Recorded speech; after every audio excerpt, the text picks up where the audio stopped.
Ryan said something, I think it was D'Amico, yesterday about – he was asked about Nico Collins, and he went into like, hey, all you got to do is find ways to get him the ball, move him around, find ways to get him the ball, get the ball in his hands, Nico and he's going to make plays. He's just a straight playmaker. Yeah, that guy. I just – when I hear that, I think, boy, that's the opposite of what I would want to do with him. Like I would put him, if I were a receiver, big body, on the line, not moving, he is my safety valve. If anybody gives me any troubles, if there's a soft corner, I'm giving it to him. If he gets one-on-one, he beats a guy deep, I'm giving it to him. Like, that's who I think he needs to be, given that you got Tank Dell, Steph Diggs, Dalton Schultz, and all these other pieces. I think that's where he fits best. But Bobby Slowick sure moved him around a lot last year when he was the only healthy guy and got a lot of mileage out of it. Yeah. So, we'll see if that's the approach this year and how it all works out. I think they've got a lot of mouths to feed, man. They do.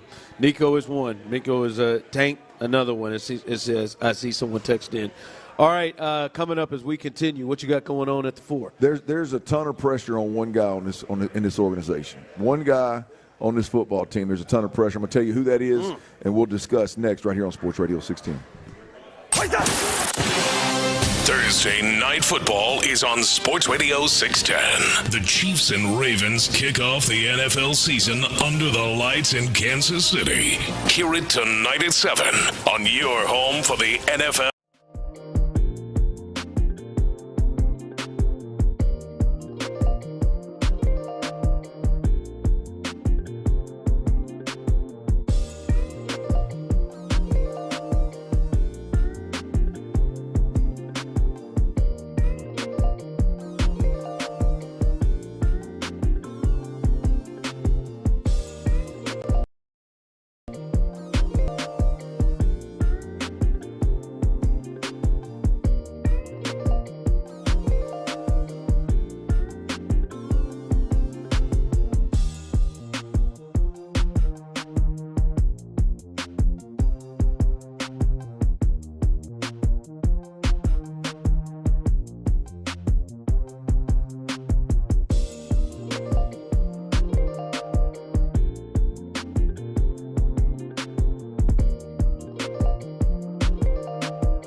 an Odyssey sports station. Yeah! Sports Radio 610 presents The Drive with Stoerner and Hughley. Dive into the mind of former NFL quarterback Clint Stoerner. I like a good time. I like to have a party. I know you do. It's Dirty's Daily. Yeah, it is, and we're definitely having a little bit of a party over here. Big shout out to Bud Light for making it happen. 2 Bud Light gift cards given away. I think we've already given both those gift cards away. We've got a big, nice cooler over here that we're giving away as well. We got a couple of tickets. Ron, you got the timestamp on those? When are we giving the tickets away? 5 o'clock hour. 5 o'clock hour is when the tickets are being given away, courtesy of the great people at Bud Light. 4 o'clock hour is when that beautiful cooler we hooked somebody up with, courtesy of Bud Light. And we've already hooked up multiple people, courtesy of Bud Light, with $25 gift cards. So it's been fun, but you still got time. Yeah, you got plenty of time. Come on by. We're still going to raffle off some things. You got to be here. You got to sign up. Got to be here. Put your name in the raffle. Drink you a couple of cold beers, and maybe you can win something along the way. Is she making them drinks? Yes, she is. Yes, she is mixing them, pulling them out of the cooler over there. That cooler's fully stocked. So come on through. The Texas cheerleaders. It's raining out there. The Texas cheerleaders are on their way. 4:15 is the ETA right now. They've apparently stuck in a little bit of traffic. Damn it! But they are coming, Ron. They are coming. I can't wait to see what they think about your blonde hair. Some of them, I don't know if they're old enough to remember Cisco. I don't know if they're old enough to remember. It's not really Dennis Cisco. Rodman. No, it's definitely Dennis Rodman. It's more Rodman. I'm doing you a solid. It's a little bit more Rodman, but I didn't know if you wanted me to lead with that. But okay. I want you to lead with the honesty. I want people to stop walking up. Oh, it looks good. No, Shut up. I am dead ass honest. It's Rodman. It's definitely Rodman Gold, and if you edge that thing up, I think it's got a chance. I think it's more Wesley Snipes. And I think you can pull Simon it off. Phoenix. I do think this though. I think you wore the wrong glasses today.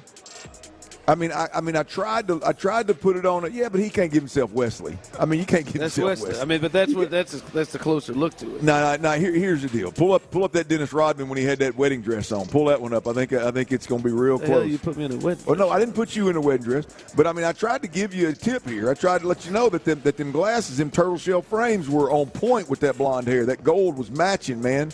And you gonna pull out the black frame glasses today instead of taking the coaching well, man. I don't know. But anyway, if you want to see Ron's hair, come on out. We are at Buffalo Wild Wings, Park Row Boulevard in Katy, not far off I-10, just a stone's throw, couple blocks off I-10, real easy to find. Come on by and hang out with us and get you a couple of these cold beers. And I went with the dry rub, Buffalo dry rub. Bone-in wing, pretty solid. Not quite the Chipotle barbecue, but a pretty solid grub. Come on through and hang with us. If not, make sure you listen on that Odyssey app, AUDACY. Download the Odyssey app. Take us everywhere you go. And got a lot of cool features on there. YouTube, Twitch, we greatly appreciate y'all following along. And all of them on the old radio dial, we greatly appreciate y'all as well. Ron, pressure. Look, we've talked a lot about the run game. And I do think the run game is ultimately what takes this team really to another level. It takes this offense to another level. There ain't no doubt about it, right? And so Bobby Slowick has some pressure on him. At this point in time, the bar has been raised, right, to a point of where we're talking about AFC Championship and Super Bowl. We're no longer talking about rebuilds and playoffs. The arrow's pointed We're talking about – that's right, Cal, it is. But hell, where are we at? How up is it? We've got to look at this thing as Super Bowl caliber team, Super Bowl caliber expectations, AFC Championship caliber expectations. And while I think the run game will get this offense to a whole nother level, what I think takes this team to a whole nother level, Ron, is if this defense takes another step. Yeah. And I think the pressure this week, we've talked a lot about this pressure actually this week as well as moving forward. I think the pressure is squarely on DeMeco Ryans, the defensive coordinator, not the head coach. I mean, look, the head coach, he's got this thing figured out, man. And Matt Burke. want to be respectful to Matt Burke. Well, okay, that's fair. I mean, I appreciate you. I'm trying to be nice. I mean, I'm sure he appreciates that. I try. But D'Amico Ryans has a dancer. I mean, there is not only is there just reality, and if this defense gets better, this football team has a much better chance of making a deep run in the playoffs and being a real Super Bowl contender, right? But there's plenty of room for improvement. There's plenty of room for improvement. And D'Amico Ryans, along with Nick Caserio, on the defensive side of the football, went out and made some win-now moves. I mean, you've got one of the best pass rushers in the game in Daniil Hunter that you brought in. Azeez Al-Shaair, we've heard nothing but about how much of a leader this guy is, and he sets the standard, and he knows the system, and he's going to change. Great communicator, holds guys accountable. He's going to change the system. I mean, D'Amico has really hitched his wagon to Azeez Al-Shaair, right? You look outside. We talked about some of this in the last segment. You look outside. Kamari Lassiter from jump hooked his wagon to Kamari Lassiter. Nope, this is the guy. We're convinced. He's been the starting corner opposite Derek Stingley since I laid eyes on this. Since we were legally able to lay eyes on this team this year. That needs to work. Jalen Petrie moving from safety after getting benched last year, moving to safety and being your starting nickel defender. Once again, you cut Des King, who was on the streets last year. He came back. You picked him back up. And he was clearly the best nickel on this team last year and made a handful of impact plays in the short period of time that he was here. You cut him and you ride with Jalen Petrie. Real quick, that one at least makes more sense this year. Yeah, no. That cut last year, we were sitting there, what the hell is going on? This one at least makes more sense. Well, it makes more sense from a starting role. I don't know that it makes sense from a depth role. I can get with that. I mean, look, I don't know if it makes sense or not yet, but I hear you. We can look at it and order another round and move on to the next conversation. I agree. But it's something that D'Amico Ryans has hitched his wagon to, right? And then you look, and I think this is the biggest one. I don't know why I saved it for last. If you look at the interior defensive line where D'Amico said, no, he looked me and you dead in the eye and said, no, I ain't got no worries about this interior defensive line, right? And said just like I didn't about the receivers last year. And so when you look at this two ways, the way last year ended, the way that they got look, it was bullied against the Ravens in the second half of that football game. And then you look at, so you take that and go, okay, there's plenty of room to improve. Now you've signed all these guys. You've hitched your wagon to all these guys. The pressure's on D'Amico Ryans, the defensive coordinator, to improve the defense, which in turn is going to immediately make this team a real, true blue Super Bowl contender. It gives you you can't have a real conversation about Baltimore, Kansas City, and most of your NFC favorites. You can't have a real conversation about those teams without talking about their defense and how their defense really made a huge difference. Look at the Kansas City Chiefs. I mean, you got the best player in the damn league, and scares defensive coordinators into changing offensive coordinators into changing their game plan, changing their identity, and still last year in the playoffs. A lot of the conversation, a huge chunk of the conversation is about the Kansas City Chiefs defense. Oh, yeah. They had the second-best defense in the league. And that's why, to the point you're making about this defense, I'm curious on how big a step you're talking that they need to take, what it is that you're meaning by them needing to take, like how big a step forward. But to the point you're making is anything that just lightens the load a little bit off of C.J. Stroud and the offensive staff and Bobby Slowick can be big. Anything that does it, especially with the schedule, if they can play and win games where their offense isn't at their best, which that didn't happen a ton last year. Their offense had to be playing well for them to have a chance to win games. Anything that can lighten the load off of Bobby Slowick and C.J. Stroud is big, and that defense is one of those things that could really do it when you talk about it. And that's why the importance of that is is key because, right, last year was just like, hey, CJ, boy, especially if you play any teams that are halfway decent to good, CJ's got to go. CJ's got a ball. He's got to play. And not many times did they lighten the load. Yeah, Ron, it can't be on CJ for 17 games in the regular season and 3 or 4 games in the playoffs. Like, there's got to be something that allows them to win games, defensively. And look, I don't know. I don't know where you land as a defense statistically. With the Texans, we're in the lower half of the league. No, actually in the top third of the league in rushing yards allowed. But so I don't like that. Like, I don't know where you statistically need to land, but I know what you can't do is allow Baltimore to bully you in the second half.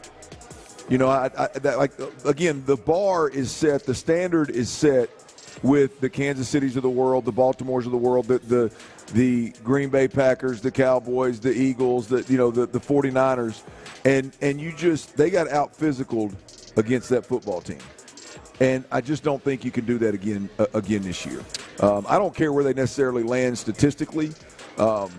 Ultimately it matters, but I can't tell you 10th or 8th or 5th what that means. But I just know the quickest way for these teams to really be relevant in a Super Bowl conversation is the defense has got to get better. Yeah, and it looks like they have the parts to get better. And anywhere from they've added new pieces and guys like Danielle Hunter, and eventually when Danico Autry gets back, and even rookies that they're high on. And Isaiah, as you said, Alshire, they've added parts. But then you also got guys that are in year 2 of D'Amico's system that know it better. Like, you can see, Clint, you think there would be a pretty strong jump that Jalen Petrie takes from what he gave this team last year to what it looks like he can give this year. There feels like there could be those two people could be significantly different players. The Jalen Petrie that played last year and the Jalen Petrie that played this year. You could potentially see jumps from a Will Anderson coming in as a rookie and getting more comfortable, not only just in the NFL but in the system, right? Henry To'oTo'o at times was tough to have on the field. What did he call himself, Tyler? A fat ass? Is that what he said he was last year? He called himself a fat ass last year. Fat ass. And a lot of people feel better about what they're seeing from him too. So it looks like there are not only new pieces, but there are guys there that were just getting their feet wet in not only the league but the defense last year that you can see improvement. Yeah, it's again, there's just D'Amico Ryans has hitched his wagon to so many guys that just have to play well, and they have to play well in order for this team to take the next step. And again, for me, it's overall. And I'll be honest with you, they weren't terrible against the run last year. But I just think they've got to make big time improvements this year against the run against certain football teams. Statistically against the pass they weren't very good. They've got to be better there. But I just think overall they've got to be a reason why this team wins ball games. We can look up and say, well, overall they were good against the run, or they were good against the pass, or they turned the football over. But in opportune times in big games, you're going to have a bunch of them this year. Did you make that game-changing play? Were you able to get that stop when you needed it so C.J. Stroud could put a knee in it? Those kind of things. And I just think the pressure's on D'Amico because the bodies, the dudes, are there now. The guys are there now, with the exception of a couple of spots. The dudes are there. So we'll see exactly how all that unfolds. Ron, I got something I mentioned to you last week, man. That I'm not real happy with my wife right now. What? Not real happy with my wife right now. Like when you start things off like this, I don't know that this is the space to start things off with. I'm not real happy with my wife. Are you familiar with Love is Blind? Yeah, I've done about 5 seasons of Love is Blind. I've done about 5 of them. Nancy's the last one I did. Just for the listeners, the concept of the show Love is Blind is you got about 10, 15 guys, 10, 15 girls. They've never seen each other. There's a wall in between the room where they individually, the guy sits in there and a girl sits on the other side. You can't see each other, and you decide who you want to date. And then you do these blind. Say it again. You just gotta feel each other. I've never seen the show. No, you can't touch each other. You can't see each other. All you can do is hear each other. They're pods. There's a wall between you. You just It'd be talk more to fun each other. if they You could fall touch. in love without the looks. It eliminates. That's what they're specifically trying to eliminate. They is being able to see and touch. They eventually do, Cowboy. Yeah, you eventually get there. But you decide who you want to date, and then ultimately you end up falling in love to the point where the guys, if they fall in love, will propose. All without seeing, without touching. All just talking and emotions. And so I've watched a couple of seasons with my wife, and I've never asked her this question, but I made the mistake this time, and I said, do you think that you would select me if we were in the pods? And Ron, I'm going to be honest with you, she laughed at me. She said, absolutely not. And at first I thought, okay, that's cute. And what would you say if she asked you that question? Well, hell yeah, I'd pick her. Yeah, you would pick her, even if in your mind. I appreciate her brutal honesty. Would you have been brutally honest with her? Yeah, I would have picked her. I know you would have picked her, but I'm just saying, if you in your mind were thinking, I don't know, man, I don't know if I would have picked her just off conversation. We've got a pretty brutally honest open relationship. So I think it would have gone either way. I would have lied. But I like women are really good in these situations. Oh, yeah. Like women they're always trying to get you to open up and sharing their emotions. If anything, they err on the side of being too emotional, and then we're too closed off, right? So I get the whole gist of it.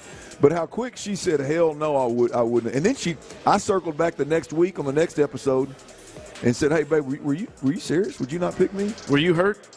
Your feelings hurt? A tad bit. You can tell the truth. A tad bit. It was. It still is. What the hell it was? It still is. And she just. Why were you hurt? She ain't even circled back to it. She ain't circled back? Because I feel like. Tell me why it hurts. Because I feel like the people that know me closest. You got a little Therapy Thursday going on right here on the drive live at Buffalo Wild. I feel like the people that know me closest would say that I'm pretty open book. I'm pretty honest. I mean, I'm not going to sit there and just cry on your shoulder, but I would. Did she give you any reasoning why she wouldn't pick you? Well, she said, "Well, tell me what you would have said in there," and I stumbled through it. She put me on the spot, and she said, "See, that's why." Because I didn't have a response immediately. You shouldn't have sucked. You shouldn't have been sucked in on that. Well, I think we need to get. You said you know how I talk. Today's not the day, and tomorrow we're at East River 9. That's not the day. But I think should set up the pods. Basically, have her call in. You go ahead and have that. I think we should set up a 5-minute pod. I think Ron Hughley should get to the bottom of it. I think we should call her. I think we should call her on air and get some answers.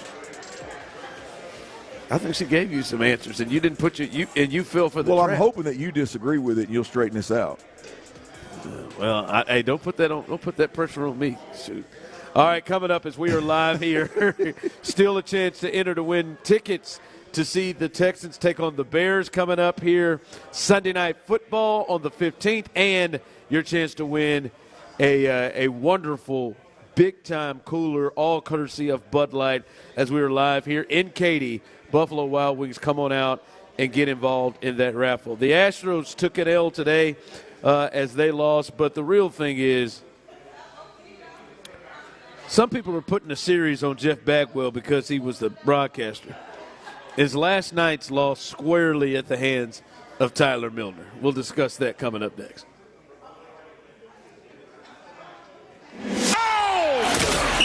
Football Friday is back. Join the drive with Stoerner and Hughley live from East River 9 tomorrow from 2 to 6. Stop by, hang out.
library of new books. Help us help Houston kids during our Kids Read Radiothon next Tuesday. It's a Thirsty Thursday with our friends at Bud Light on Sports Radio 610. Live from Buffalo Wild Wings in Katy, here's The Drive with Stoerner and Hughley.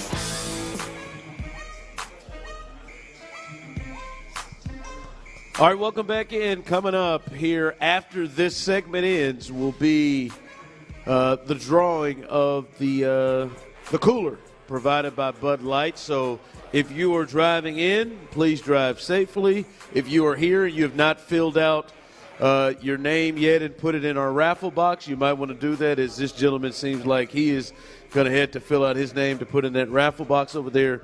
Your chance to win. Right there, your chance to win that one coming up here after this segment ends. Your chance to win the cooler there, and it is a nice one, a big size one provided from Bud Light. And coming up in the 5 o'clock hour, the big one, your chance to win a pair of tickets. Oh, I thought you were calling me. You needed something. The medium one, the medium. No, hey, I'll take it. You talking to me, Bub? The pair of tickets to go see the Bears and the Texans here at NRG Week 2 Sunday Night Football. The first time this team has had a primetime game in a couple of years. That will take place Sunday. You got a chance at the 5 o'clock hour to win those tickets. So hang with us. If you are just joining and hadn't seen it, the Astros had an early game today, and they lost to the Cincinnati Reds. They were swept by the Reds in that 3-game series in 4 days with that off day on Tuesday, but they were swept, losing 1-0 today. 1-0, and at this point, yes, you don't want to get swept, Clint, but where they are right now, and they're sitting 5 games up on the Mariners right now, as the Mariners look to try to get above 500. That's where the Mariners are right now. They're looking to try to get above 500. They lead the A's 4-2 in the 6th. But you're still 5 games up on the Mariners, 4.5 or 5.5, depending on how that turns out. So you feel pretty good, maybe 22, 21 games left. You feel pretty good about where you are and getting into the postseason. So a lot of it you can look at the things that really matter. Hey, sometimes you're not going to swing the bats well, and you know, a team and a pitcher may get hot and you may lose 1-0. But I think the big piece is we're getting later and later in the season, and Hunter Brown comes in and gives you no-run baseball over 6 innings and continues this run that he has been on since June. I believe June is when he won Pitcher of the Month or something. I think it was that month. He has been on this run where he has just been one of the best pitchers in baseball. Him and Framber have been 2 of the best pitchers in baseball in the second half. He has another big start today. I think that's bigger, especially coming off of what the Reds did to Spencer Arrighetti the night before.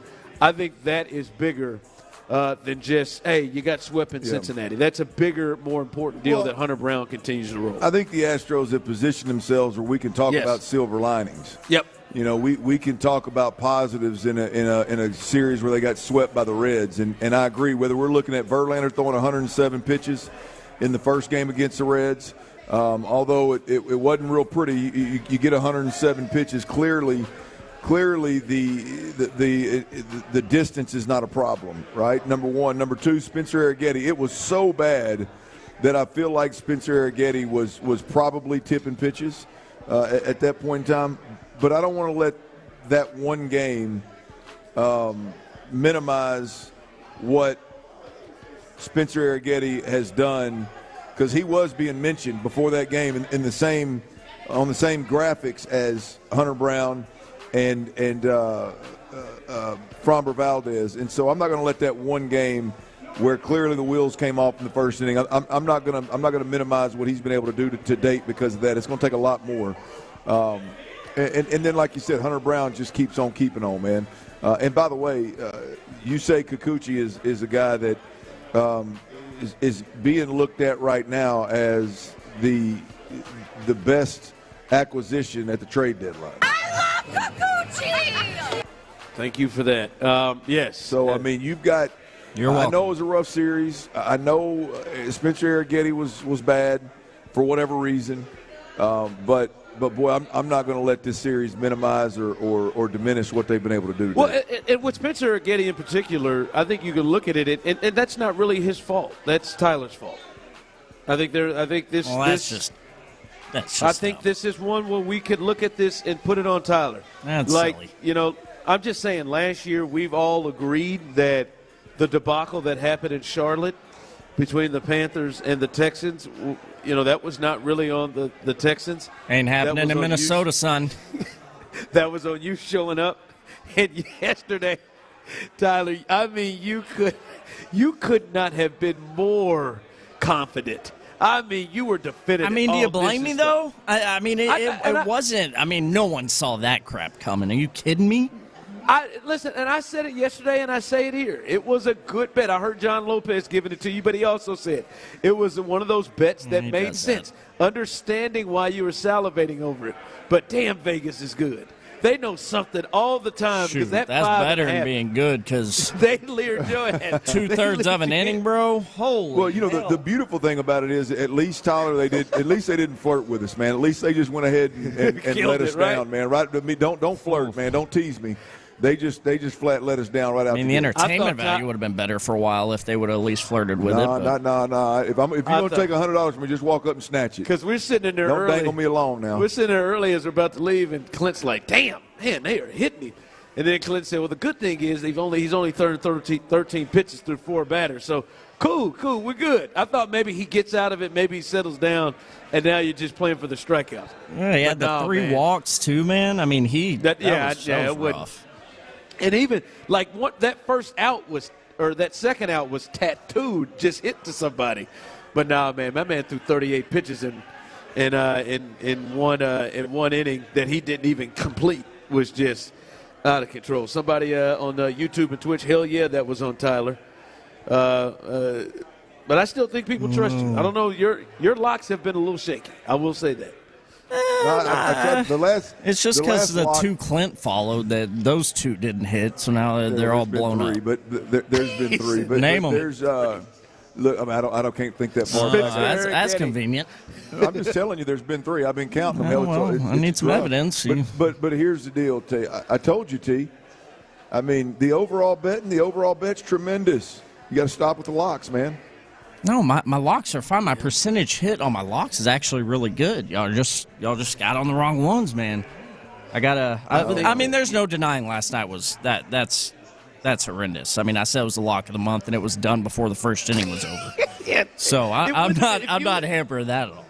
This wouldn't have been that bad if you didn't put the month and what'd you say, the lock of the week, and then you said, no, that ain't good enough, Jack. That's how I felt about it in my heart, man. It's the month. Oh, I know it, man, and you went with it, man. I don't BS the Drive family on betting advice. I ain't going to lie to you. I almost did it.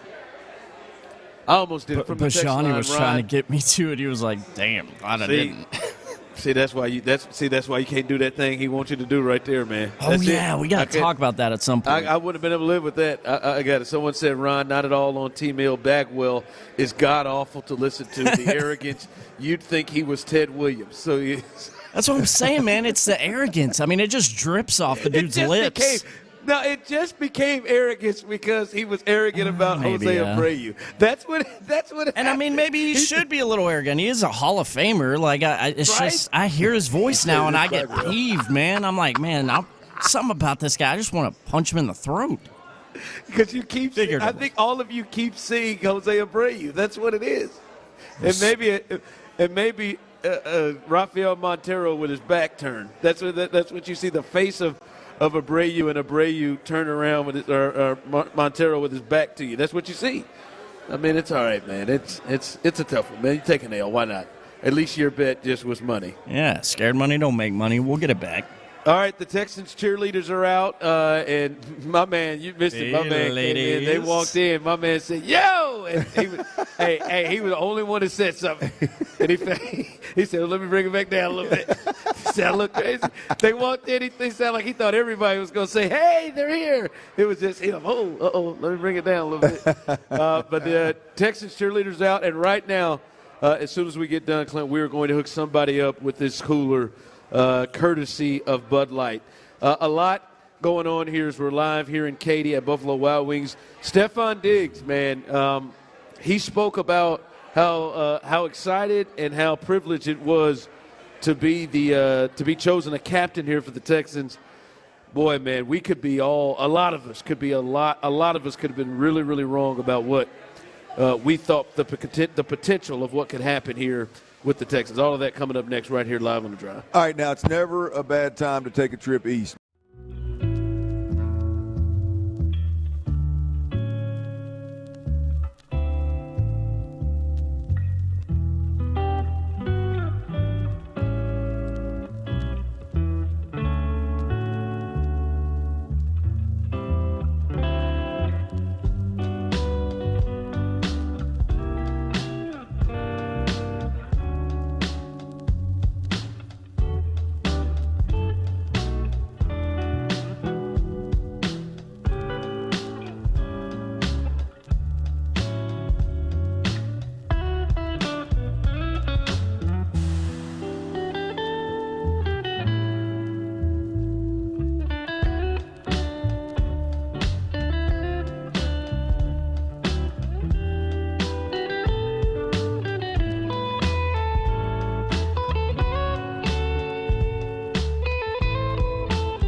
Selected by the customer. Availability, amount of discounts and savings, and eligibility vary by state. It's a Thirsty Thursday with our friends at Bud Light on Sports Radio 610. Live from Buffalo Wild Wings in Katy, here's The Drive with Stoerner and Hughley.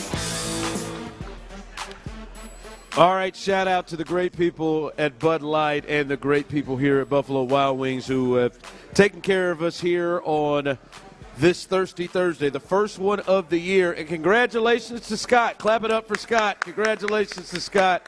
Scott, who is the winner of the cooler, the Bud Light cooler that was that he was hooked up with. And congratulations to him. One more prize left, and it's the big one. It is the tickets, as the Texans will take on the Bears coming up September 15th, Sunday night football, a huge game. And that will be on. We got Clint on both video cameras right now, don't we? I mean, I appreciate the gesture, man. Right, But, I appreciate that. The great one. Let's put him on the great one here. There it is. But no, there it is. Your chance to win a pair of tickets to see the Texans take on the Bears September 15th. All you got to do is get in here, get your name in the 5 o'clock hour, your chance to win those tickets. You got to be here and present to win those. By the way, the Texans cheerleaders are here. Travis Johnson's on the way in. She thought he was coming. Oh, he's telling me to take a picture. No, my man said, no, let me fill my name out here so I can get these tickets. So I can have a good go of it. All right, Clint, Stephon Diggs, who was one of the captains, one of the chosen captains. Would you have bet that? When Stephon Diggs was signed here, would you have bet that Stephon Diggs would have been one of the 7 captains? Not when he was signed, no. No, I didn't either. I wouldn't have thought that either. Obviously, we saw him every day. Then you knew, okay. It didn't take long of being there and watching. And, again, I put so much stock into whether guys naturally gravitate to someone or not. When you're talking about – we're not just talking about a good player. When you talk about a leader, like a true, genuine, sincere leader – like there should be some type of gravity pull towards that individual, and it didn't take long within the first handful of days where you see John Mechie, Tank Dell, C.J. Stroud. If there's a break and everybody else is in the shade or in the cold room, it just seemed like there's 3 or 4 or 5 guys taking a knee wherever Stephon Diggs happened to be. And so it was very obvious very quickly that he was clearly a leader. Now, I still don't know that I would have bet that he was going to be selected a captain. Yeah. I mean, I would think that he should, but I don't know. I wasn't 100% sure, even though when you asked me who the 3 were, I picked them nail on the head. Yeah, felt it. All right, except for the special teamer. All right, sorry, John Weeks. But this was actually Stephon Diggs speaking about this, talking about what it meant for him to be named the captain here with the Houston Texans. Everything. At this point in my career, this is my 10th year in the league. Obviously, the past couple of years I've been a captain, and going to a new team, new scenery, new people, and I kind of echo this from the get-go, earning the respect of my teammates, my coaches. So when I say everything, it means everything. You know what I'm saying? I play this sport with a chip on my shoulder. I approach each and every day the right way. I try to. I play with a lot of passion and I work at it. So to see that your peers acknowledge that and your coaches acknowledge that, because your teammates vote for it, and people I don't think people really know that, but your teammates vote for it and they respect me and they appreciate me, and it goes the extra mile for me. And I just want to do everything I can to be the best captain I can. Yeah, I think right now our concerns, and I think they were valid concerns, and I think there are other people who are still concerned with this, mainly Ocho, who listens every day, about what you'll get, what kind of vibes, what kind of guy he'll be day in and day out. And right now, the addition that he has been on the field is one thing, but everything else has been another. This could be completely way off from what we thought. Hell, even at the best, I wouldn't have thought that. And when I hear that his teammates voted for him, I bet you only CJ may have been the one who had been more unanimous. I bet everybody looked at it and said, "Hell yeah, Diggs! Hell yeah, that's a leader." Him and Aziz, I bet you those two, the new guys here, I bet you they looked at both of them and said, "Absolutely, Those are absolute captains, and I would have never guessed that upon the time when they signed him. So he has really, really made a huge impact. Well, when you take a guy like Diggs that can physically, just with his physical gifts, bring so much to a team and make the team immediately better, and then that guy genuinely and sincerely buys in and cares. He helps individual players consistently. I mean, you're just checking boxes at this point, right? Great player, great teammate, mentor, super accountable.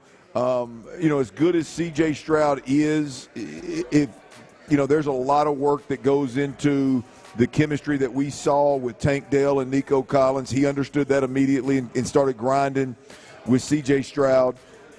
So he's just checked so many boxes in the captain column that it just makes sense. Yeah.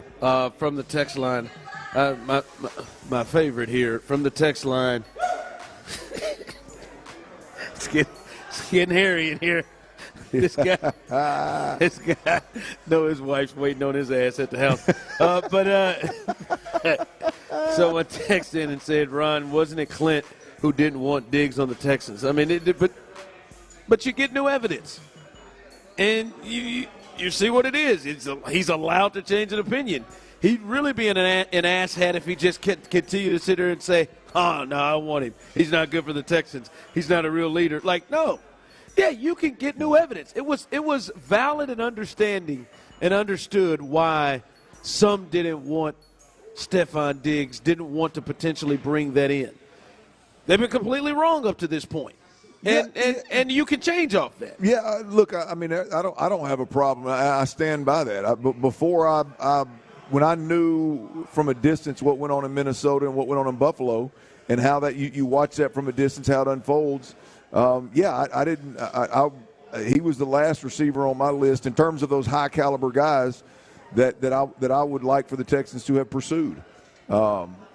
Clearly, they pursued him, and you accept it, and you watch practice, and you form a more inside opinion because you're there every day, and ultimately he's been absolutely money. Now, there's also a good chance that a change is good. New scenery is good, and so there's probably been a change on his side as well. So. Look, I don't have a problem with being wrong on Stephon Diggs. There's still a lot of people that believe that it'll go south in Houston at some point in time. Yeah. Which, I mean, obviously something could happen. Who knows? But as of right now, like that, he's played and he is more importantly, the big thing for him is his attitude and what he's brought to the table from that perspective. Has been A+. Well, look, I mean, here's the deal with the Houston Texans, and this should be the case with every single fan and everybody that gives a rip about the Texans. What they have from a chemistry perspective is special. Like it's elite, and it's driven by a first-year head coach. It's driven by up to date. It's been driven by some very young players.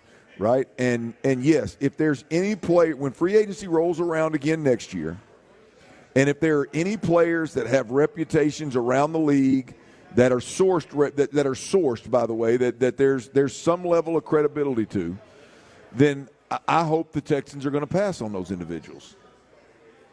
And we all should. At the end of the day, there is a big reason why this team was successful last year and why people are so convinced that they're going to be successful again this year is because of the chemistry. It's because of the accountability, the leadership, just the way that everybody is on board, the buy-in. That's extremely important. So anytime there's a player that's discussed that could potentially disrupt that, I'm going to err on the side of I'll pass. The Texans didn't believe that with Diggs. And they were right. We went out and watched practice every day, and he proved to be a real asset for this football team so far. So, yeah, that's going to be the case for me with everybody moving forward. Even when they were bad, I've never subscribed to – the one thing I loved what Nick Caserio did was get all the cancers out. I don't care how good a player you are. If you don't want to buy in, if you want to buck the system, energy vampires. Like energy vampire. There you go, T. I mean, like if you want to be one of those people, you can play in this league. You're just going to go play somewhere else. That's the one thing I was never on board with. Sign this guy or that guy. I don't care what his past has been for this football team. And I just don't, I'm more times than not, I'm going to err on the side of, I'm good. All right, the NFL season kicks off tonight, and I told you earlier, I wondered how motivated the Chiefs would actually be tonight in this game. Lamar Jackson has started talking, and I think Lamar Jackson has said something that may make this game and make the Chiefs a little bit more motivated to play in tonight's game. He done got to talking before this game starts. We'll also fill you in on what happened to the Astros in Cincinnati and the injuries. As it is Thursday, a big practice day for the Texans. We'll let you know the injury report coming up as we continue live. Hear from Katie at Buffalo Wild Wings right here on The Drive. All right, are you –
Sign up and sign in to Paramount Plus today. KILT FM HD2 Houston. Insider access, exclusive content. Sports Radio 610. The Texans play here. An Odyssey sports station.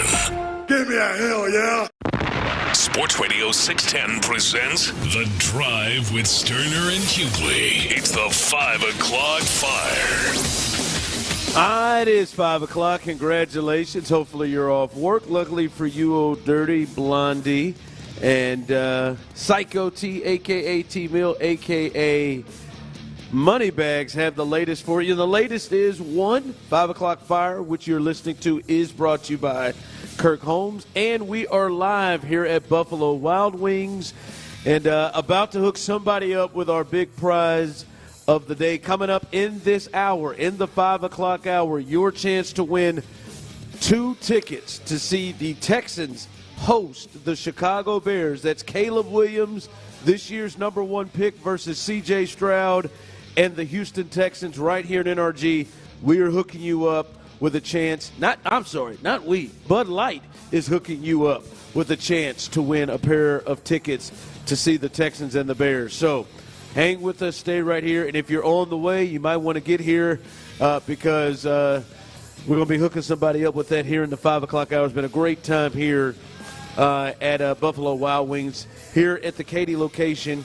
So we've had a good time here, but we've been hooking people up. We've hooked people up with multiple $25 gift cards, Visa gift cards. Our guy Scott just won a really, really nice, I almost couldn't pick that cooler up myself, a really nice cooler, also courtesy of Bud Light, and now the tickets coming up in this hour. All right, Clint, I told you it is, and listen, you said you're excited about this. You don't need to get much to get you going for tonight as the year opens, as the Chiefs will host the Ravens. But, Clint, there's a little bit more at it right now. I said to you, I wondered if the Chiefs would be as motivated as Baltimore in this game. This is coming from the Washington Post, from Lamar Jackson. How I'm feeling right now, I wish I was feeling like this body-wise in the AFC Championship. We would have won the game.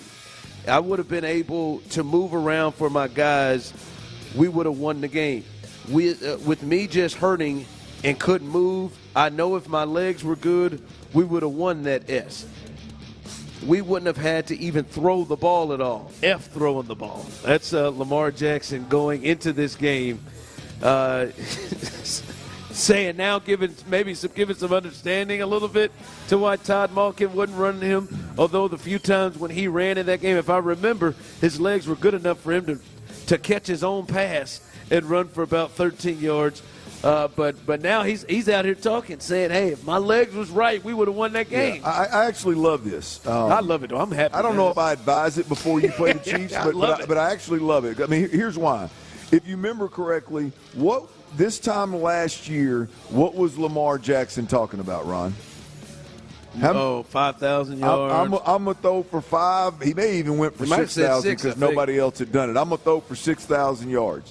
Right? I said immediately, I mean, boy, the league is so thankful that that's where your mind is you're going to try to throw the ball all over the park. Right? Defensive coordinators, there's 31 defensive coordinators in this league right now when he was saying that last year that were like, whoo, I hope he's right. I hope that is what he tries to do. So last year I thought that's plumb-ass silly. And forget the 6,000 number, just that mindset of being in a place where you're talking, like, that's where, if you're an opponent, that's where you want Lamar Jackson. Let me tell you where you don't want to see Lamar Jackson, is if he and the Baltimore Ravens are committed to hell with the pass, we're going to run the football. That's the Lamar, and I'm not discrediting or disrespecting or anything Lamar Jackson's ability to throw the football. I'm on record. I think he's got significantly more arm talent than people give him credit for. Are there struggles in his game? Sure. He's got some things he's got to work on, but at the end of the day, they're not losing games because he can't throw the football overall. When it's all said and done, he's got a special weapon, which is his legs. His legs can open up opportunities that other quarterbacks dream of. To not use those and to not do that week in, week out and make the game significantly easier for everybody involved is silly. And so this is something that, being a Texans fan, I would rather not hear. I'd rather him talking about he's going to throw for 6,000 yards, Ron. Yeah. I don't know why he's talking about it. We should have won the game last year. I just couldn't run. So that was it. Yeah. Does that also stop you from having your running backs run it too? Because they only ran it 6 times. Mm-hmm. Like I don't know. I mean that's just.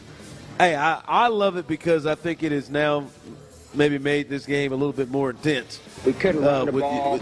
With you coming out here, and maybe the Chiefs with the thought of, that's what it is, and maybe they might match. Because I do think Baltimore tonight is the team that probably has treated this more of a God, we got to have it than the Chiefs. I think the offseason when they saw who they were opening up against and opening up the season and in Arrowhead against the Chiefs, I think they were probably more. We got to get them. We got to get them than maybe the Chiefs. And I think maybe this evens it up. But should be a fun game. I think maybe this adds on more to it. But to the point that Lamar's making, maybe we don't have to throw the ball. Hell, they add Derrick Henry to this team. And you would think, to me, that is the case. How dominant is this run game going to be for the Ravens tonight? If we're talking about in this particular game, how dominant? Because they're going to run if they run it enough times, they're going to be successful. Now, if they only run it 6 times, like they did in the AFC Championship game, that's a different thing. By the way, they were 7 yards a carry on those 6 carries that they ran with the running backs. But they're going to run with some success. It's just how much, and how much does the game allow them to be able to run like that? Because many times when they've played the Chiefs before, they've gotten down by multiple scores early, and they've kind of had to ditch what it is that they want to do. Yeah, look, and this Derrick Henry to the Ravens is one of my top, obviously, moves in the NFL offseason. And it's interesting because there's not many teams that play offensive football the same way the Titans did when Derrick Henry was with the Titans. And I'm talking when he was the Titans. Not last year when there were some other running backs mixed in, but like when he was that dude. And he was their identity. Like, what it took to do that from all 11 guys offensively, there's not many teams he could have gone to that are similar to that in makeup. Baltimore is one of them. Baltimore is a team that definitely after last year, but they are a team that for the last 4 or 5 years have been, hey, man, we're going to be more physical than you. We're going to run this thing downhill. We're going to beat you down for 3 quarters so that we can then win the game in the 4th quarter with our run game. Like, this has the makings of being an unbelievable fit, Derrick Henry in Baltimore. And then you talk about the Derrick Henry, Lamar Jackson 1-2 punch. This week we've talked a lot about Jonathan Taylor and Anthony Richardson. Are they on the same page? Can they do some of the things that Shane Steichen wants them to do? And if so, boy, that's a lethal 1-2 combo. We know Lamar Jackson and Derrick Henry can do it. Can they do it together? Yeah. And if they can do it together, this is another one of those offenses that, again, there's only a handful of them, but this is another one of those offenses, boy, that can strike in so many different ways with such physicality that, boy, if it's good, it's going to be hard to beat. How you see this game going tonight? I like Baltimore tonight. Just simply, you've mentioned the reasons. I mean, it's not real. It's not rocket science for me. I think the Super Bowl blueprint the Chiefs have, and I don't know how much stock goes into Week 1 on a Thursday night for them.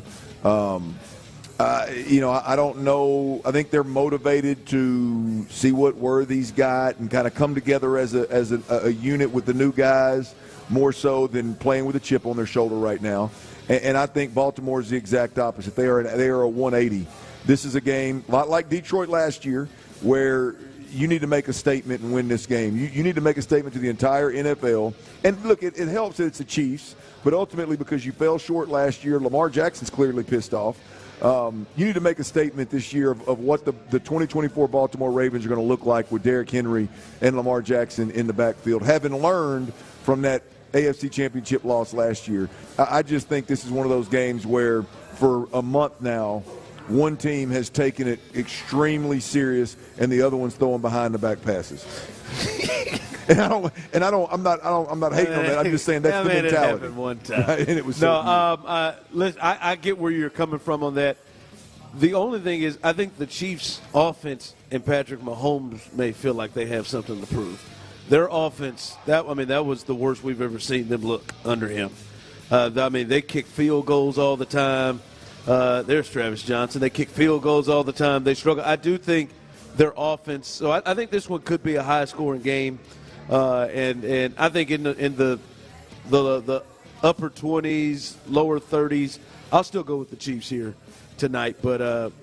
But no, I get where you're coming from here. I think the Ravens want this a lot more, and I feel like they may need it. Ravens got a lot more to prove. I think the Chiefs just got that blueprint, boy. They're easy going right now. Yeah, and we'll see. Now it doesn't help. Hell, last year they didn't need they didn't need home field advantage, and they still got to the Super Bowl. So at some point, if you say, well, maybe it's just one bye, I don't even know if they care where they play, to be honest, in the postseason. So should be a good one tonight. 5 o'clock fire. All right, the Astros were looking to avoid the sweep in Cincinnati today, but as Tyler put on here so eloquently, F my life, they were not able to do that. The Astros lose 1-0 to the Cincinnati Reds. They end up losing all three of the games in that series. Hunter Brown pitched very well, 6 innings, no runs, and 6 strikeouts to 1 walk. Their offense just could not get anything going. They really had one major chance in this game late, and Victor Caratini hit into a double play with runners on first and third in the 7th inning in a 0-0 game, and then immediately Ty France, formerly of the Mariners, hit a solo home run, and that seemed to be enough there for the Reds. How do you take this series? How do you take this series that they're coming off of playing so well against the Royals in the previous series, ending that series pretty well? They were on a 6-game streak, I believe, there. What do you take from this series, getting swept 3 in a row here by the Reds? Well, look, I think the Astros have earned the right with what they've done of late, the hunting down the Mariners, building up to a 6-game lead in the division. Right now, what is it, at 5? Maybe 4.5. We'll see. Let me check on what the Mariners did today. I think they've built a big enough lead in this series, and I think they've earned the right for me. I don't want to speak for everybody, but for me to look at a series where you get swept a little bit differently. I'm not overly concerned. I think there's positives to take from damn near every game. Hunter Brown was nails today. Any way you slice it. Spencer Arrighetti, I think it was so bad is the positive. Actually, I think there's the positive. How bad it was. That team's not putting up that many runs and hitting the ball that square unless he's tipping pitches. And so I'm not going to let that diminish what I've seen Spencer Arrighetti do up to date. I think he still deserves to be talked about in the same comment, same vein as Framber Valdez and Hunter Brown and company and Yusei Kikuchi right now. Simply. Yes, I did say that because, look, I'm not letting one game diminish that. And then you look back at the Verlander game, and he threw 107 pitches, guys. 5 innings. I think that's now. Unfortunately, the 5 innings didn't nice. Less than 5, yeah. But the 107 tells us that clearly, from a pitch count standpoint, he is back. He's full go, and so I think there are some silver linings, and the Astros have earned the right for me to be able to view a sweep in a series like that. Yeah, as you said, listen, there's some you can throw away. Here, we'll see if it continues. If they continue to play rough against the Diamondbacks in this series at home, Framber gets the ball tomorrow with Kikuchi on Saturday and Verlander on Sunday. That Sunday one is one to watch with Verlander. If it gets rough again, then maybe there's another conversation. By the way, the Mariners – going to the 9th inning on the road in Oakland, they lead 4-2. So right now it is a 5-game lead. It would go to 4.5 if that score holds in Oakland. So that's where the Astros are. Like you said, I think they're in a pretty good place. Just over 20 games left, and that's a tough one to make up. And they play them head-to-head coming up on the 23rd. So the Astros pretty good place, even after getting swept in Cincinnati. 5 o'clock fire.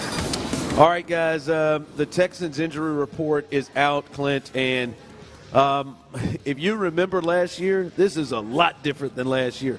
Last year, even I believe in week 1, we saw a laundry list of guys every single week. Like, if not playing, but at least, he's got a quad, he's got a knee, Laramie was on it every single week. Multiple players, he won alone, that were on it every single week. This week, to start the first game of the year, only MJ Stewart, who has a knee quad issue, and it doesn't look like he's going to play. He didn't practice again today, hasn't practiced all week. He's the only one, however, that is on the injury report. And I'm talking as questionable or anything.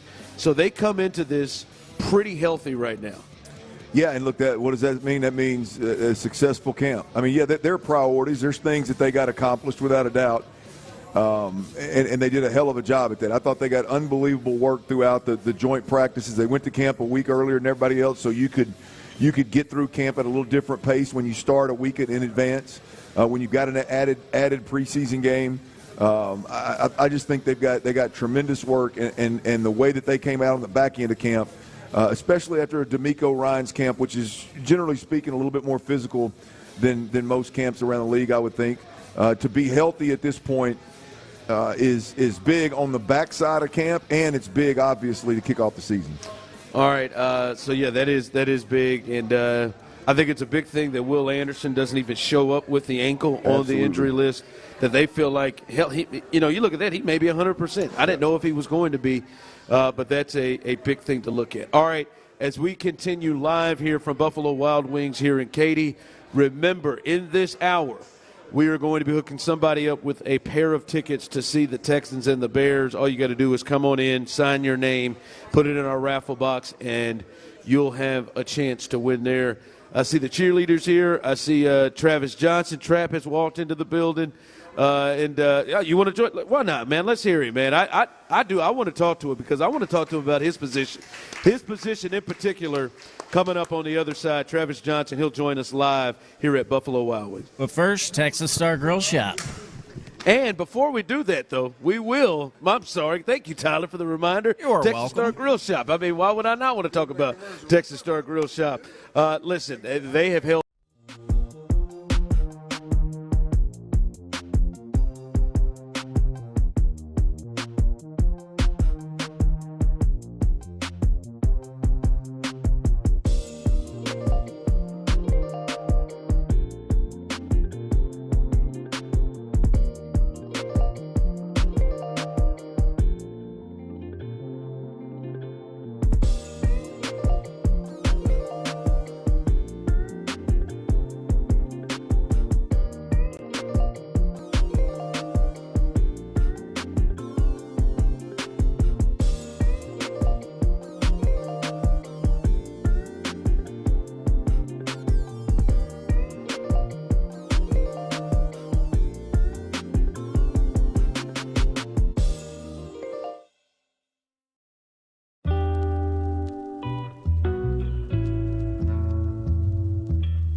We are post-deadline, and the Astros are finding their groove. Yes. Right on time. Think about how much grief Dana Brown got.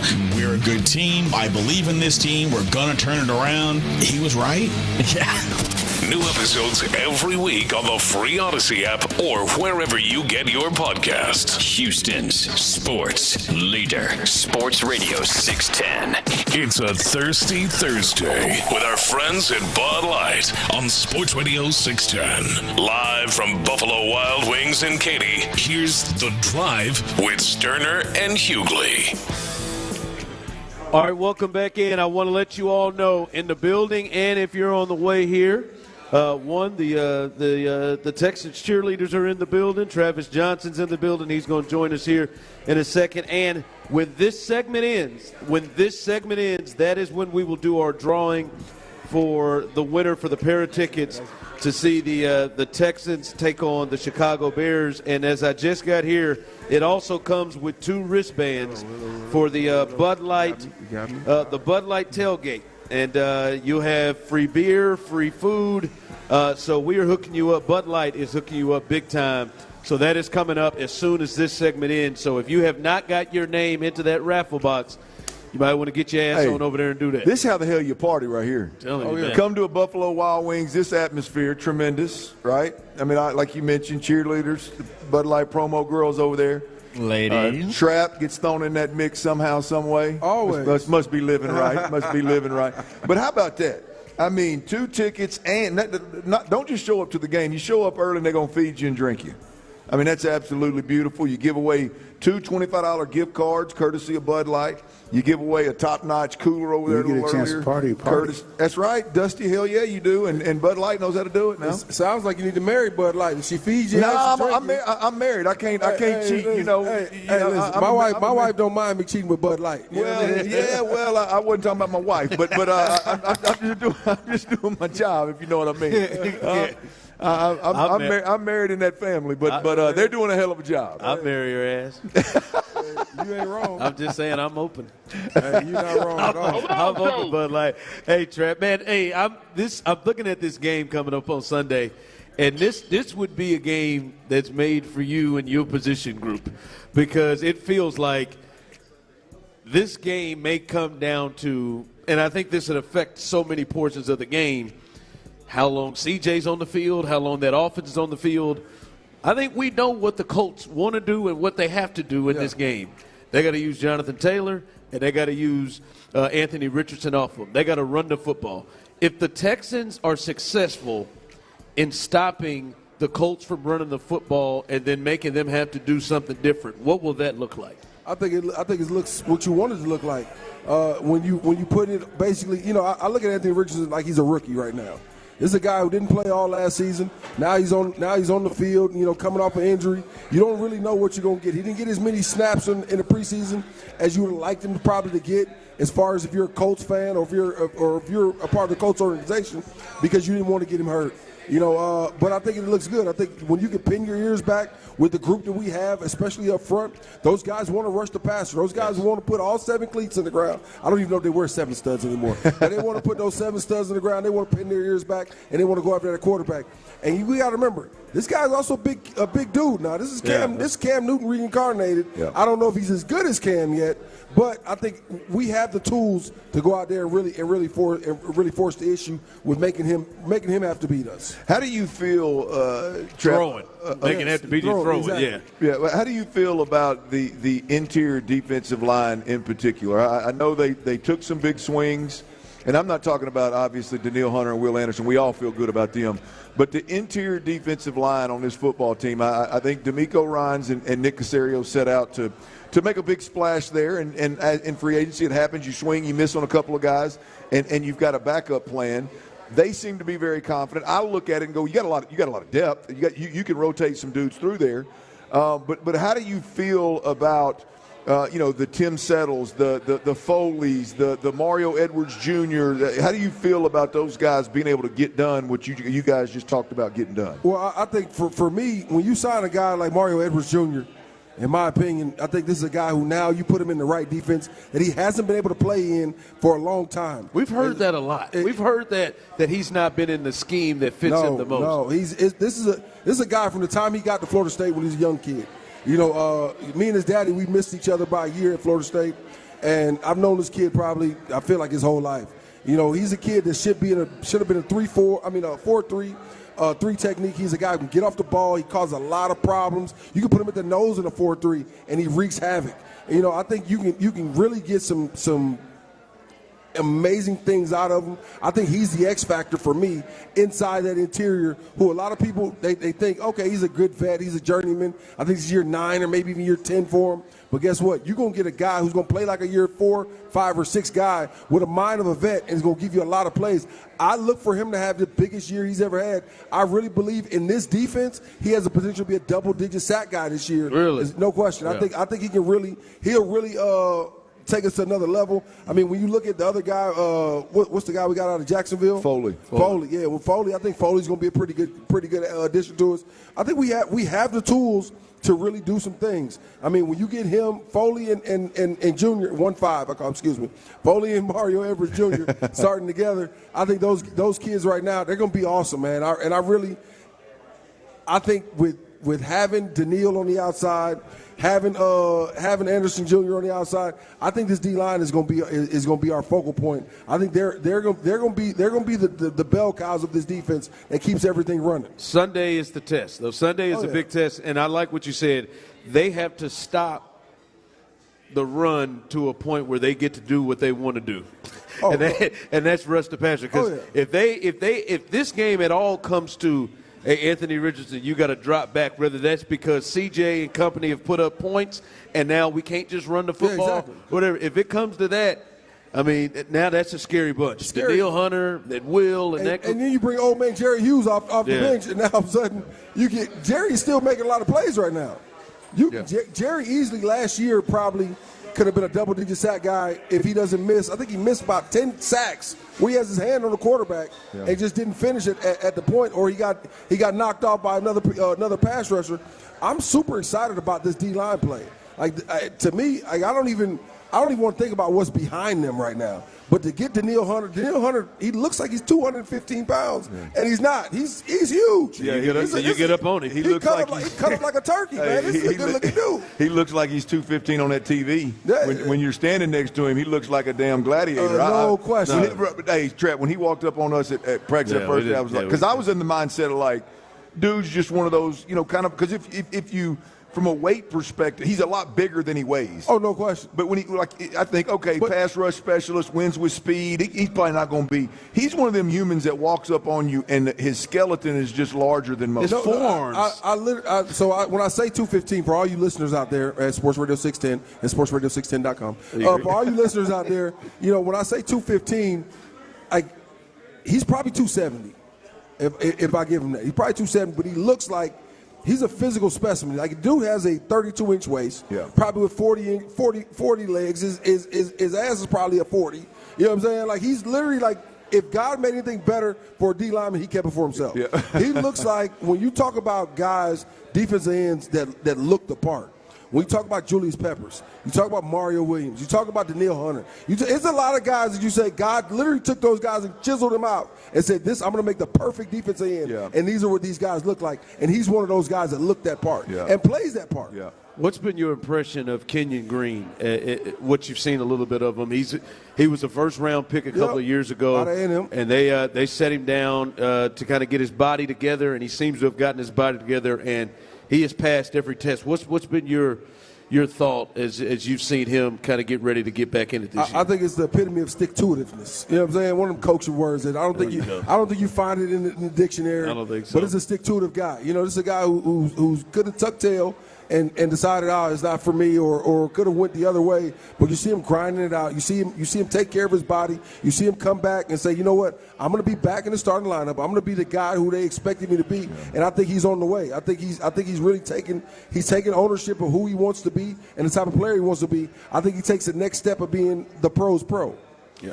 Trap, we've talked about Kenyon multiple times, man, and just his – I can't relate because I'm not a bigger dude, but I've been around a lot of big dudes. It's significantly more difficult for y'all to change y'all's body than it is for a 230, 220, 215 no guy. question. And it takes a lot more accountability. It takes a lot more dedication, discipline. And I know you just talked about it, but I just can't minimize or undervalue the effort and what this dude was able to do with his body. I don't know if it's going to work out at guard or not. I hope it does. He seems to be seems like he's going to be a hell of a player. Yeah. But damn, what he's been able to do, man, that's impressive. I think we talked about this off air, just about changing up the way you eat, changing your lifestyle.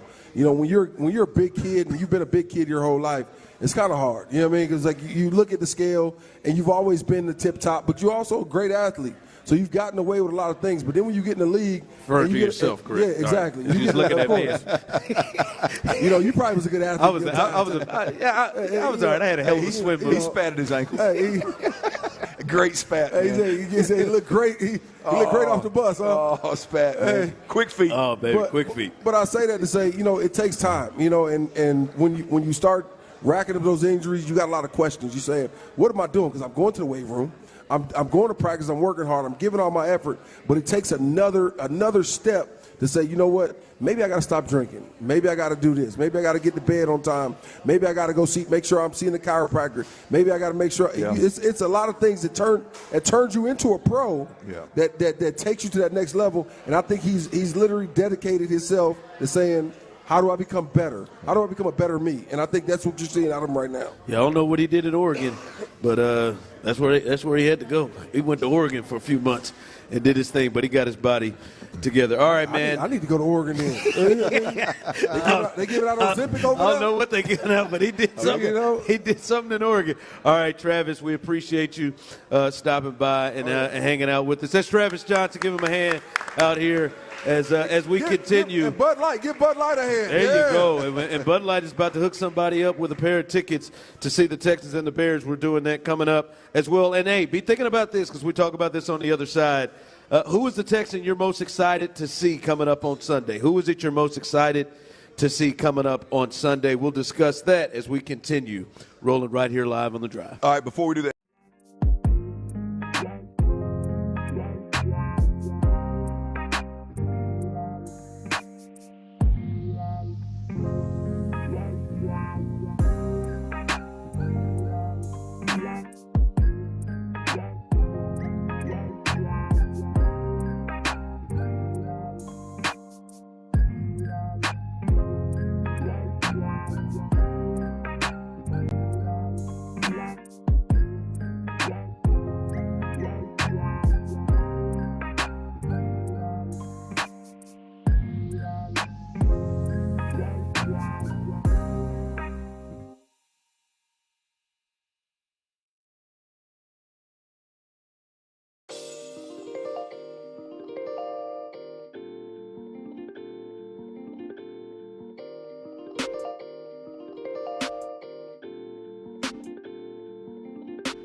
candidate and get $75 towards your first sponsored job. Terms and conditions apply.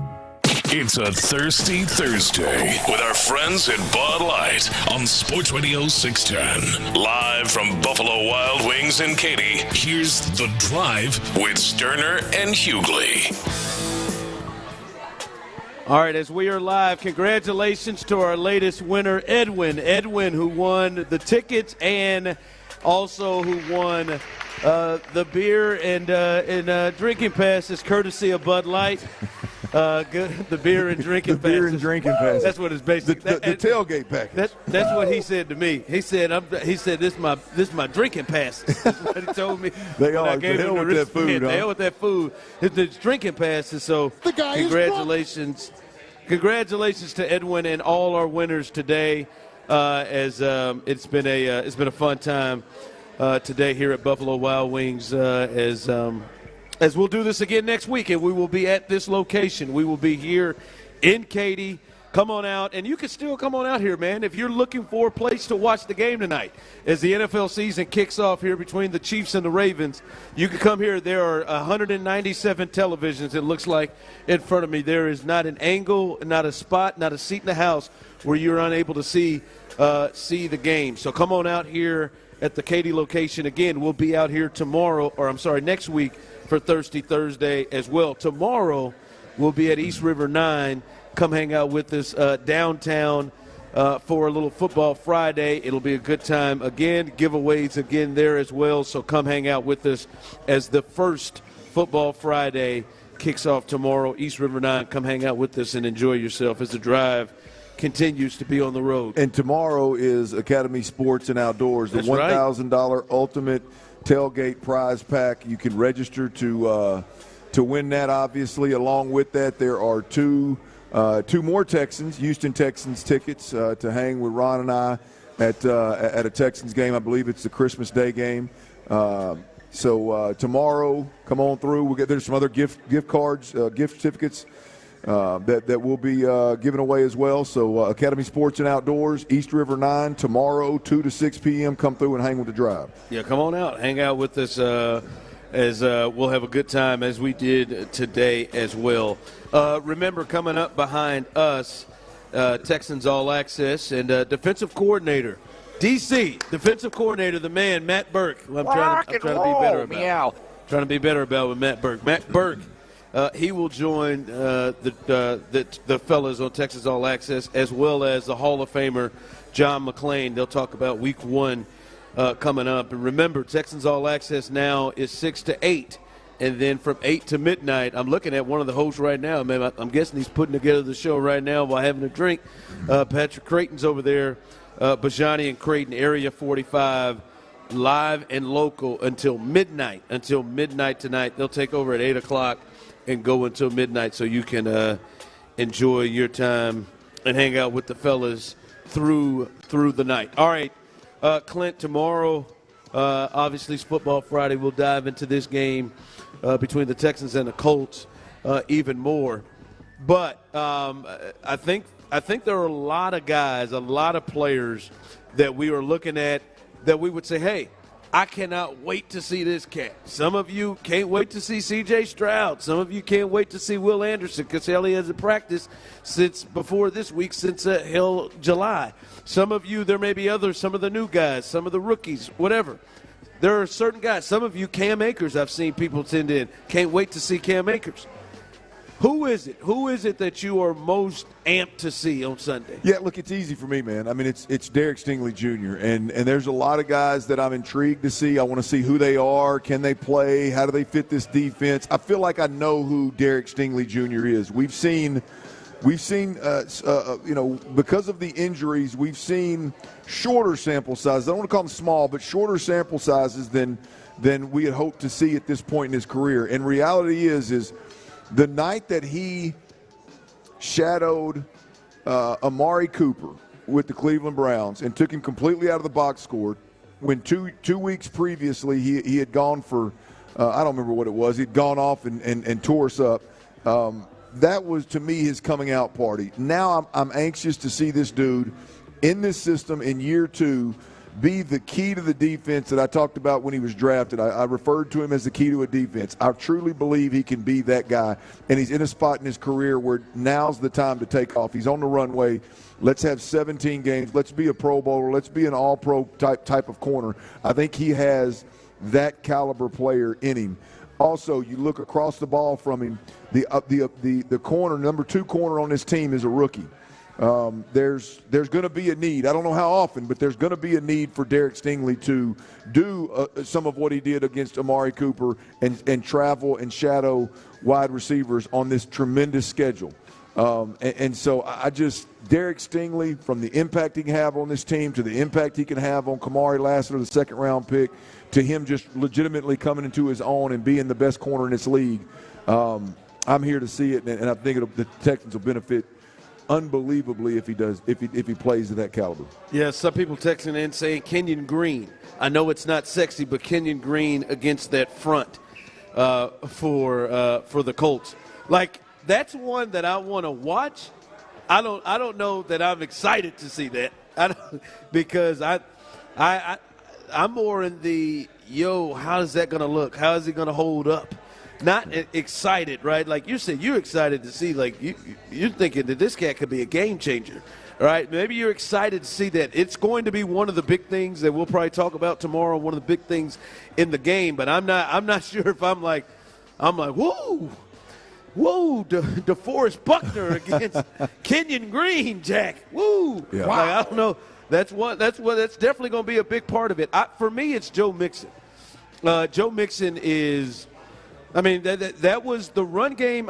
We were talking about it during the offseason. Can they get Saquon Barkley? Can they get one of these backs, Josh Jacobs, these backs to jump in to really help this team?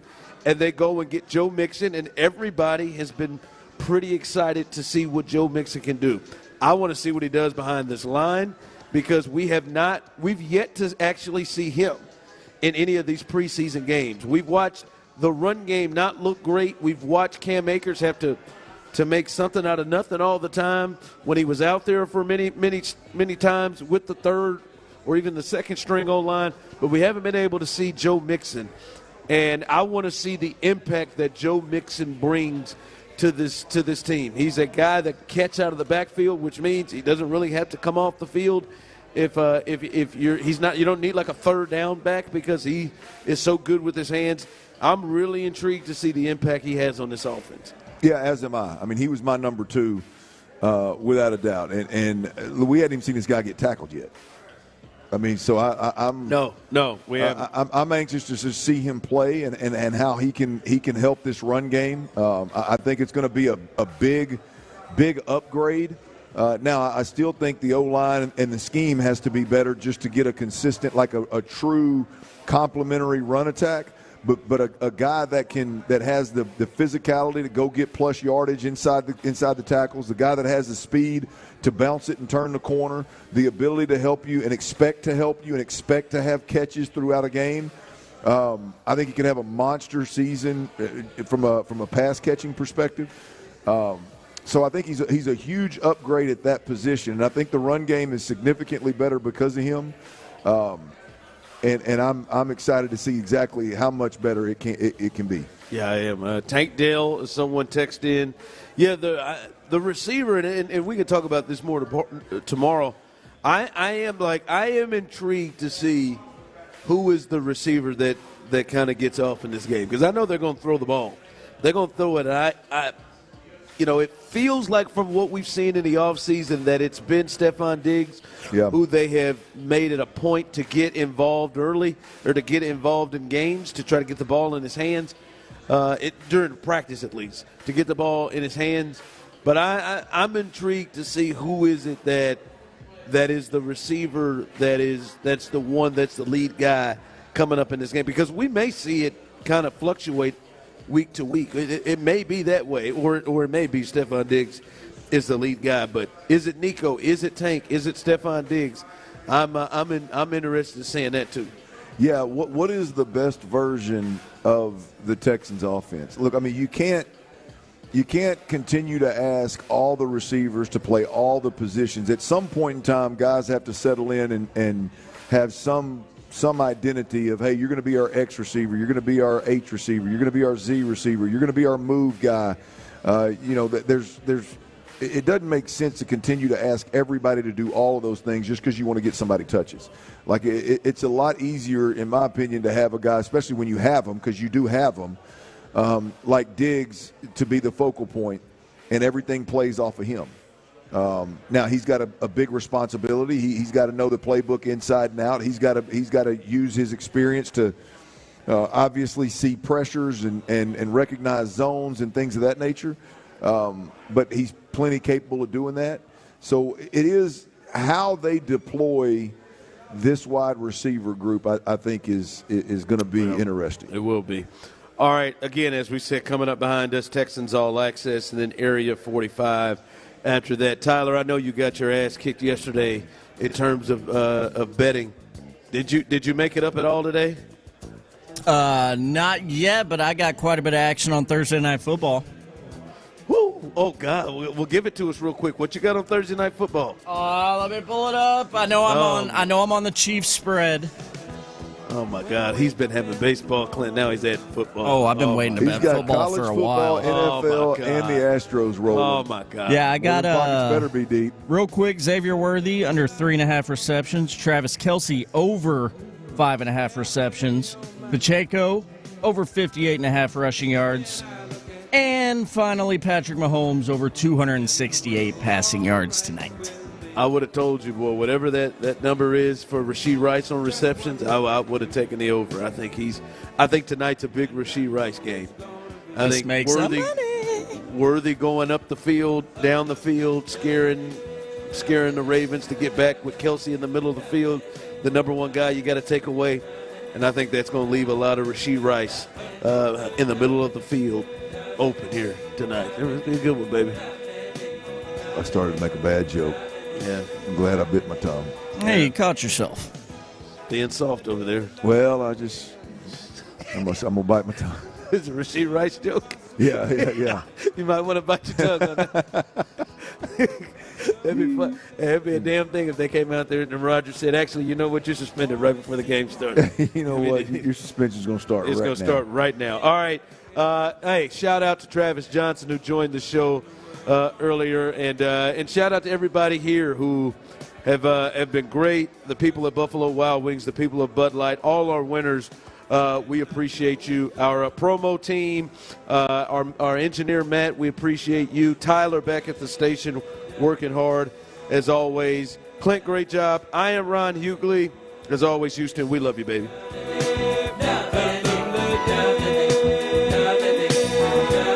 Thirsty Thursday. We have taken a trip all around this beautiful city. Well, you ain't never lied.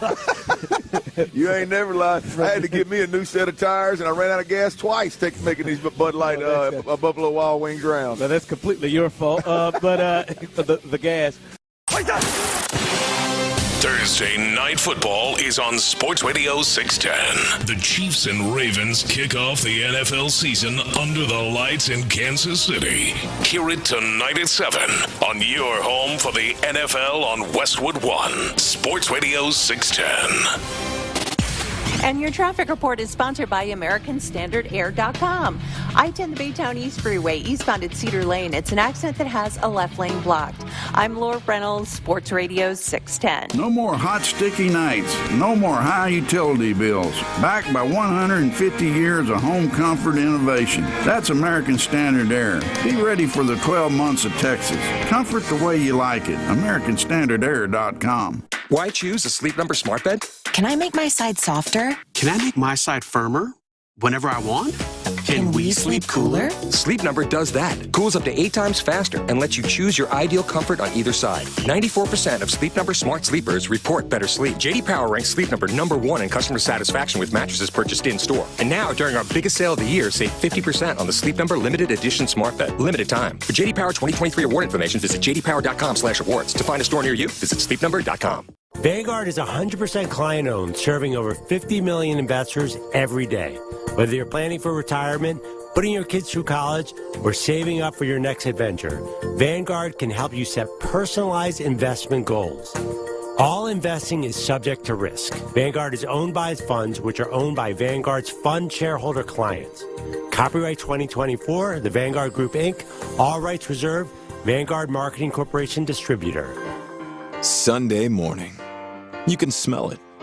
Game day. And the brisket you've been smoking since last night. A day to be with family, a.k.a. fellow football fans.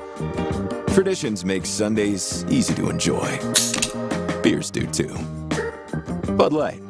Easy to Sunday, easy to enjoy. Bud Light is the official beer sponsor of the NFL. Enjoy responsibly. 21 plus. Copyright 2024 Anheuser-Busch. Bud Light Beer, St. Louis, Missouri. Stop what you're doing, because right now, Kohl's is giving away millions in instant Kohl's Cash in stores for free. You heard that right. This weekend is their Kohl's Cash Ultimate Giveaway. Plus, get 3 days of deals in store and online. Yep, you definitely don't want to miss this. So hurry to Kohl's today, before it's too late. Kohl's Cash Giveaway valid in-store only. Redeemable only that day. Some exclusions apply while supplies last. Ends September 8th. See store or Kohls.com for details.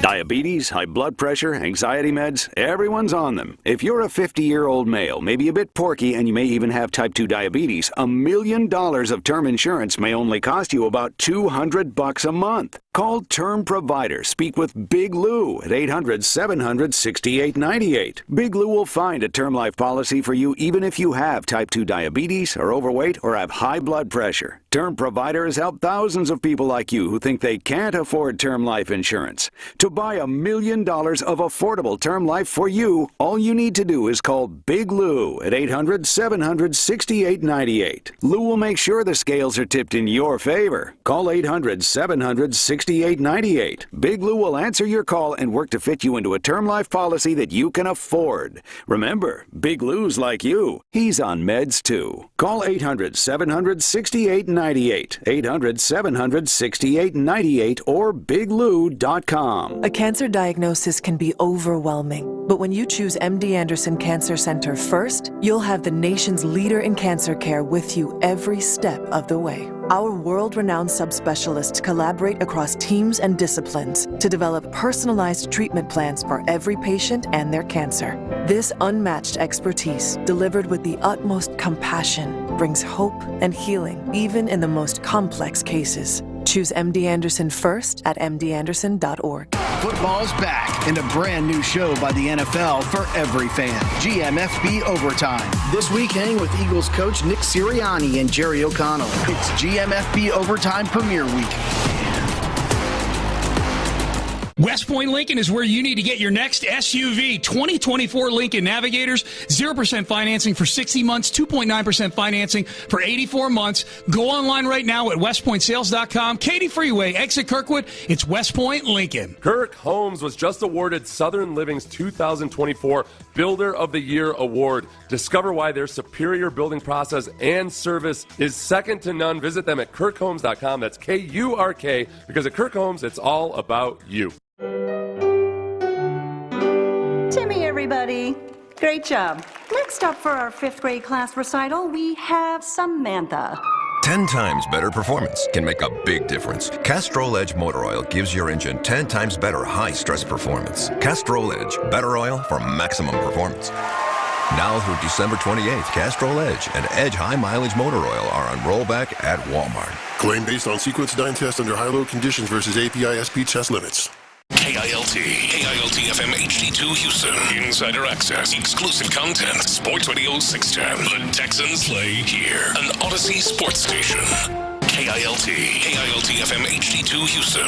Insider access, exclusive content. Sports Radio 610. The Texans play here. An Odyssey sports station. 5 nights a week. We talk Texans. Go, go, go, go! Intercepted! Here we go! Touchdown, Houston! Unreal! Let's go, baby! Attack the ball! Sacked! 3 and out! Texans! This is Texans All Access, brought to you by Mattress Firm. Welcome to the program.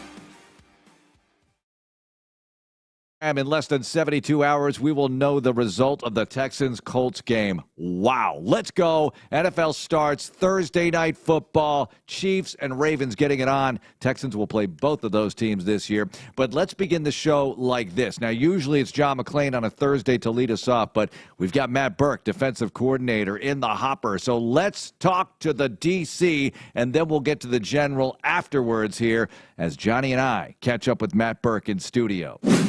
Coach, it's been a while. How are you doing? I'm doing good. How are you guys? We're doing great. Looking forward to week one. Here we are. So you're facing the Indianapolis Colts.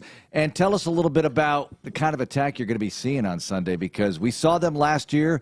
They were different in week 18 than they were in week 2. What are you expecting in week 1 this year? Yeah, I mean, I would say everything, starts with the run game for them. That week 18 game was our worst rushing game of the year on defense. So I think just kind of combining that with their philosophy, they were like top 10 in terms of attempts last year from a rushing standpoint too. So, factoring in obviously Richardson coming back and his ability to run the ball. So I think it's going to start there for us in terms of stopping the run. It kind of usually always does, but probably even more so this week from like probably what the focus of their attack's going to be. The additions that have been made on defense, Coach. Daniil on the outside, Aziz inside. Kamara is a rookie draft pick. You guys are all in your second year. Most of the staff is back. How's that transition been with continuity with guys that have been here, but then working in the guys that just got here? Yeah, I think it always helps when you have that level of continuity from a coaching perspective and some of the players that were already here. Then when you're adding new players into that, there's already that foundation, and those guys are helping. Yeah.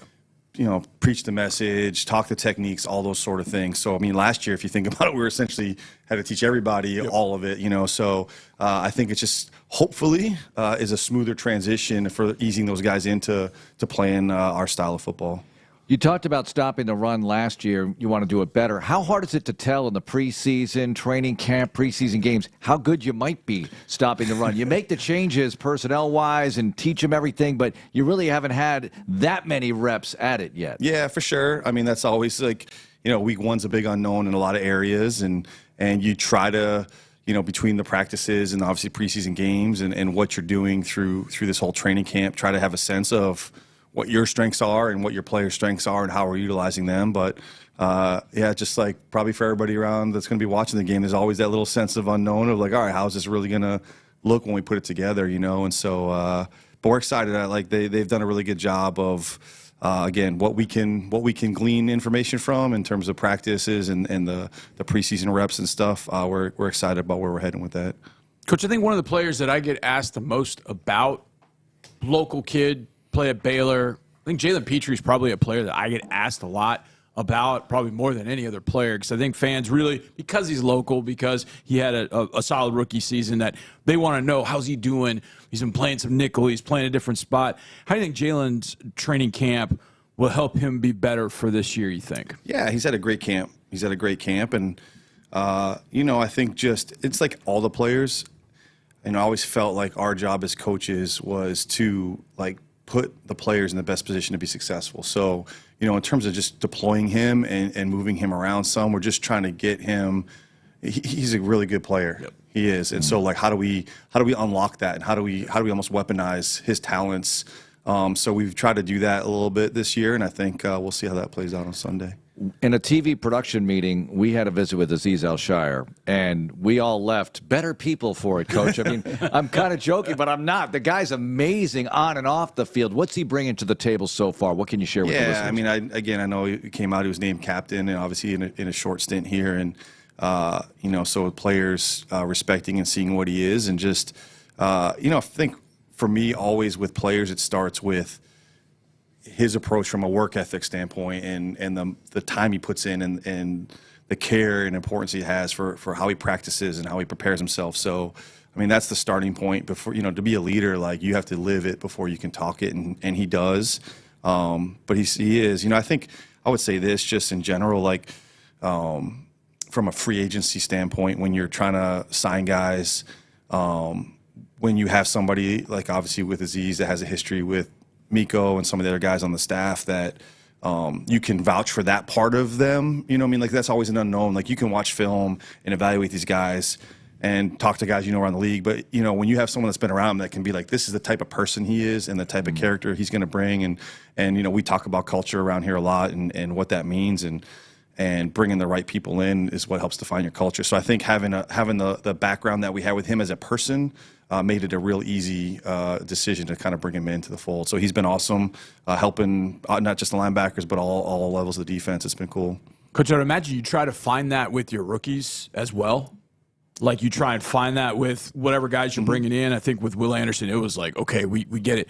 Kamari comes in as a second-round pick, played at Georgia, thought he had a really good career, but then all of a sudden you see him get here, and he just seemed to us like he was every day doing something where you go, whoa, this dude can ball out.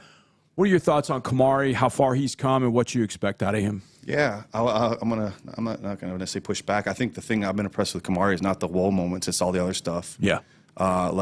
Same thing. You talk about a business-like approach. I mean, he doesn't say much in meetings.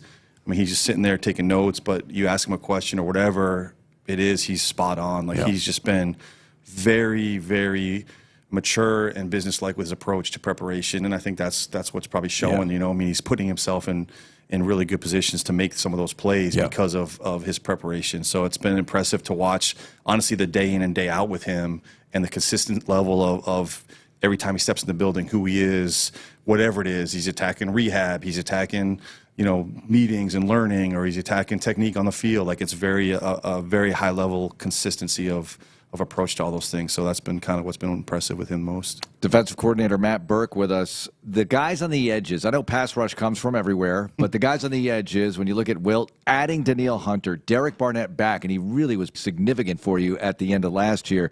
What about what you have to offer there, Coach? Yeah, that whole group. I mean, obviously Danielle, starting there with just his history of production as a pass rusher and what he brings. We felt like that would be a good compliment with obviously having someone like Will in place. And like you said, Derek, I have a history with Derek, a longer history from Philadelphia and what he's done. But, when we had some injuries last year and kind of brought him in, he really produced for us. And getting Jerry back in the mix, too, is spry, young, whatever, he's 30-something, I don't know. But, yeah, it's been cool to see that room sort of gel and develop, and those guys specifically. And this week it's a challenge, obviously, with a quarterback that's got the mobility that Richardson does, and I think that's probably going to be important. That rushing together this week is what's going to be challenged. Like as good as those guys can be individually, a quarterback like this makes you really have to rush as a unit. And so the seeing that gel and hopefully come together and come to fruition this week is going to be critical to our success, because you can have great one-on-one pass rushers, but if they're kind of independent contractors, there's going to be escape lanes. There's going to be other issues that kind of rise up. So I think the cool part is sort of like the cohesion that those guys have started to show and really starting to understand how they work together. I'm going to use that. I like that. Cohesion part. Can't be independent contractors. Oh, yeah. You got to rush together. It's pretty good. I like that. You allow it. Okay, good. Coach, I've heard CJ talk about this a few times when he's been asked. I mean, you'll see him sometimes at practice. He'll ask Aziz. They'll be sitting there during a break, and they'll be talking. You can just see their hands moving, so they're talking ball because they're doing routes and things. But CJ also said he talks to you at times about things that, hey, what did you guys do to me on that particular play? What were you guys in? How are you guys doing that? How has that kind of helped the relationship between offense, defense, in a sense that, he'll come to you and he'll ask you, like, hey, what were you guys showing me, or what were you guys in that play, that your quarterback is that inquisitive about what's been happening? How did you guys beat him on that play? What's that kind of been like to see kind of CJ, the other side of the ball, to see him want to know more about what you're doing on the defensive side of the ball? Yeah, I mean, that's a lot of levels to that question. Yeah. I would say, first of all, that speaks to CJ's growth. We did it last year some, but he's really into it now and really wanting to understand, a deeper level, like moving into his second year and those sort of things. And even, upstairs, my office and Bobby's office are right next door to each other. So he'll be coming into Bobby's office, but I might have something up on, watching some film, or he might just pop in and stuff. And so it happens even off the field too. But I think, again, kind of zooming out, bigger picture stuff, I just see that happening all across the team. Right. I've said this before. You see Stephon and Sting talking after a play, or like, hey, what leverage were you in there? I tried to do this to you. What'd you see? And man, how'd you beat me on that? And Joe Mixon's been awesome. Another addition of coming across the ball and talking to those guys. So Aziz, it's been a really cool collaboration across the ball. that guys just want to get better and understanding that, hey, that's a different perspective, right? Like, all right, I'm looking at things from an offensive mind point. I'm a quarterback and I see this and this. Well, hey, as a defensive guy, what does that mean to you? Or you may tell me something that I don't have that lens. I don't have that perspective on it. And so I just think that's a credit to the players, that the desire to get that knowledge and to see the different angles and different perspectives of things that hopefully, again, lead to a faster growth, and for, a guy like CJ or whomever that is to really expand sort of what way he sees the game. All right, one more quick one. Highlight of the offseason for you, your time off. Celtics winning, any more mountains climbed? So all of that, actually, I did. I went to Game 5 in Boston. Nice. Actually, so I know it's supposed to be quick. I had tickets to Game 5, and then when they went up 3-0, I was like, well, man, they may not get to Game 5. So I rigged it up, and I convinced my family to let me drive up to Dallas for Game 4, which was possibly the worst basketball game I've ever watched. So I actually went up there to Dallas for that, whether that was a Friday or Saturday it was. I just drove up for the day and witnessed that debacle and came back. I actually had 3 buddies from Boston fly down to meet me there. We were getting ready to celebrate a title that day, but it got pushed out. So it was actually cool. So I ended up flying up to Boston and witnessing that too. And I've said this, like we've talked some soccer in here before. I actually went to 2 Liverpool matches too. I went to Anfield and went over to see the Carabao Cup final in Wembley also. For me, I always never want to totally lose perspective of the fandom. Yeah, it's hard in our job. We're so busy business, moving teams, and stuff. So I hold on to these little pockets of being an actual fan and just going to a game and witnessing a title or just my first time at Anfield at Liverpool Stadium. And, so those things are pretty cool. So I got to be a fan for a little bit this off season, which was nice. And then spent some time in France. My family and we all went to France for 2 weeks and did some scuba diving in the Mediterranean and did some day hikes up in some of the little mountain ranges too. So very cool. I always try to fill it up. Do it my best. Well, where were you when you watched Man City win the Premier League? I wasn't watching that. Yeah, no, okay. I wasn't. Oh, here we go. You didn't watch that? Okay, I'm just making sure. We're going back to last year. All right, Coach. Thanks a lot. Good luck. I appreciate it, guys. Johnny. Yeah, here we go. Johnny, Matt Burke is a hard guy not to like, and he's got a big assignment along with the rest of the Texans this weekend. But let's start on that side of the football, man. When you look at having to stop Jonathan Taylor, having to stop whatever we expect out of Anthony Richardson, they've got weapons galore. I know we're going to get into this with the general as well, but this is a real tall order going into their building where they will have quiet to operate because it is the Colts and they know how to behave when their team is on offense. This is going to be big. One of the things I always think about, Mark, is which team carries the most pressure in this game. And I kind of feel like because they're playing at home, and there's a lot of talk this offseason about, well, we didn't have Anthony Richardson, and we're a different team, and, well, we beat them in week 2. I think the pressure resides all on them. Wow. And that's a good thing.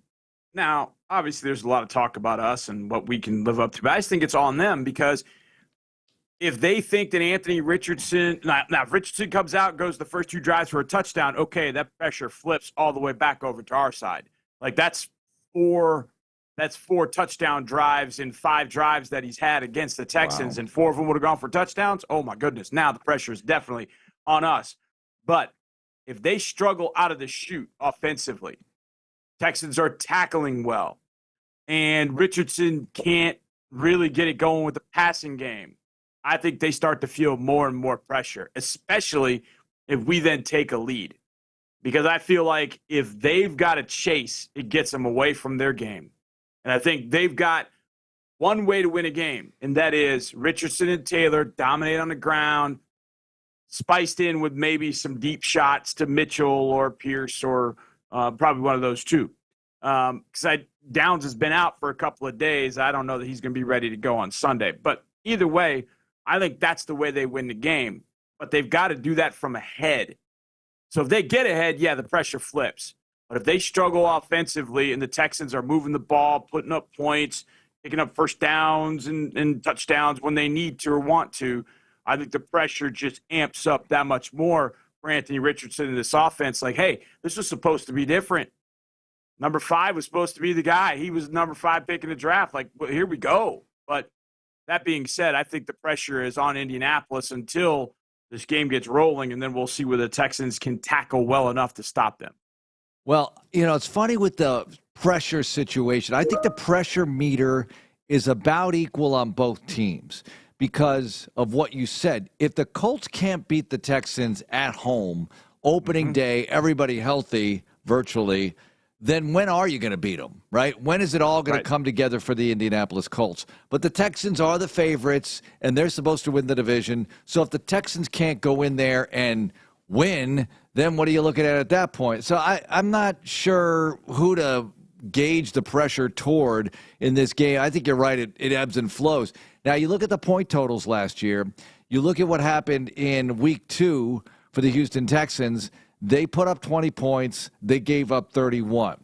In Week 18, you look at it the other way, right? The Texans put up 23, gave up 19. I think both teams are going to be able to score some points in this game, and that's why you and I don't know if we said this on the air, but you and I both think high 20s is what's needed to get it done against the Colts. Yeah, absolutely. I think that's what it's going to take. Because I do think the Colts will get that running game going. I think in Week 1, when guys have not played full games, it takes a little while. You're probably going to have your rotations going at a lot of different positions. And so I think some fatigue sets in.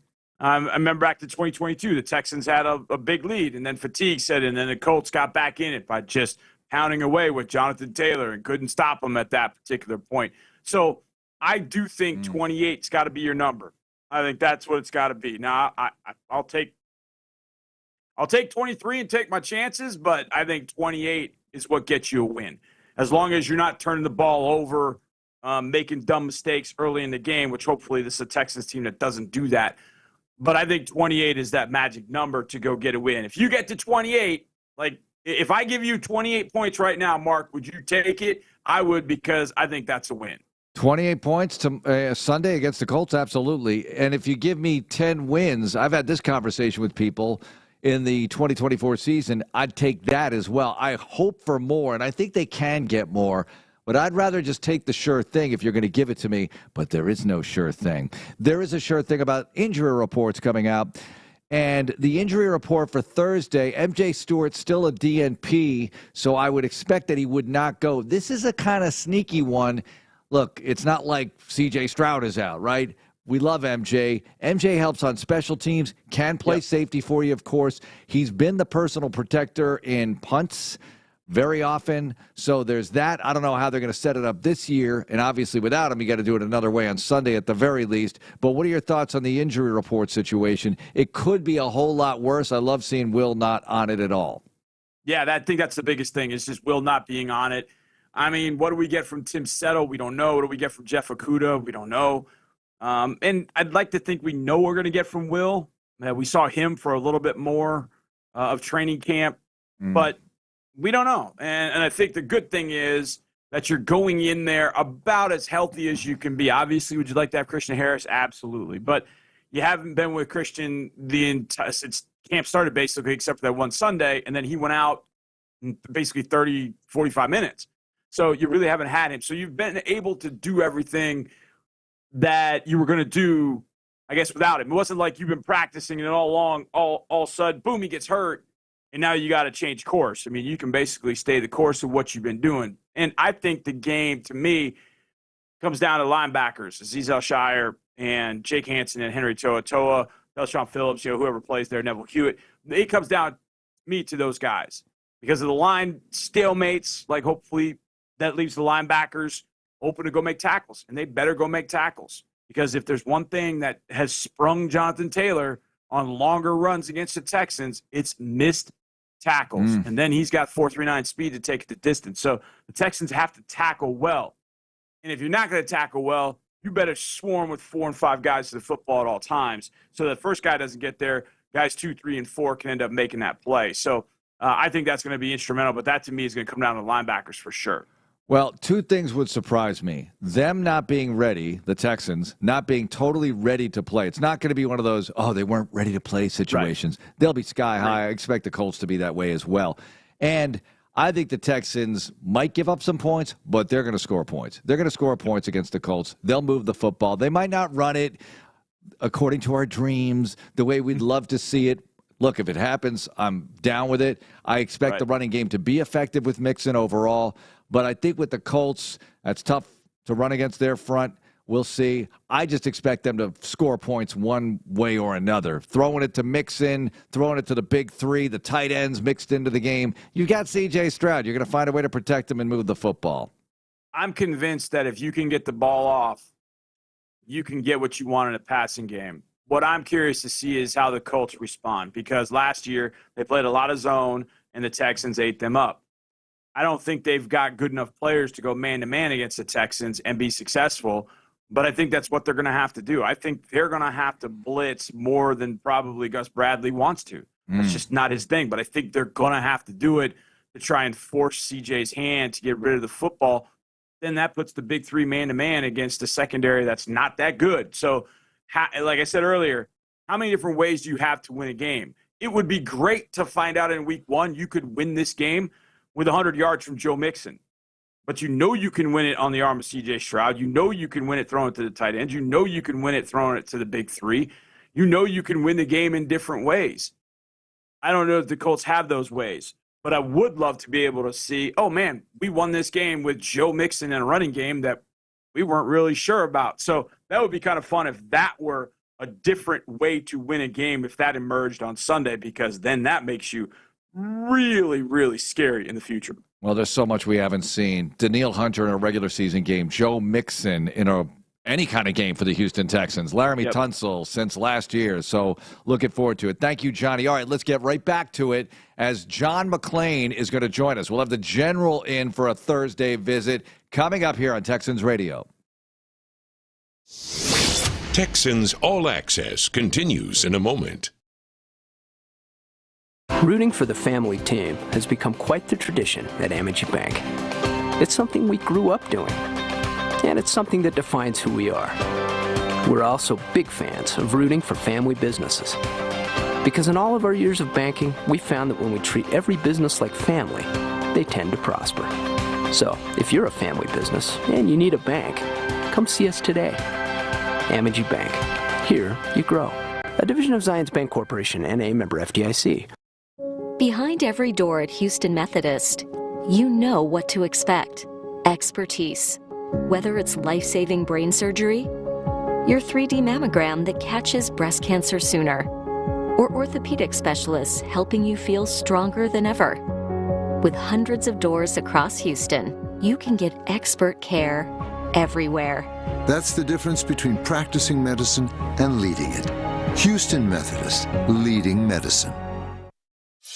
The Texans and SLB are proud to present the Houston Texans Stats Challenge for our 9th consecutive year. This program is designed to help 6th grade students learn and sharpen their math skills using the game of football. With interactive worksheets and fun videos from Houston Texans representatives, the Stats Challenge presented by SLB makes math fun for everyone. Last year, over 340 teachers and 4,500 students across Texas completed the challenge. Help your local middle school be the next to join them. Visit HoustonTexans.com. Go Texans! What could be better than watching your Houston Texans take the field this season against exciting opponents like the Chicago Bears, Detroit Lions, Miami Dolphins, and Baltimore Ravens? Watching the exciting matchups with 10 or more of your friends and family. Experience the sights and sounds of NRG Stadium with your crew and secure group tickets now for one or more of these exciting games. Visit HoustonTexans.com to learn more about group ticket opportunities and the awesome benefits you get just by coming as a larger group. More Texans Radio coming up in a moment. This is Coke Zero Sugar. Could I be the best Coke ever? Try and taste with your ears. Hear those bubbles? Imagine them tingling on your tongue. Fizzy deliciousness. Listen to that cascading liquid. A mouth-watering waterfall. Irresistibly tasty. Zero sugar. Crisp, refreshing, and ice cold. Is Coke Zero Sugar the best Coke ever? Try and decide. At Hyundai, we make a big deal about the little things, like the little fact that 9 Hyundai vehicles have earned IIHS top safety picks this year, and offering a little thing called America's Best Warranty, because delivering safety and quality, pretty big deal. Visit your nearest Hyundai dealer today. Hyundai, there's joy in every journey. Right now, get 1.99% APR for 60 months on the Hyundai Tucson or Tucson Hybrid. Visit your local Hyundai dealer today. Offers end September 30th. Call 562-314-4603 for details. It's always football season in Texas, and Reliant is bringing the energy. Powering game day for the Houston Texans and Texans fans across the Lone Star State. Reliant is the only energy provider trusted by the Houston Texans to power every electric moment for the fans in the stands or on the couch this season and beyond. Reliant, proud to be the official energy provider of your Houston Texans. Reliant, PUCT number 10007. Nick Caserio previewed the Texans season opener exclusively on Payne and Pendergast. I mean, it's a good football team offensively. They have players that can create explosive plays, from JT to Anthony to, I would put AD Mitchell in that category as well. So, we're going to need everybody that we take to the game on defense. Hear the full conversation now on the Odyssey app. Insider access. Exclusive content. Sports Radio 610. The Texans play here. Texans Radio is back. Right back to it here on Texans Radio as promised.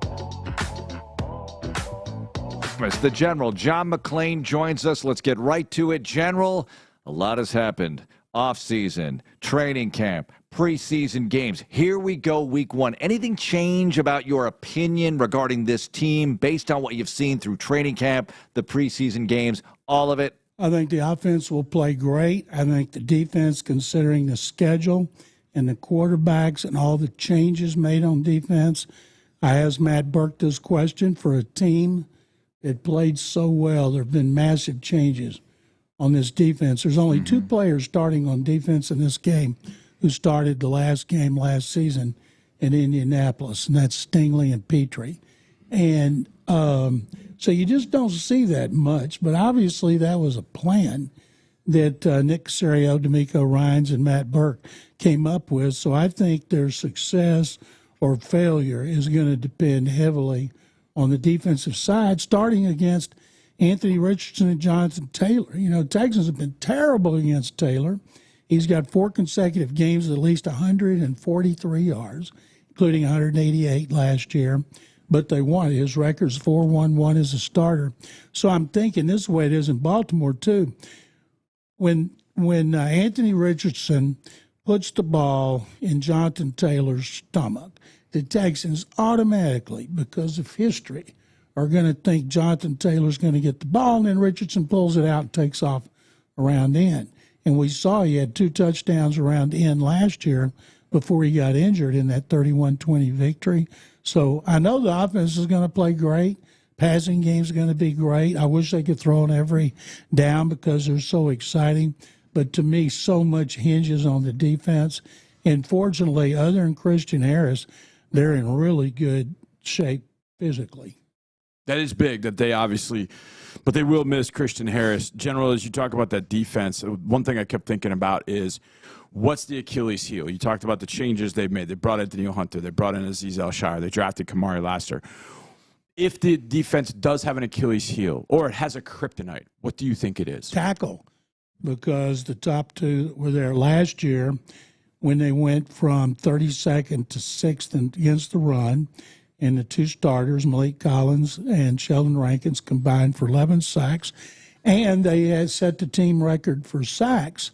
And one was traded and the other one signed for a $4 million a year raise. So Foley Fatukasi and Mario Edwards, and we all love Khalil Davis. I wonder what Khalil Davis could do if he played more. Say he started. Maybe he wouldn't be able to make the big plays, but there's a lot of candidates playing inside. Obviously, D'Amico Ryans and Matt Burke think they can be as good or better with the guys they have. Otherwise, they would have done what we thought and used a high pick or spent money in free agency on an interior defensive lineman.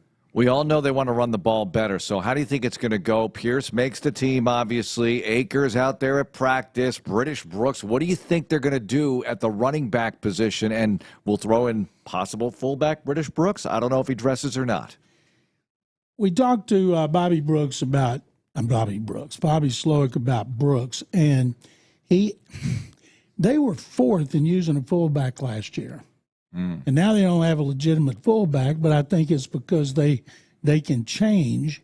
As we all know, Andrew Beck's the only player on the team, scored 3 different ways. But Brooks, to me, is exciting as a running back. And I don't know if he'll get to play much. I'm guessing he would. I could see him line up at fullback as a lead blocker for Joe Mixon. Mixon's a good receiver. He's averaged 12 touchdowns the last 3 years. Had a little 1,400 yards as a runner and receiver. Last year, he's big. You know, if they get down in the 5, I think they had 3 rushing touchdowns last year. 3 were by Stroud. You need more than that. They need a back where the defense is thinking, okay, Stroud's going to throw it every time they're inside the 5, and I think Mixon can do that. And I'm wondering if Mixon gets hurt or gets a breather, who's coming in? You know, who had the best preseason? You know, who should clearly be the number 2 back on this team? So I don't know how they're going to do it. Dargan Bawali, of course, great special teams player, and how they use those backs is important. I want this offensive line to prove, now that it's healthy, it can be a really productive run-blocking offensive line. That is yet to be proved. Okay, this question is for both of you. Okay. So we talk all the time about the stars, Stephon Diggs, Tank Dell, Derek Stingley.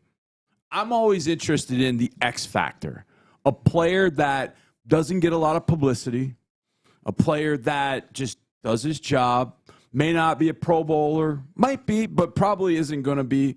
But you know this team just cannot get things done without this particular player. Like, he's the X factor, offense, defense, special teams. I don't care which one you pick. Who is the X factor that you have your eyes on to say, okay, not going to be Pro Bowler, but is a guy that we got to have on the field. He's got to be productive. Maybe he impacts defensive special teams, offensive special teams. Maybe it's just special teams. Who is your X factor for 2024? Dalton Schultz got to stay on the team. Okay. Because and we all know how much Stroud likes to throw to him. You know, their last scoring drive in Indianapolis last year, Schultz was getting all the catches. Yep. And his relationship on the field in clutch situations is obvious of how much Stroud looks for him. And the defense, I can't wait to see what the Colts do when you've got these 3 wide receivers healthy, and then you've got Dalton Schultz, then you got Mixon. I'm guessing they're going to play a lot of zone because their problem, according to the Indianapolis people I've talked to, is their secondary. Yep. You know, they're great in the defensive line. They're good enough at linebacker, but the people up there are worried about the secondary, and this is not a good game for them to be worried about that. So I can't wait to see how they play them. All right, so it's hard not to go with a star when you ask a question like that, Yeah. Johnny, because a lot of the fans, the casual fans, even some of the more knowledgeable ones, I think are not familiar with what Azeez Al-Shaair is going to mean to this football team. That's a good one. And to me, that's the straw that stirs the drink on defense. I know Jimmy Ward is crucial as well. Did not play in that Week 18 matchup last year and throughout the postseason. But now you have Ward for this Week 1 matchup, and I hope you have him forever, because Ward, Al-Shaair, Danielle Hunter, these guys are going to make a huge difference for this football team throughout the course of the season. And then you add in Will. It's great seeing Will. I don't know about you, but the highlight of my week so far is Will Anderson not on the injury report. Yeah. Fantastic. And I was looking for that yesterday because we know he's been banged up in camp, and I thought maybe he's still nursing something and coming back. I expected him to play. He said he would, but it wasn't even anywhere to be found. Let's go. Okay, I felt bad for him in that last game because he tried to play off the bench, couldn't start, and he was limping around. And so now you hope he's 100% because he's certainly not used up.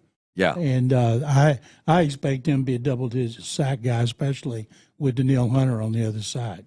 That's my second best news of the week. First one's personal, but that's number 2. It's very, very close. What's the first one? Mine, can't say it. Mine. Can't say that, not tell us. Now our imaginations are running wild. That's right. Let your imaginations run wild.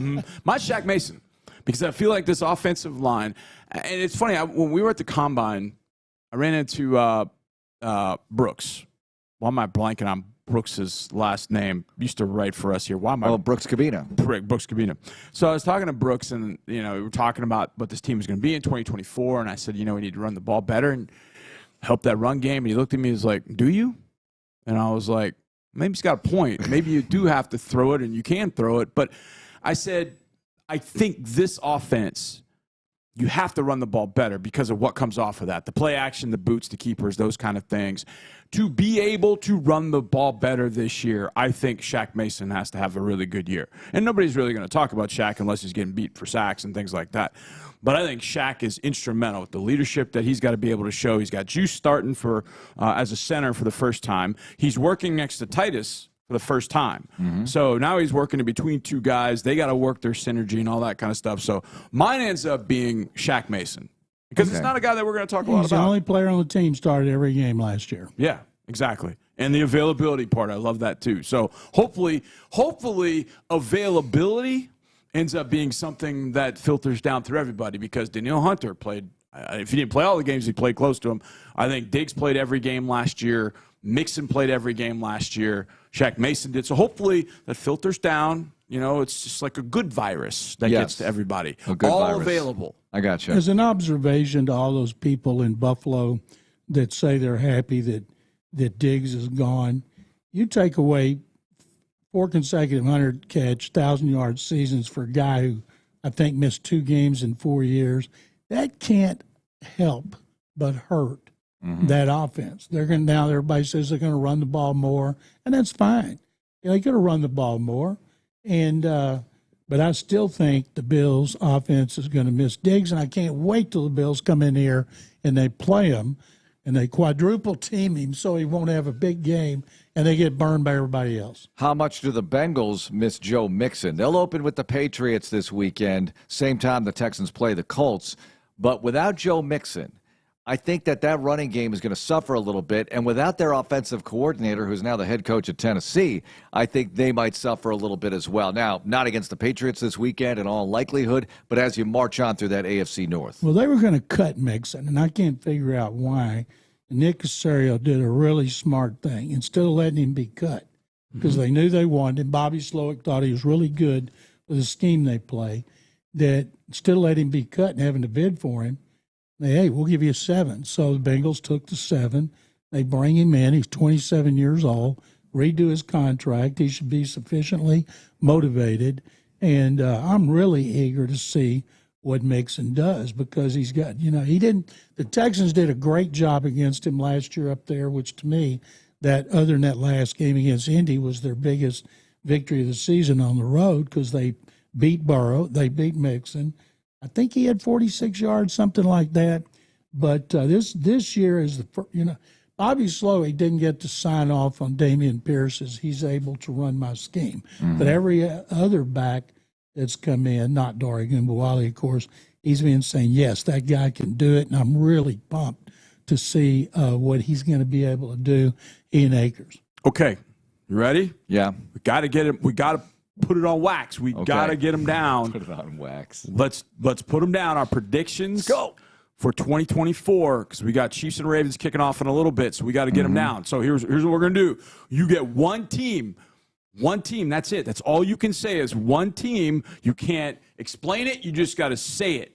That's it. Can't say what the prediction's about? No. Whether it's good or bad? No. You just have to say. Oh, this is fun. Okay. Here we go. And Mark, the winner. You have to eliminate. You can't say Texans. No, I'm not saying Texans. Okay. Ravens. I know the rules. Okay. Who's winning the AFC South? General. Texans. Well, I have to say Texans there. I mean, listen. Well, they should. The Texans should be favored. I think it's going to be a tough contest throughout the course of the year. One word. I know. He's sorry, Texans. Go on. Okay. Next division. AFC West. Chiefs. Yeah, no-brainer. Chiefs. Okay. Chiefs. Well, who are you saying? Chiefs. AFC North. Ravens. Ooh. I'd say Ravens. That's a Ravens sweep. Yeah. Okay. Yeah. AFC East. Tough one. General. Jets. Wow. Dolphins. Upset City. Jets. Yeah, I think the Jets get banged up, and it's going to be tough. I think the Bills aren't as good. Remember, the Dolphins still had a chance to win this division, even though they were terrible down the stretch. and losing everybody. We talked about guys coming in for that last whiff of NFL dollars, trying to help out that injured defense, and they still had a shot, and they couldn't do it. I think this year might be a little bit different for them. Okay, 2 teams. So think about who you picked for the division. General, you picked Texans, Chiefs, Jets, Ravens. Mark, you picked Dolphins, Texans, Chiefs, and Ravens. Okay? Think about 2 teams that are going to make the playoffs that you didn't mention. 2, you don't have to give all 3. I just want 2. 2 wild card teams that you think that you're confident in won't win the division, but are going to end up getting wild cards. General? Bills and Bengals.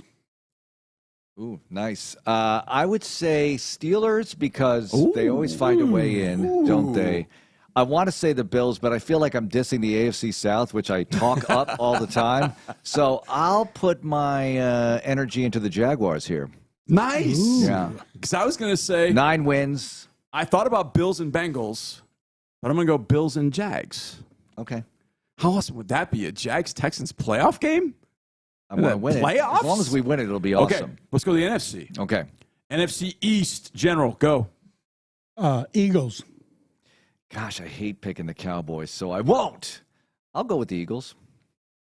Well, Eagles, clean sweep. NFC North. Ooh. Very tough. Lions. I'm going to say Lions take a step back. It's the Green Bay Packers. Wow. I'm going to throw all kinds. I'm just shocking everybody. Minnesota. The Chicago Bears. Wow. I'm going with Caleb, baby. Shocking. Shocking. Better not do it if week CJ 2. Stroud can do it, Caleb Williams can do it. No, so I'm he going can't. Bears. Okay. NFC South. Ooh, this is a tough one. General.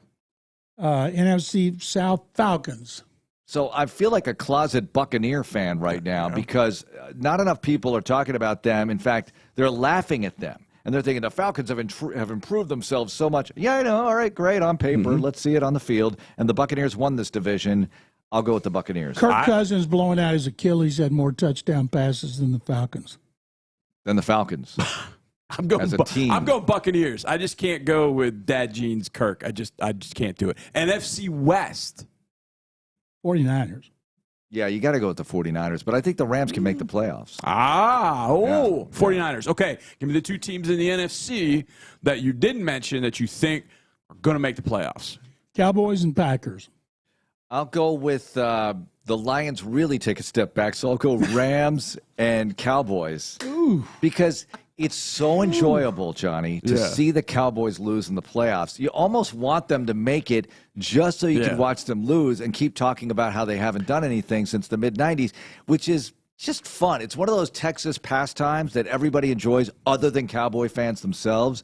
It's a natural tradition now. It's no fun when they're bad.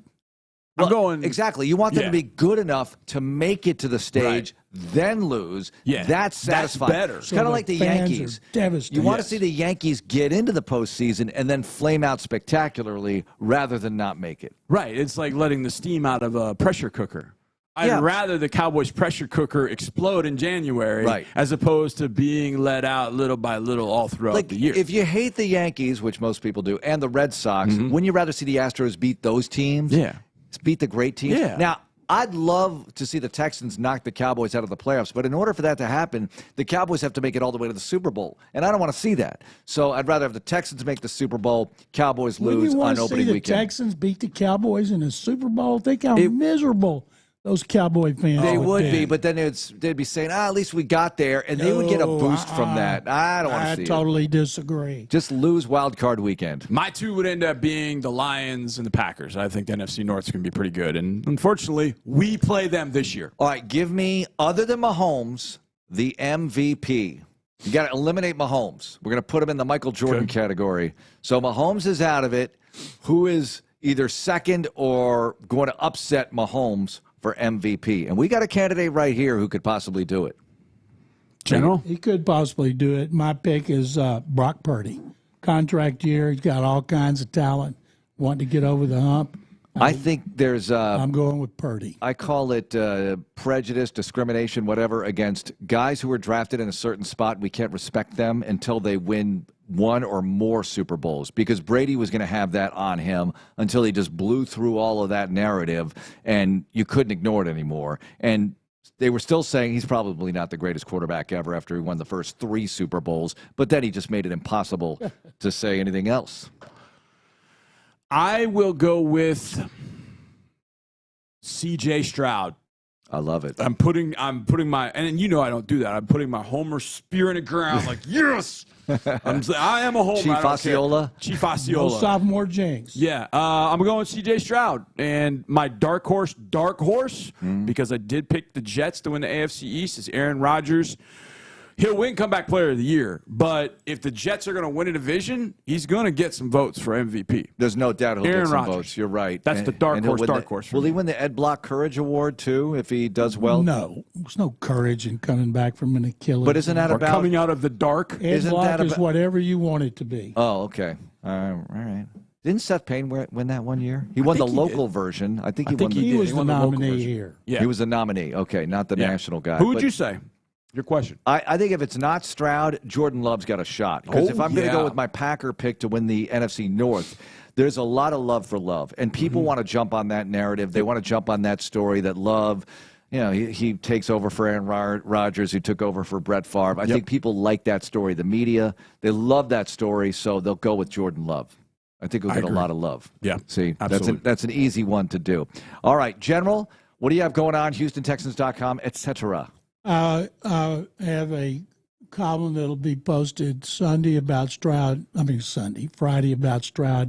and Richardson. I have one posted now about the colossal, monumental victories in Indianapolis and their historical impact on the franchise the last 2 years. And I did one today about how last year, going into the last game of the season, the Texans were third against the run.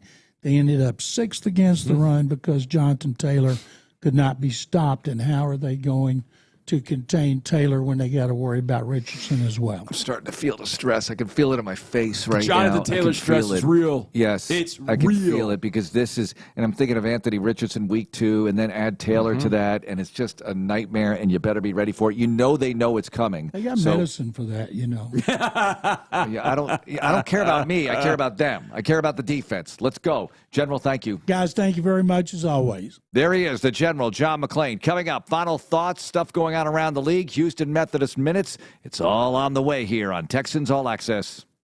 The BMW i4 M50. It's 100% electric and 100% BMW. Experience the power of over 500 horses stampeding at a whisper as BMW M-engineered handling takes you through every twist and turn. The complete suite of intuitive technology keeps you connected. The pure performance keeps your heart racing. The BMW i4 M50. Silence has never said so much. BMW, the ultimate electric driving machine. Lease a 2024 BMW i4 eDrive 35 for $499 per month. Visit HoustonBMWdealers.com today. When you need mealtime inspiration, it's worth shopping Kroger for thousands of appetizing ingredients that inspire countless mouth-watering meals. And no matter what tasty choice you make, you'll enjoy our everyday low prices. Plus, extra ways to save, like digital coupons worth over $600 each week and up to $1 off per gallon at the pump with points. So you can get big flavors and big savings.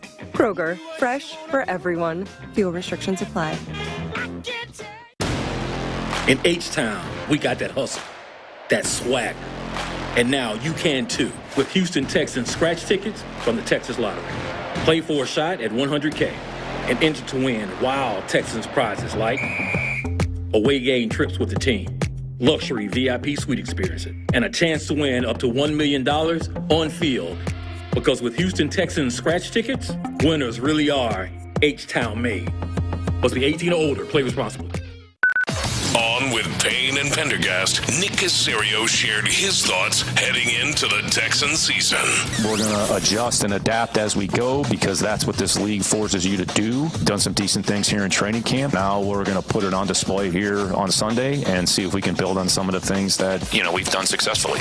Hear the full conversation now on the Odyssey app. Insider access. Exclusive content. Sports Radio 610. The Texans play here. More Texans Radio coming up in a moment. The Houston Texans, Toro, and NOV have partnered with the Sam Houston Area Council of Boy Scouts of America to present Toro Takes the Bull Out of Bullying. Toro Takes the Bull Out of Bullying, presented by NOV, is an educational assembly about preventing bullying. This year, the Texans and NOV have created an anti-bullying patch for students in the Scout Reach program. Scouts who complete Toro's anti-bullying quiz on HoustonTexans.com will receive the patch. The Texans, NOV, and the Boy Scouts are proud to help stop bullying across Houston.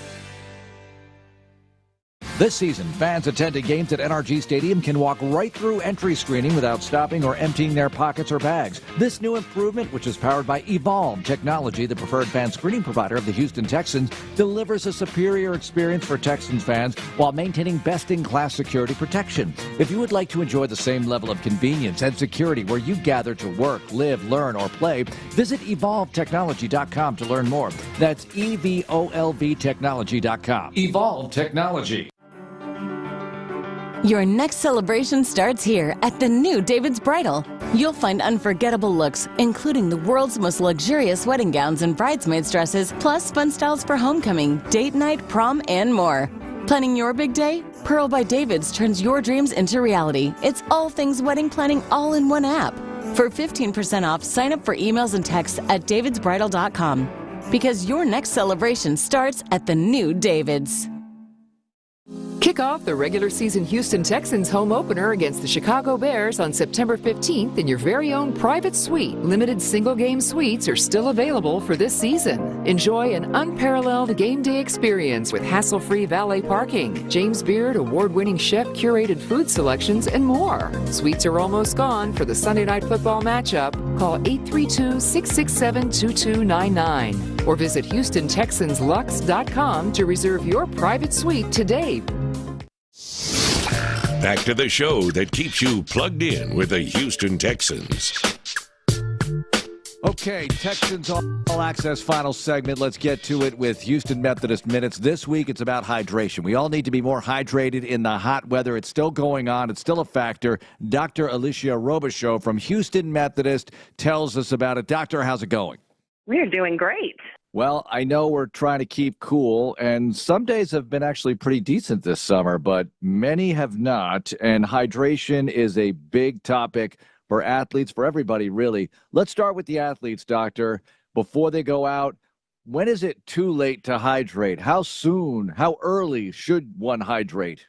I think the biggest thing is you hydrate more than a few hours before your event. So for my golfers, for my football players, for my track stars, my biggest thing is you need to hydrate the night before. You're not waiting an hour before your event to start your fluid intake. We want electrolytes.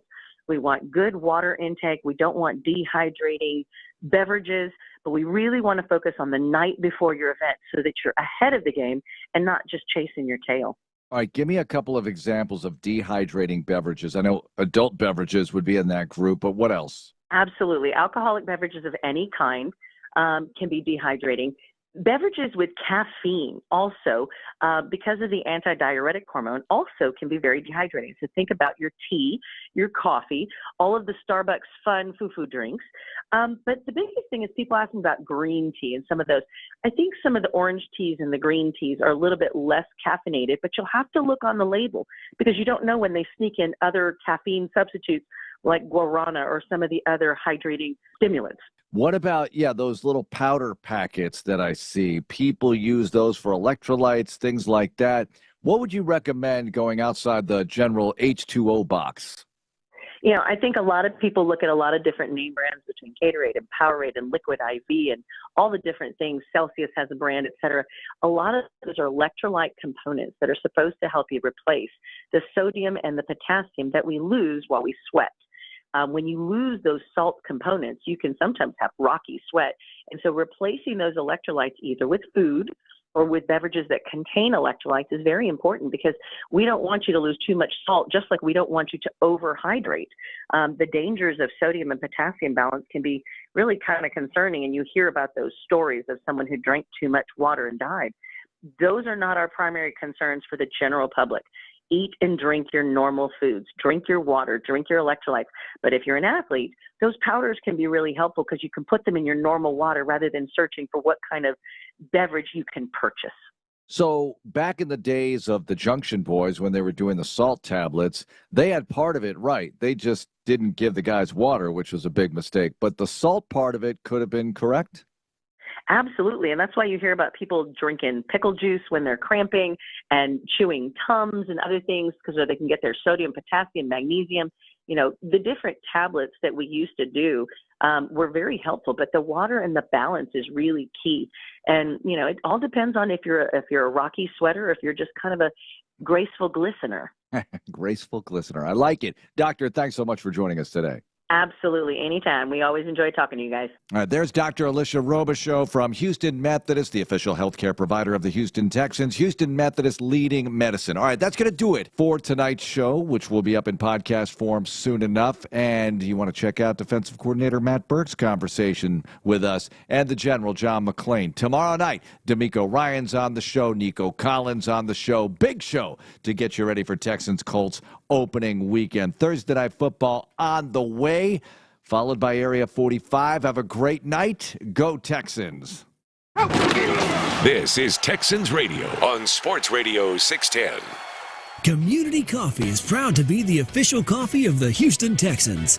For over 100 years, we've served communities like yours with rich, smooth coffee crafted right here in the USA. And as a company that's worked to bring people together since 1919, Community Coffee celebrates the uniting power of fandom, especially for Texans fans in Houston and beyond. We're grateful to be part of the Houston Texans family on game day and every day. Community Coffee, strong as our roots. Behind every door at Houston Methodist, you know what to expect. Expertise. Whether it's life-saving brain surgery, your 3D mammogram that catches breast cancer sooner, or orthopedic specialists helping you feel stronger than ever. With hundreds of doors across Houston, you can get expert care everywhere. That's the difference between practicing medicine and leading it. Houston Methodist, leading medicine.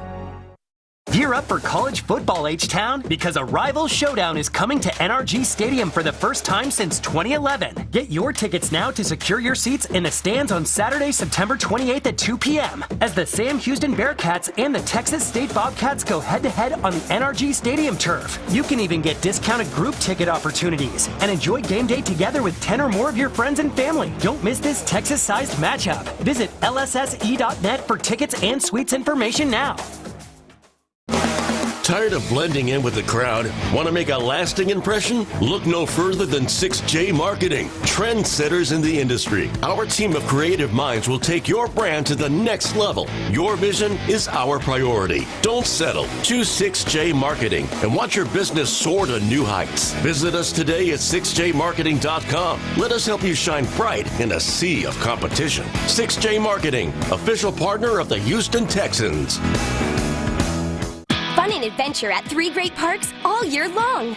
Downtown Aquarium, Kemah Boardwalk, and Galveston Island Pleasure Pier offer thrill rides, games, food, and fun for everyone. Whether you're experiencing the thrills on our roller coasters, taking a journey through exhibits, dining at waterfront restaurants, or soaking up the sun at weekend festivals, there's something for everyone. So come have fun at the Downtown Aquarium, Kemah Boardwalk, and Galveston Island Pleasure Pier. Adventure destinations the whole family will love. Buy weekend adventure passes and tickets online now. From dinner with the crew to an easy evening on the couch, Tito's handmade vodka makes for the perfect pair to any weekday plans. Stock up on your must-have mixers and go-to garnishes, and just add Tito's for a cocktail hour that's best served any day of the week. Tito's handmade vodka is distilled from corn and is naturally gluten-free. Find recipes and more at Tito'sVodka.com. 40% alcohol by volume, namely 80 proof. Distilled and bottled in Austin, Texas. Crafted to be savored responsibly. No matter where I travel, one thing remains the same. Everybody loves Ford here in the Lone Star State. The best in Texas isn't just about being the best-selling trucks. It's about you and how Ford trucks help you be at your best every day, offering the technology and capability to handle whatever the day brings. And that's why we say, Ford is the best in Texas. NRG Stadium will be packed this Houston Texans season as our 2024 season tickets have sold out. If you're not a Texans season ticket member, why not? Join our priority list for the 2025 season and be the first to know when tickets become available next year. Plus, you'll have incredible benefits like front-of-the-line access to 2024 playoff tickets and last-minute Texans tickets, a one-time 15% discount to use at the Texans team shop in NRG Stadium, and more. Join now at HoustonTexans.com/tickets. KILT FM HD2 Houston. Insider access, exclusive content. Sports Radio 610. The Texans play here. An Odyssey sports station. This Odyssey Sports broadcast is presented by Health Markets. Shop for health insurance your way.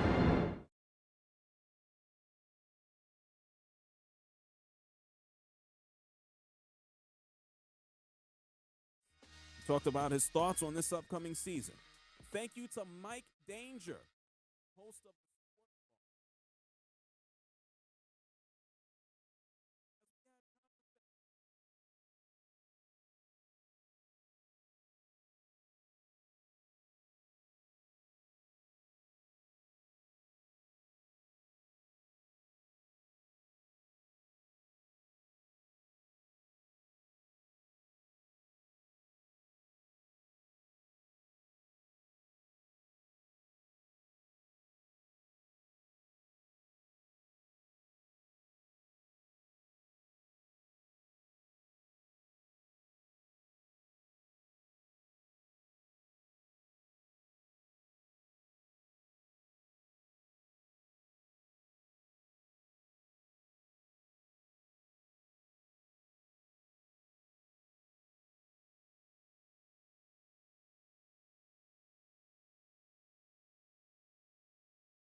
He's all over the media right now, right? He's doing everything. Yeah, I know. Might have something to do with his new girlfriend, maybe. Uh-oh.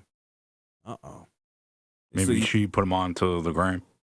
you think she wants to spy on him, or she trying to make him some money here? Maybe a little bit of both. Make herself some money? Make herself some money. Okay. There you go. Yeah, possible. I don't know if Bill Belichick needs any more, but she could take a commission. Look at her. A businesswoman. Maybe she's the one putting Bill Belichick to work.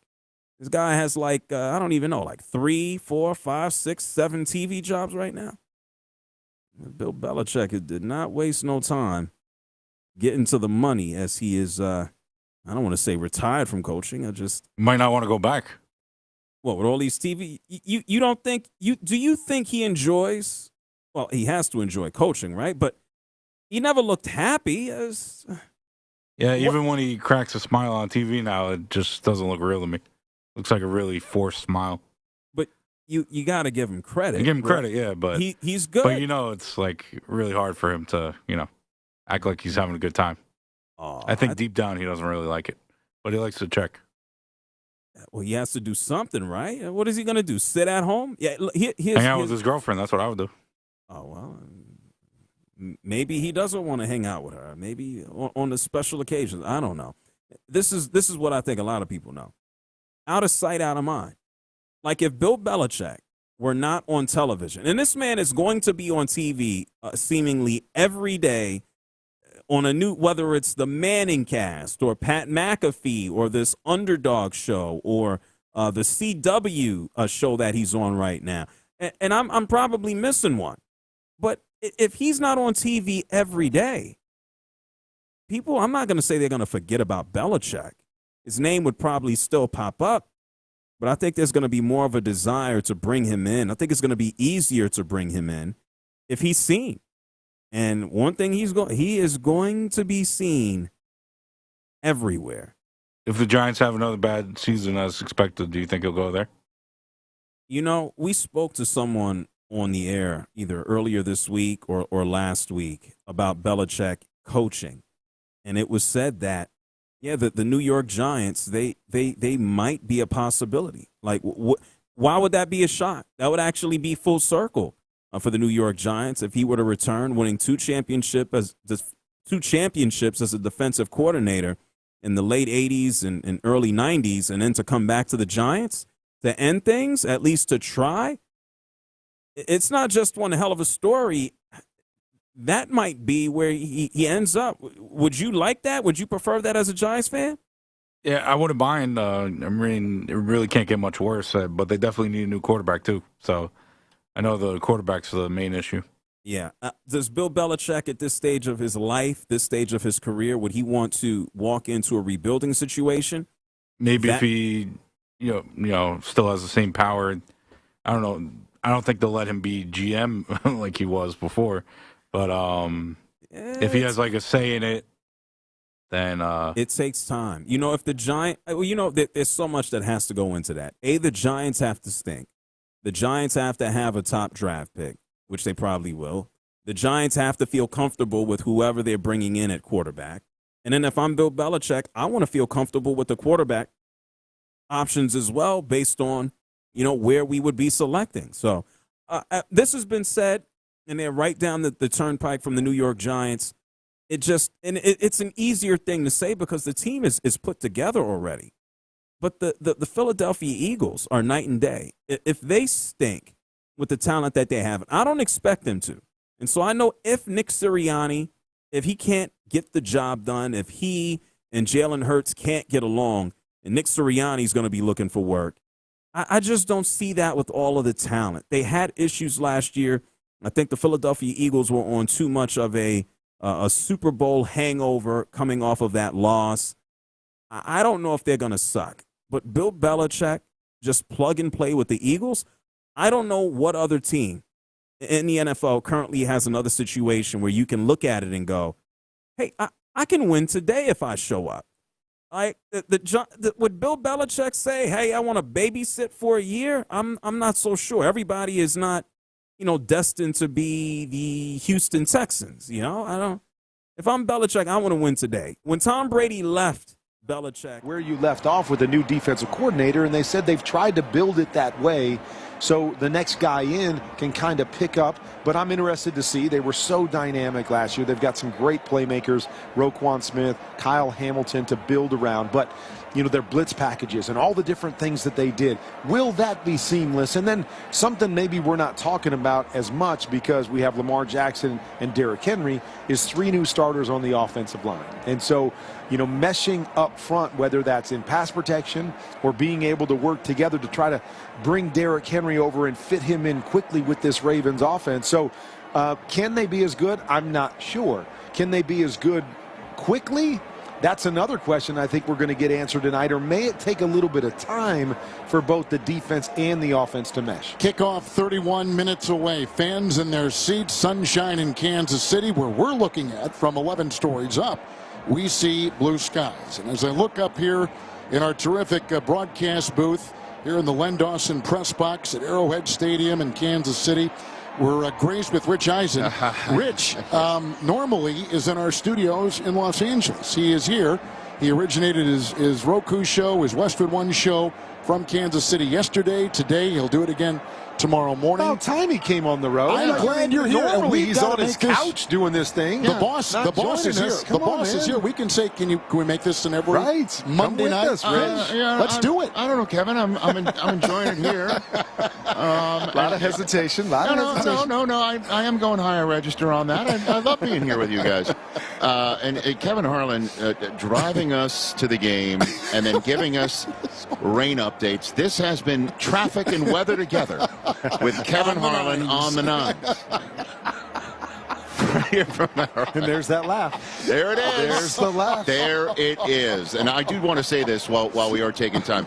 Kevin Harlan, tonight is kickoff to your 40th year broadcasting National Football League games, and we all. I don't know if they can hear me, but 40 years, awesome. Take our hats off to you. Thank you, Rich, for mentioning that, and I'm great to be. Very grateful to be with Westwood One. Our crew is terrific. And, Rich, it is great to have you have you with us. I was on Rich's show today. Yes, sir. Were you on, Kurt, today? I am on Rich's show tomorrow. Oh, tomorrow. Oh, yeah. Good. You're going to love the facility. It's what a big-time set. See, he took that on the road. Just take your show on the road. Exactly. We go to on Monday nights. Kevin will do Mondays. I'll do Tuesdays. We'll have this thing down. I'll just snap the fingers. Absolutely. Up next, he's become one of the most famous athletes in the world, and he happens to be, maybe the best tight end in NFL history to boot. That's Travis Kelce, who joins me next. This is Westwood One's coverage of the National Football League. The strength of our values, our way of life, hasn't just been won on the battlefield. It's won every day in our communities when we come together, extending hands of compassion, service, and hope to those who need it most. For over 100 years, the American Legion has been strengthening communities across our nation by providing life-saving help and support to our veterans and neighbors during times like we're facing today. It's what the Legion's all about. From blood drives to distributing food, from responding to emergencies and protecting the most vulnerable among us, our mission is making America's communities stronger. We are one family, and therefore, we care. We are the American Legion, veterans strengthening America. To learn how you can help, visit legion.org. Hello, I'm Jose Hernandez, and I have been using a wheelchair since my accident in 1995. My name is Andrea Dalzell, and I've been using a wheelchair since I was 5 years old. I guess if I had one message for the general public, it would be that I appreciate your help. But please, ask first. Yeah, a lot of people don't realize that I've actually got everything under control. I think people get nervous. They don't know how to act, so they pretend I'm not there. What probably bothers me the most is when waiters talk to my companion and not directly to me. I think everyone with a disability can relate to that parking spot problem. We know you're just parking in that disabled spot for a second, but please, don't. We're just looking for the same respect and consideration as everyone else. United Spinal Association is dedicated to enhancing the quality of life of people living with spinal cord injuries and disorders. Download our disability etiquette booklet at unitedspinal.org. Community Coffee is proud to be the official coffee of the Houston Texans. For over 100 years, we've served communities like yours with rich, smooth coffee crafted right here in the USA. And as a company that's worked to bring people together since 1919, Community Coffee celebrates the uniting power of fandom, especially for Texans fans in Houston and beyond. We're grateful to be part of the Houston Texans family on game day and every day. Community Coffee, strong as our roots. We're about a half an hour away from the beginning of the 2024 season. Starts with a juicy matchup between Baltimore and Kansas City. The weather is now cooperating. It is official, folks. Chiefs are a dynasty. 4 Super Bowl appearances in the last 5 seasons. 3 titles. Going for something that's never been done before. 3 titles in a row. And of course, it's partly thanks to 9-time Pro Bowler and future first ballot Hall of Famer Travis Kelce, the now 12-year veteran, as we all know, is dating megastar Taylor Swift, who is in the house tonight. He's got a hit podcast with his brother Jason. He even started on SNL in the offseason. But now Travis is back in football mode. And when I spoke to him earlier this week, I asked him about his team's chase for 3 in a row. I'll tell you what, it's fun every year to kind of look back and see how far you come and everything. But it's just so much more exciting to see where this thing can go. And it's been like that since Coach Reed drafted me here. Every single year, it's felt like we kind of took that stepping stone to get to where we are today. And what an unbelievable challenge that we got ahead of us, knowing that, doing it 2 years in a row. Last year, I felt like we had our target on our back, the bullseye on our back that everybody was taking their best shot at. And it's even going to be even more of that this year. We do have this routine and this system set by Coach Reed to keep getting better every single year and every single week throughout the year. The beginning product isn't the same as the end product. And, it's just it's so much fun getting to experience these challenges year in, year out, these new challenges that get you excited to play football, man. So the challenge is being the first one to ever do it. Like you're openly talking about it, like clearly winning the Super Bowl is the goal. I haven't talked to a single guy on this team about three-peating since we won the Super Bowl last year. that's an ode to Coach Reed and just how great of a leader he is to keep looking forward. You know, this thing isn't over with yet. We were able to get a lot of the guys from last year's team back in the building, and pockets a little bit more full than they were last year. And it's just fun seeing everybody get paid and then stay here in Kansas City wanting to build this thing and wanting to just, you know, attack the day. You know, you can't think about the Super Bowl or the three-peat. You got to keep winning games and taking on everyone's best shot and just keep getting better as a team throughout the year. Yeah, but this is history, man.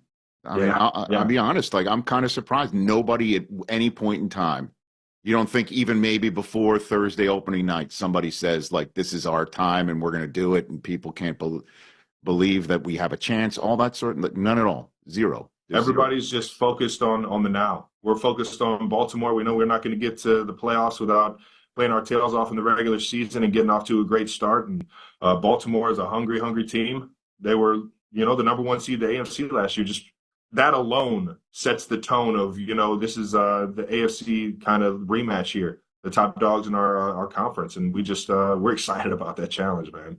Are you and Mahomes going to warm up in Justin Tucker's zone again? Is that going to happen again? Yeah, I don't know. That was Tucker's home field, so I don't know how his routine is on this side of things. I got nothing but love for Tucker.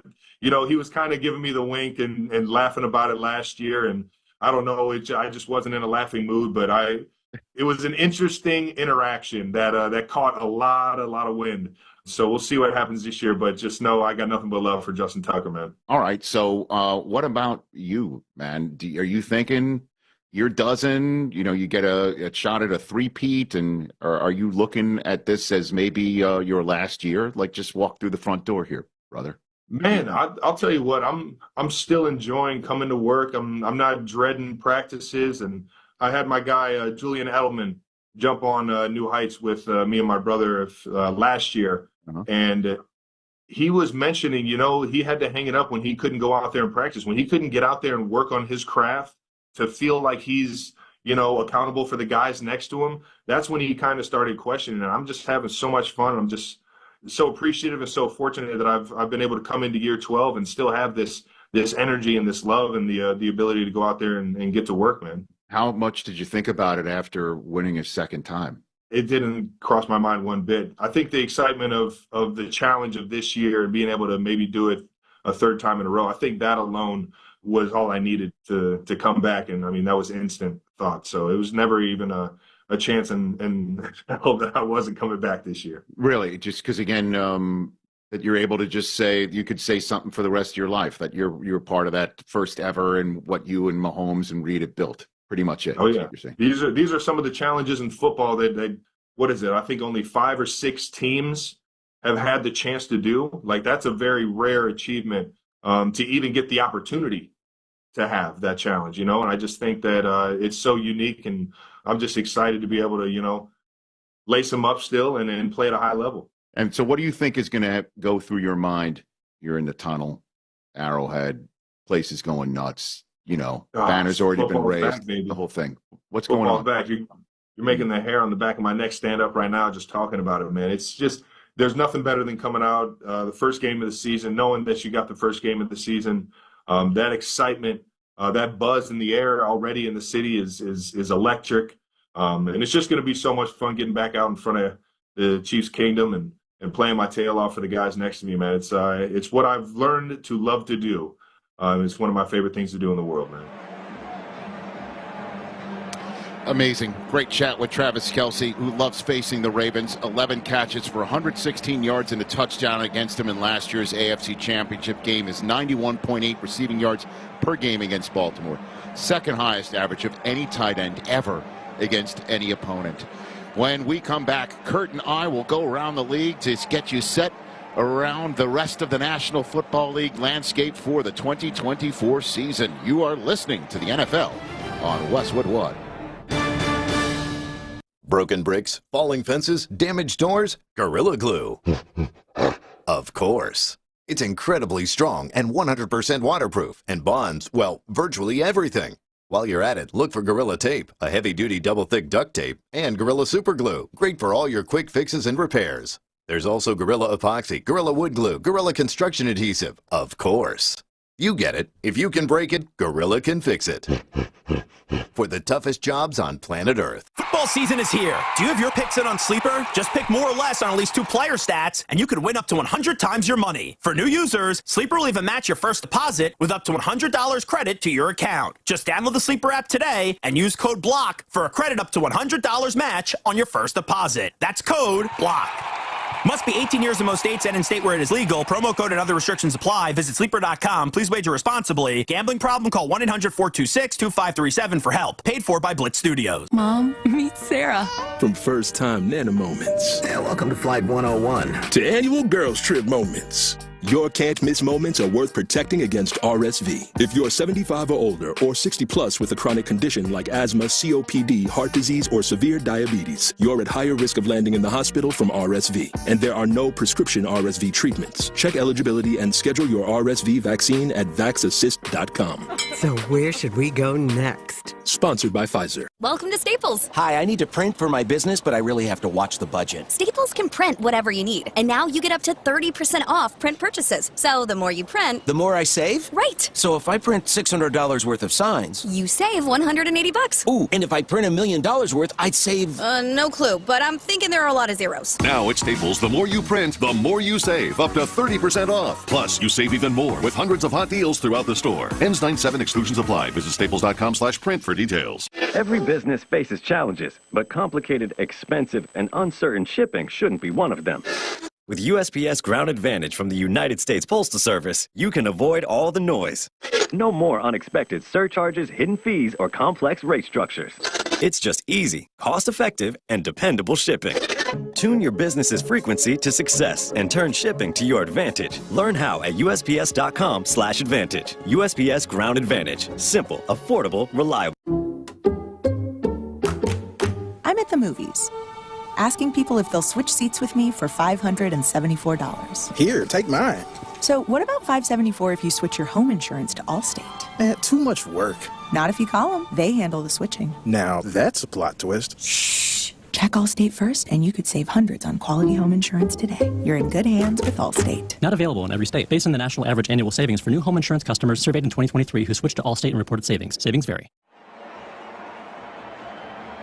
Along with Kevin Harlan and Hall of Famer Kurt Warner, I'm Rich Eisen here on Westwood One. You're listening to the 2024 NFL Kickoff Weekend presented by NFL Sunday Ticket on YouTube TV. We're about 20 minutes until kickoff now here in Arrowhead. A vicious rainstorm, lightning and thunder evacuated the field and the stadium for about 20-25 minutes, which is why we're not playing football right now. And you're not hearing Kevin Harlan and Kurt Warner on the call. But, Kurt, you and I are now going to just chit-chat a little bit, tap dancing a bit before kickoff.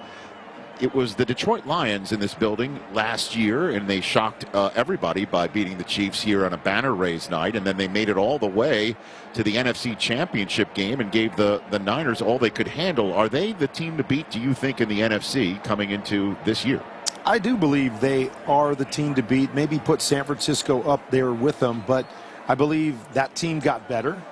We saw it last year. They probably should have been representing the NFC in the Super Bowl the way they jumped out on San Francisco. And so I think they're growing up. I think they're getting better as a team. I think they're maturing as a football team. And so I think they're right up there at the top of the league, probably with San Francisco. I know there's some other teams that we're excited about, but probably right up there with San Francisco as the team to beat.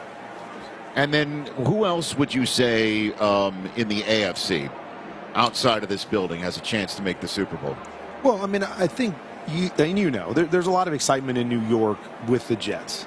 And if Aaron Rodgers, and again, I know it's a big if coming off the Achilles and not being the MVP Aaron Rodgers we've seen in a couple years, but if Aaron Rodgers gets back to form with that top 10 defense and some of the playmakers they have on offense, I do believe that they can contend in the AFC. Another team that I'm excited about is the Houston Texans. a team that, lost in the divisional round to this Ravens team last year, but rookie coach, rookie quarterback last year. They've added some really good pieces there as well, gotten better. Stephon Diggs, Joe Mixon, Danielle Hunter on that side. I think they're going to be good. How about Joe Burrow being healthy with the Bengals? Bengals have always been a team that has competed very well with this Chiefs team. The Ravens team that's out here tonight, we know how good they were last year. So there are a number of teams that I think are going to be really, really good in the AFC. Maybe the Chiefs are the pick of the litter right now, but there's a lot of teams that I could see coming out of the AFC and representing them in the Super Bowl. Well, and in another storyline coming into the season, Kurt, we were there in Detroit for the draft night. 6 quarterbacks taken in the first 12 rounds. And so far, we are going to see 3 start this weekend. One, and J.J. McCarthy is out for the season, unfortunately, with a knee injury that he suffered during the preseason. But you got the first 2 quarterbacks taken in the draft, and then Bo Nix. How much do you think these guys are going to have on the field this year that be complete difference makers, do you think?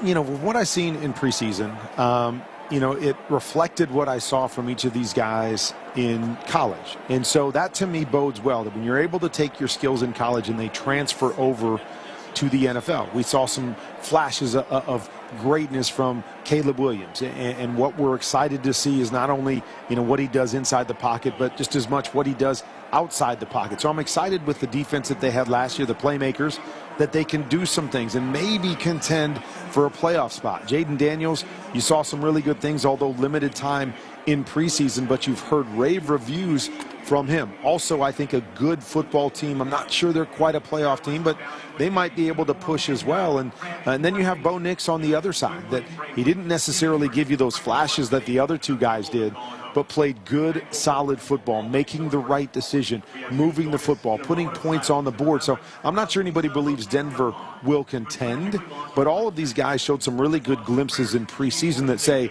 all of them could have a successful season. What that looks like for each of them will be a little bit different, but I liked what I saw. And I guess they would take our broadcasting card away if we didn't talk about the Dallas Cowboys. Always. The all-in campaign, and how the Cowboys built themselves for this season and how they reacted to being one and done by the Green Bay Packers. Do you think the Cowboys have what it takes to break their 28-year-long championship game drought? Well, I said it on our preview show on NFL Network the other day. They didn't compete with the best teams in the league last year when we saw them get blown out in the playoffs. So what makes me think when they didn't go out and really add some big-name pieces that they can compete or be better than they were a year ago? Can they be good? Will they win a lot of games in the regular season? Yes, I believe the answer is to both of those questions. But to compete in the NFC, I just don't see what they did going all in to be that team that's standing on the podium at the end of the year.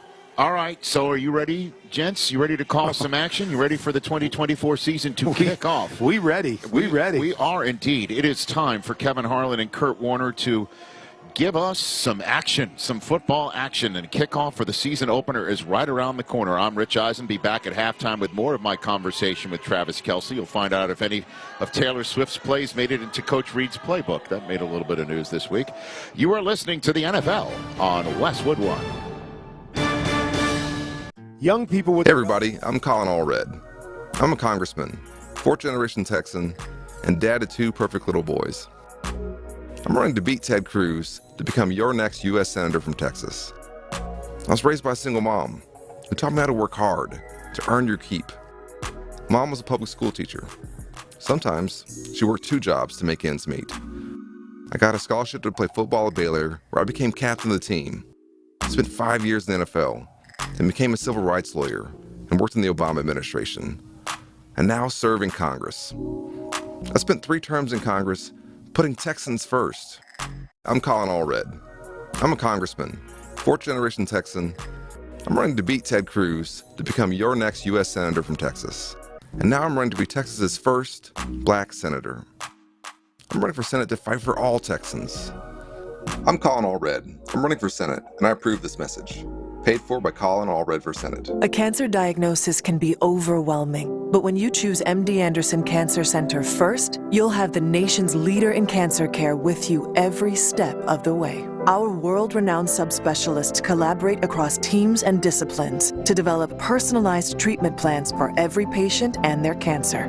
This unmatched expertise, delivered with the utmost compassion, brings hope and healing, even in the most complex cases. Choose MD Anderson first at mdanderson.org. Helzberg Diamonds presents The Guy Who Did His Homework. When it came to Jill's engagement ring, Brady knew exactly what to get. Okay, so I came up with a design and showed it to all of our friends. She'll love it. Then he went to Helzberg. Their incredible selection of high-quality, lab-grown, and natural diamonds made creating that special ring easy. Her reaction? I love it. Can't wait to tell everybody. Everybody might know about it. Be like Brady. Create the ring of your dreams at a Helzberg near you or at helzberg.com. Ask now about special financing offers. Saucy nugs. You heard me. Wendy's nugs now come in 7 saucy flavors. Buffalo, honey barbecue, garlic parm, spicy ghost pepper. You can literally hear your taste buds after every bite. I'm serious. Listen to mine. Okay, that's just me playing with sound effects, but you got the idea. For a whole new way to nug, gotta be Wendy's. At participating U.S. Wendy's. I'm at a smoothie bar asking people if they'd switch smoothies with me for $574. Oh, I'll switch. So what about $574 if you switch your home insurance to Allstate? That's a headache. Nope, it's painless. Oh, so it's easy money. Yep, check Allstate first and you could save hundreds on quality home insurance today. You're in good hands with Allstate. Not available in every state. Based on the national average annual savings for new home insurance customers surveyed in 2023 who switched to Allstate and reported savings. Savings vary. Welcome back to the NFL on Westwood One. It's time for another memorable moment in football history. Sponsored by Kohl's. Pacheco in the backfield sets up to the left of Mahomes. Mahomes in the pocket, throws a deep one. Behind the defense, it is caught. Valdez-Scantling with the grab. He got behind Millette for 33 yards. Hushing the crowd with 2:04 to play. And now we're going to hit the 2-minute warning. Mahomes has done it again. Indeed he did, Iron Eagle. The call in Westwood One back in January. That 32-yard strike from Patrick Mahomes to Marquez Valdez-Scantling on 3rd and 9. Shut the door on the Ravens as the Chiefs would kneel 3 times to secure a 17-10 win in the AFC Championship game. 2 weeks later, Mahomes would lead the Chiefs to an overtime win in Super Bowl 58, bringing the Lombardi Trophy back here to Arrowhead Stadium for the 3rd time in 5 years, making Kansas City the first back-to-back champions in the NFL since the Patriots did it nearly 2 decades earlier. That's tonight's memorable moment in football history, sponsored by Kohl's. Back-to-school shopping can be chaotic. That's why Kohl's has made it easy with a Plus Essential for all great prices. When back-to-back school stirs up the unexpected, it's time to head back to Kohl's. Every seat is taken, a capacity crowd here at Arrowhead Stadium. The bad weather has moved on to the east, and we can see it in the distance as we look to our right. The temperature is about 78 degrees. It'll get up to 80 and then slowly fall as the night goes on.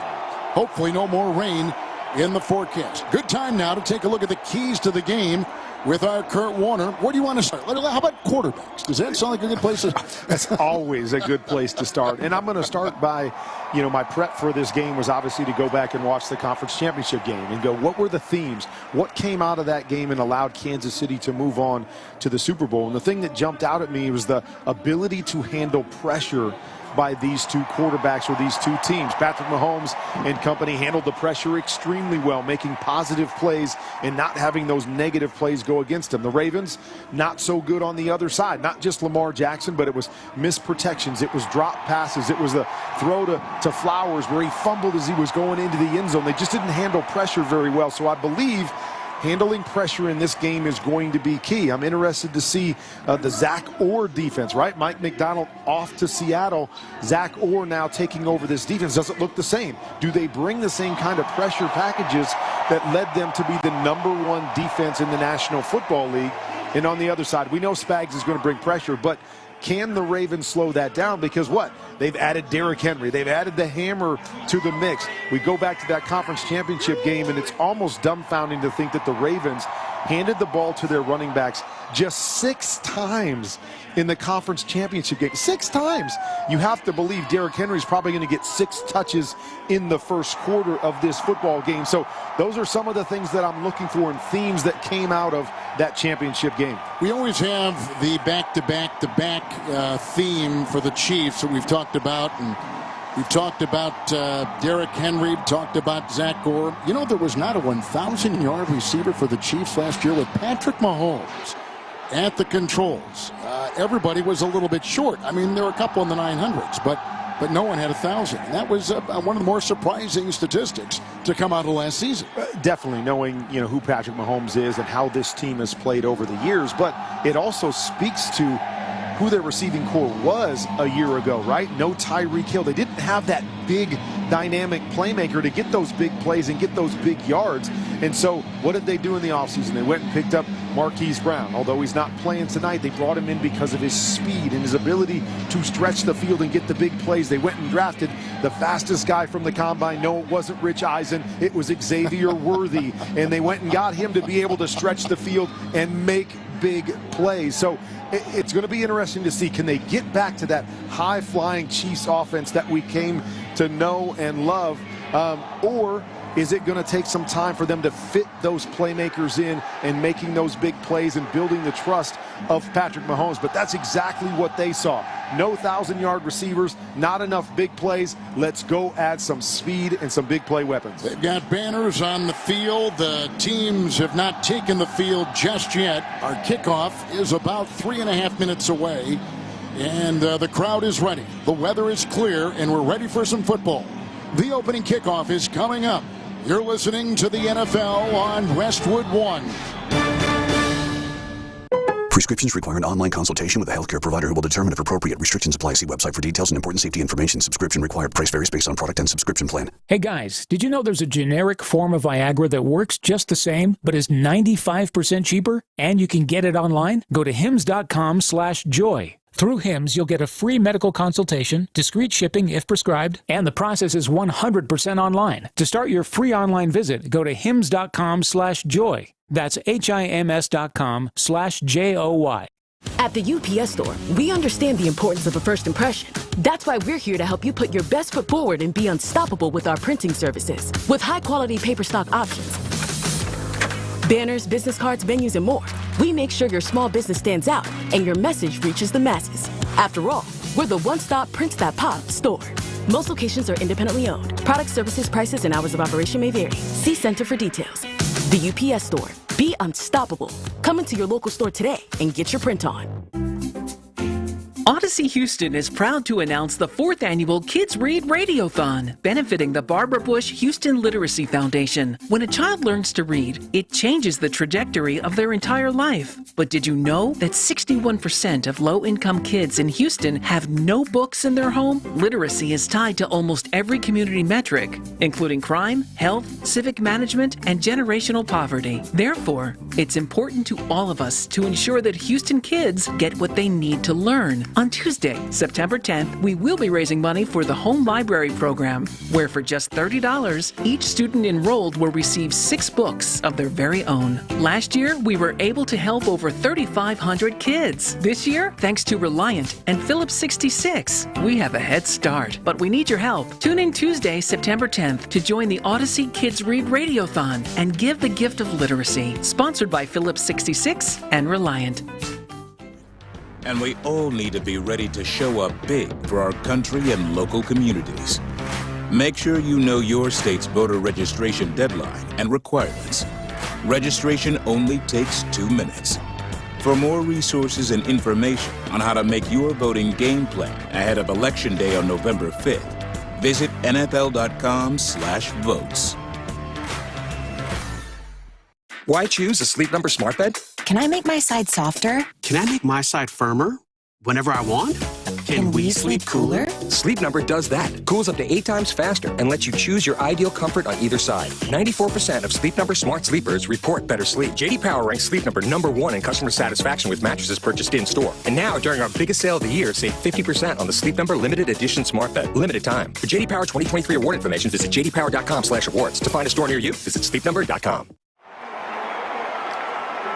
Welcome back to the Grainger broadcast booth here at Arrowhead Stadium in Kansas City with Hall of Fame quarterback Kurt Warner and Rich Eisen. This is Kevin Harlan. Give your team an edge with Grainger. You'll find supplies and solutions for every industry, plus fast delivery and 24/7 support. When you call, click Grainger.com or just stop by. We've had the flip of the coin. The Chiefs won. Baltimore will take it as the Chiefs have decided to take the second half kickoff. So it's the Kansas City Chiefs and the Baltimore Ravens. A rematch of the AFC playoff championship game a year ago. You and I were in San Francisco for the Lions and the Niners. Now to our PA here at Arrowhead. The City of Lenexa Fire Department.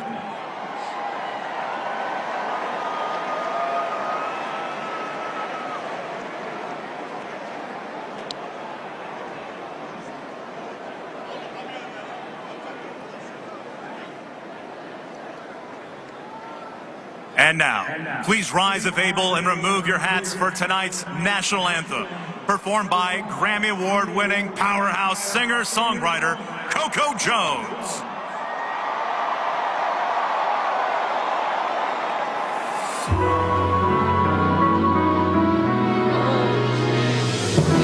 Can you see by the dawn's early light what so proud twilight's last gleaming, whose broad stripes and bright stars through the perilous fight, o'er the ramparts we watched were so gallantly streaming, and the rocket's red glare, the bombs bursting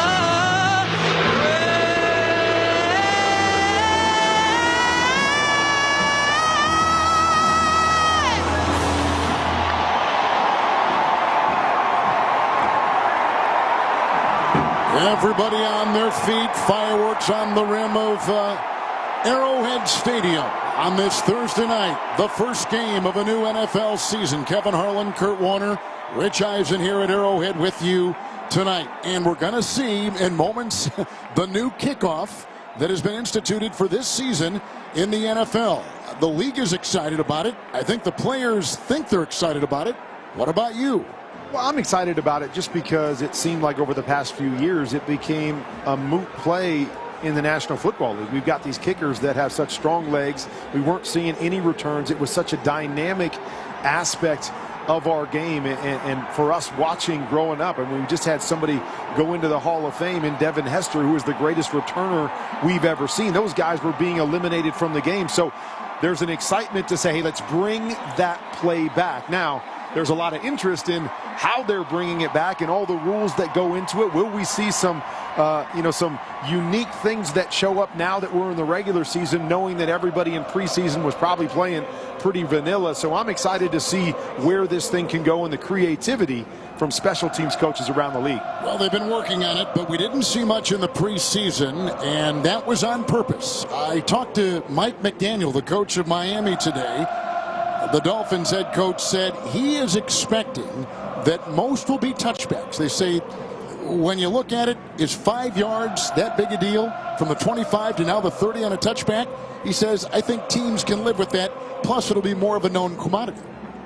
Yeah, I mean, it's going to be interesting. Are they going to try and see if they can have success from the kicking standpoint? Or as you said, hey, let's not even mess with it. Let's not even take the chance of, giving the opponent the opportunity to return something for a touchdown. But, I'm hoping that we're going to see some fireworks. We're going to see some of those guys that are special returners get the opportunity more often this year than they've had the past couple. John Kelly and Deontay Hardy are inside the 5-yard line for the Ravens. The Chiefs will kick off. Harrison Butker has it at the 35. Trots to the ball, swings his leg through, line drive kick. It is out of the end zone. So well, there we go. You called that one right, didn't you? Let's not take any chances to start the season. Harrison, just do what you do and what you've been doing for years and boot it through the back of the end zone. So they're going to begin at the 30. So it is a new place to start. And there are many more layers to this new kickoff rule. Most of NFL fandom has got a kind of a good handle on it, and it'll, of course, reveal itself more and more as the season goes on. Well, new look kickoff. Now we're going to see a new look Ravens offense with Derrick Henry back there behind Lamar Jackson. Excited to see, I said, 6 handoffs to their running backs in the championship game. Have to believe they're going to get it to Derrick Henry early in this one. Here we go, in the shotgun formation is Lamar Jackson, moving in all white uniforms from our right to our left in the gun from his 31st and 10. Here is the first play of the new NFL season. Shotgun snap, handoff Henry over the left tackle. Got a block on the numbers at the 30. Falls ahead to the 31. And a guy who was over 1,000 yards on the ground a year ago for Tennessee picks up 2 to the Baltimore 31-yard line. Well, no surprise right there. You have to believe there's going to be a lot of RPOs.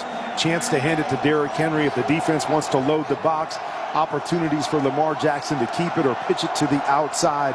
Looked like there was one right there. The read said give it to Derrick Henry, and they're off and running. Henry is out. Justice Hill is in. Second down, 8 to go. Baltimore opening possession just beyond the 31.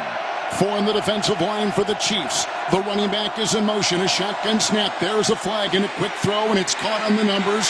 About a yard away from the line of scrimmage by the receiver, Zay Flowers. He picks up 2. He's out to the 34 of Baltimore. And the flag on the play with Sean Hughley in his 7th season as an NFL referee with the call. As they are still discussing, it'll be against Baltimore. Left tackle number 79 was lined up in the backfield.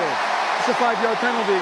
Replay, second down. On the veteran, Ronnie Stanley, the left tackle for the Ravens. They got a lot of new guys up front. Ronnie Stanley is not one of them.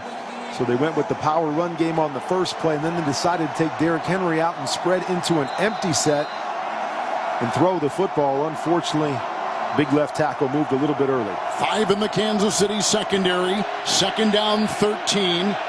Running back remains Hill. The penalty pushes Baltimore on the first possession of the game to their own 27. Shotgun formation. 2 receivers left and 2 receivers right. Shotgun snap to Jackson. Here comes the pressure held as he throws. Dumps it off on the far sideline. Caught on the 25-yard line by Hill. Runs up the sideline to about the Baltimore 30. And he's knocked into his own bench on the far sideline on a meager gain of 2 and read well that time by Shamari Connor, the defensive back for the Chiefs. We got 2 of the best defensive tackles in the National Football League playing tonight, and there was one of them in Chris Jones. Remember, he didn't play in the opener last year. He was sitting up in a box, but quick pressure on Lamar Jackson. Lamar does a great job of kicking it outside to gain a couple, but tough to do anything with Chris Jones on you that quickly. It's a shotgun snap on 3rd and 11. Here's a sidearm throw caught by the backpedaling Hill, far sideline 30. Up the far sideline 35. In front of his own bench, the 40, and knocked out of bounds. And he is out to the Baltimore 47-yard line and getting a first down on the play. He was tiptoeing on that far sideline in front of John Harbaugh, the 17-year head coach of the Ravens. On 3rd and 4, he picks up 16 yards and a first down for the Ravens. They brought a little bit of pressure there, and they were expecting somebody to pop out in the backside flat. A mess up in the coverage. Lamar Jackson finds his check down, able to pick up a nice gain and move the chains. Derrick Henry back in. They're in the I formation. Under center is Jackson on the Arrowhead logo. 47 of Baltimore. First possession of the game. 1st and 10. Snap, spin, handoff. Henry over the guard and drilled Mike Dana got him, and he plugged the middle. No place to run, no place to hide, no gain on the play. Second down and 10 for the Ravens, no score, and about 2.5 minutes gone here in the first quarter. I know a lot of people expected Derrick Henry to be right back there next to Lamar Jackson on just about every play, but nice job by Todd Monken so far in this game to really change up every single snap. They go from 2 wides to 4 wides to 2 tight ends to spread it out and go empty. They're doing a nice job of changing it up and keeping the Chiefs off balance. Baltimore 48, second down, 9, shotgun formation for Jackson, 4-man rush. There's the shotgun snap. He dumps it off. It's tapped. It's deflected at the line, and it ricochets away off the leaping Tarshawn Wharton on that defensive line. And I think also Leo Chanel out of Wisconsin got a hand on it, and a flag thrown on the play at the 11:55 mark of the first quarter. By the offense, number 65 was lined up in the backfield. This penalty is declined. It's third down. That is on the right tackle, Patrick McCarry. So it is declined. It will be third down and 9. As they said, lined up in the backfield. You know, they have that rule where your helmet has got to be above the waistband of the guard inside of you. He was a little too deep right there trying to get the jump, make sure he doesn't get beat around the edge. 5 yards back, another mistake there for the Ravens. 6 in the secondary for the Chiefs. Baltimore third down and 9 from their own 48, moving from right to left. Shotgun formation, 3 receivers. Hill is off the left hip of Lamar Jackson, the 2-time MVP. The shotgun snap, another flag is thrown. He's going to launch a spiral far sideline, and incomplete at the 20. It was intended for Flowers. He was held. You could see his jersey being pulled and stretched on that far sideline at the Chiefs' 20-yard line. 2 flags on the play, 1 on the near side at the snap and 1 downfield. 2 quick flags at almost opposite ends of the field. Deshaun Hughley. There were fouls by both teams on the play. Illegal formation. Offense number 79 was lined up in the backfield. Pass interference. Defense number 35. These penalties offset. Replay third down. Offsetting penalties. How do you go back to back with your tackles being lined up too deep? First it's on the right-hand side. Okay, he's too deep. You'd think the left tackle would hear that and scoot up a little bit. Ronnie Stanley, the other tackle, called this time, and what a big break for the Chiefs. Watson on the other end definitely grabbed Flowers as the ball was coming down. That would have been a huge move of the chains right there for the Ravens, but another mistake by the offensive line. 6 in the secondary for the Chiefs. Lamar Jackson, third down and 9, his own 48. Game opening drive in the gun. Hill to his right. 3 receivers across the way. Now Jackson moves up, takes out his mouthpiece, says something to the line, puts it back in, gets the shotgun snap, goes back 7, line drive down the middle, caught down the middle at the 35 of Kansas City, and grabbed right there by Zay Flowers. Punt down by Brian Cook. A bullet pass down the middle, 19-yard pickup by Jackson, right down the gut to the 34 of the Chiefs, and a first down for the Ravens. Well, this is going to be one of the things the Chiefs were so good last year with press man-to-man coverage. Are they going to be able to hold up? No L'Jarius Sneed this year. That time it was actually McDuffie on Flowers. He decided to play off coverage, and it's tough. With Flowers' speed and quickness, able to separate on the deep over, and a nice throw by Lamar Jackson. Derrick Henry is back in. 33 of the Chiefs. Opening drive of the game with no score. First and 10. Shotgun snap. Handoff. Henry over the right tackle. Breaks a tackle at the 30. Runs on the numbers to the Kansas City 26. And he, on the play, picks up 7.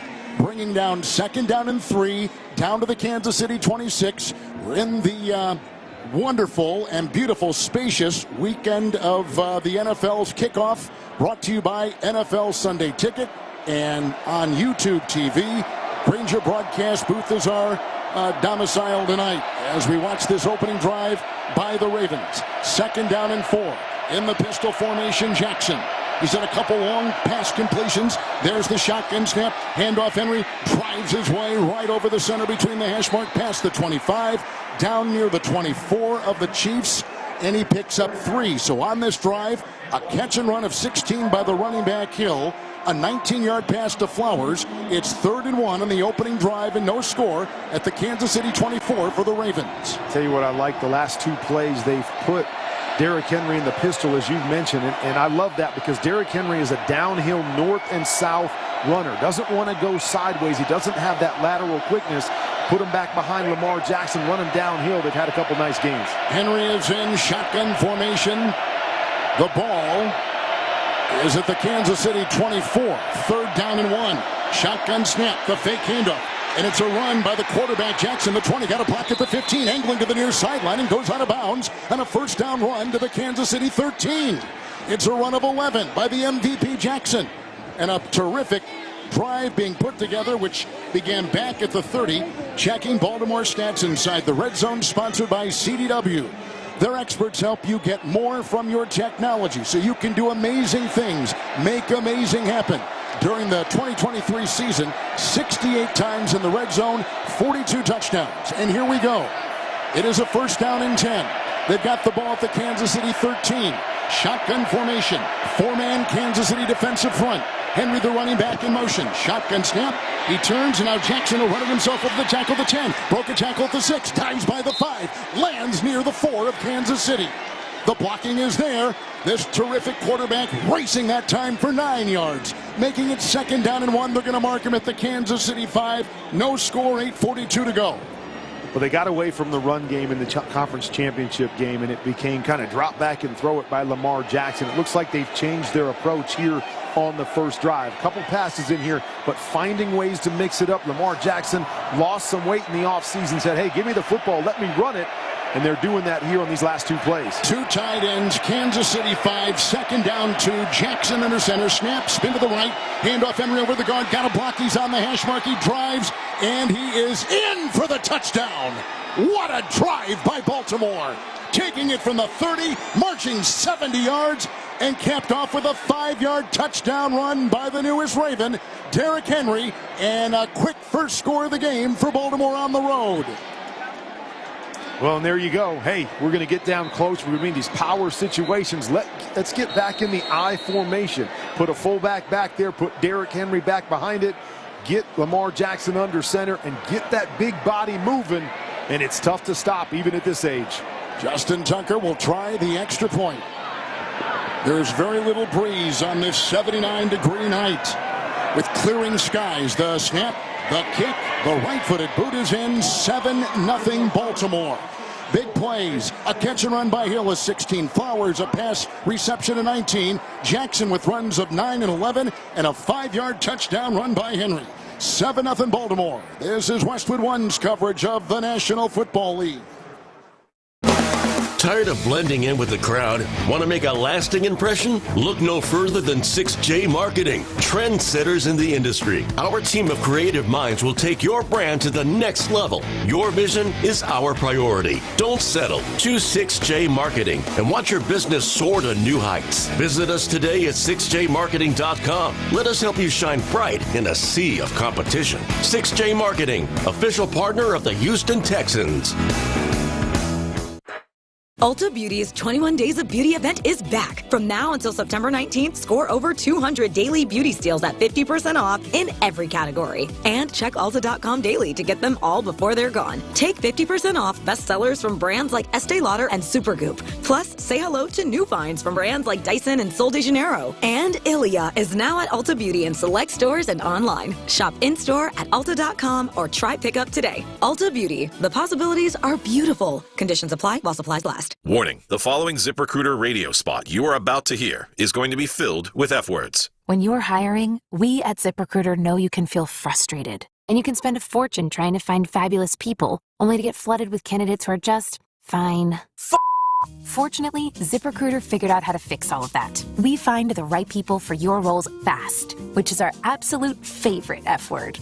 Just go to ZipRecruiter.com/free to try ZipRecruiter for free. That's ZipRecruiter.com/free. It's better over here. If you're 55 and up, T-Mobile has an exclusive rate plan just for you. Right now, get 2 lines of talk, text, and data for just $30 a line. That's a 45% savings versus Verizon and AT&T. Plus, you can get one of the latest 5G phones free when you add a line. That's right, a free 5G phone. Experience all this and more on America's largest 5G network. So why wait? At T-Mobile, customers 55 and up can get 2 lines of talk, text, and data for only $30 a line. Just go to T-Mobile.com/choice55 or visit your local store to make the switch.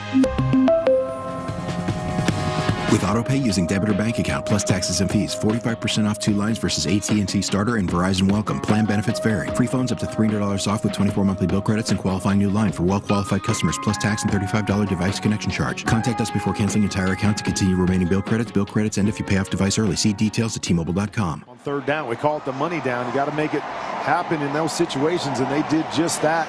Talked about 6 handoffs to their running backs in the championship game. They had 6 handoffs to their running back on that drive. They were definitely trying to make a statement of how they're going to play football. Justin Tucker will kick off for Baltimore, end over end. It'll be in the landing zone, taken at the 5. Grab here by the rookie Carson Steele out of UCLA. He maneuvers past the 25 and the numbers the 30, returns at 28 yards out to the Kansas City 32-yard line. This brings us to Patrick Mahomes, who won a Super Bowl. He's a 3-time Super Bowl champion quarterback, and he's got it 1st and 10 to start the season. Well, a little different approach on the kickoff, right? Instead of kicking it through the end zone, you kick it into that landing zone, and you lose a couple yards there. Markham at the 33. Pacheco is the running back. Mahomes in the gun. 3-man front for Baltimore. Shotgun snap, fake handoff, quick throw caught by Rice on a slant at the 40. Up the near side to the 43, 44-yard line. And it's a quick hitter for 11. Quick slant up the middle between the hash marks, getting Kansas City a first down. Patrick Mahomes so good at dealing the football. An RPO right there. Saw the linebacker cut inside. Gets that ball out quickly on the quick slant to Rice. Lining up once again is the quarterback Mahomes. In the gun, it is own 44. Pacheco in his side. Shotgun snap. 3-step drop. Left tackle block. Pocket getting messy. He's hit and brought down. Brought down in the middle. And hit on the play by Justin Madubuike. And maybe a half-yard gain. Nothing more. They're near the 44 of the Chiefs. It'll be 2nd and 10. Nice defense by Baltimore. It was, but Patrick Mahomes missed one there, one that he doesn't normally miss. They had Travis Kelce running a choice route on the right-hand side. He pulled the coverage down. Xavier Worthy was up over the top, wide open, and he just didn't see him. Now under center. He's 2nd down and 10 at his own Kansas City 44. Pacheco is back there. There's the snap, the spin, handoff Pacheco. Rams his way into Roquan Smith, an all-pro linebacker for the Ravens. He's on the hash mark. He's out to the 47 of Kansas City, and he picks up 4 on the play. Now they're moving very quickly on offense. 6:45. The clock is ticking with Baltimore on top, 7-0. Big third down situation here. We talked about the money down and what the Ravens did on their first drive. Chiefs are going to match it if they're going to put points on the board. You can hear Mahomes on the 3rd and 6 in the gun on the logo at the Kansas City 48. Red jerseys, white pants, moving from left to right. Pointing out his protections is Mahomes. The belt-high shotgun snap. The block by the left tackle. Throwing to Rice. Catches on the run. 45, far sideline 40. He's now into Baltimore territory. Angling to the far sideline to the 36 of the Ravens. A catch and run by Rashee Rice. 16 yards on the fly. Caught it in the middle. Running to the far side. 1st and 10, Kansas City. And that's really who Rashee Rice became last year. Horse collar tackle. Defense number 0. It's a 15-yard penalty added to the end of the play. It's first down. Got the horse collar on the end of the play there by Roquan Smith. But Rashee Rice has become that guy to catch the short passes and then get the run after catch. He led the league the second half of the year on run after catch. So quick throws, we've seen it a couple times already. Get the ball out of your hands and allow him to do something on the back end. So they get 16 yards on the pass, then a 15-yard penalty.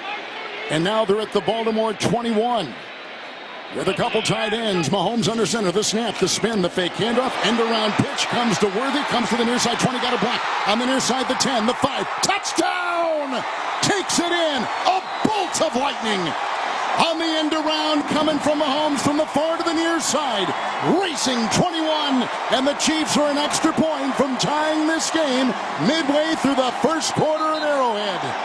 Bing, bang, boom. Fireworks on both sides, and that's exactly why they went out and got him. Not just to make the big plays in the pass game, but in the return game, or plays like that. We're going to run the end around, get him out in space, and he turns the corner with a convoy in front of him, and the young man finds himself in the end zone for the first time. Worthy had a historical run in the 40 yard at the combine. Here's now the extra point by Buckner to tie. The snap is good. The kick is true. It's off to our right and through the uprights. And we are tied at 7. Each team has had it. Each team has scored on the ground. 7-7, we're tied. You're listening to the NFL on Westwood One. Hey, Patriots fans! Paramount Plus is your home to stream the NFL on CBS every Sunday. Catch Jacoby Brissett and the boys in action and stream your live local NFL on CBS game all the way through the AFC Championship. Sign up and sign in to Paramount Plus today. The fastest way to improve your golf game is a custom club fitting at PXG. From their missile-launching new Black Ops irons to the breakthrough new zero-torque Allen putter, PXG uses advanced technology and adjustability to deliver real and lasting impact to your performance on the golf course, no matter your swing, skill level, or budget. Visit pxg.com now to learn more and book a club fitting. You'll be glad you did.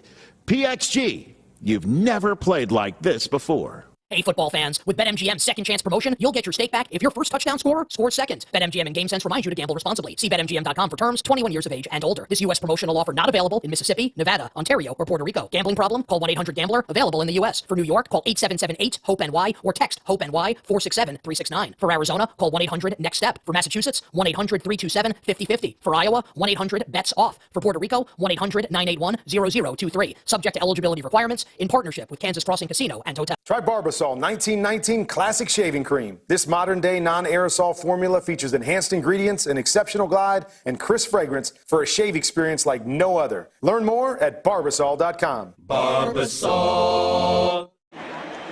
From Arrowhead in Kansas City, tied at 7, taking 10 seconds now for stations to identify themselves coast to coast and around the world. This is Westwood One, your home for the National Football League. KILT FM HD2 Houston. Insider access, exclusive content. Sports Radio 610. The Texans play here. An Odyssey sports station. Let's check the drive summary that ties the game at 7 apiece. Sponsored by PXG. Want longer, more accurate drives on the golf course? Get fitted for PXG's critically acclaimed and award-winning Black Ops driver. Learn more at pxg.com. That was a terrific drive of 5 plays, 67 yards. Rashee Rice caught 2, running both times in stride. 27 yards he picks up. The rookie out of Texas, Xavier Worthy, 21-yard touchdown run and an end around. And we're tied at 7, Kurt Warner. Well, we had to wait a little bit longer for those two teams to get on the field, but we saw exactly what we hoped to see. Both offenses coming out and establishing what they want to do. Run the football for the Ravens and play fast-paced football for the Chiefs. Deontay Hardy and John Kelly are back. Here's the kickoff by Kansas City. It's end over end. It'll be 5 yards deep in the end zone. They go to a knee, and it's caught by John Kelly, who was elevated off the practice squad just before the game. He's a running back for the Ravens. It'll be 1st and 10, Kurt, at the 30-yard line in the second possession, coming up for the MVP, Lamar Jackson. So we've seen a couple different approaches to the kickoff. The one thing that we haven't seen is you wonder if somebody at some point is going to do more of the squib kick, because if you land the ball in that landing zone and then it goes into the end zone and you get a touchback, the ball only comes out to the 20-yard line. So that's a way to shape and get a little bit of hidden yardage. We just haven't seen either kicker try that so far tonight. Couple tight ends, I formation with the running back Henry. Under center is Jackson, his own 30. 1st down and 10. Head swiveling back and forth, studies the defense, gets the snap, fakes the handoff, deep drop, winds up, pass going to the near side, caught in stride on the near side by Isaiah Likely, the tight end, caught it in front of the Chiefs bench at the 40, runs to the Baltimore 45. He picks up with a catch and run of 16. 1st and 10 Ravens. When Mark Andrews was banged up last year, missed a number of games, and Isaiah Likely really came in and showed himself to be a playmaker for this team. They're going to run a lot of 2 tight end sets, but right there it was one-on-one with him and Justin Reed. He was able to shake Justin Reed and got wide open.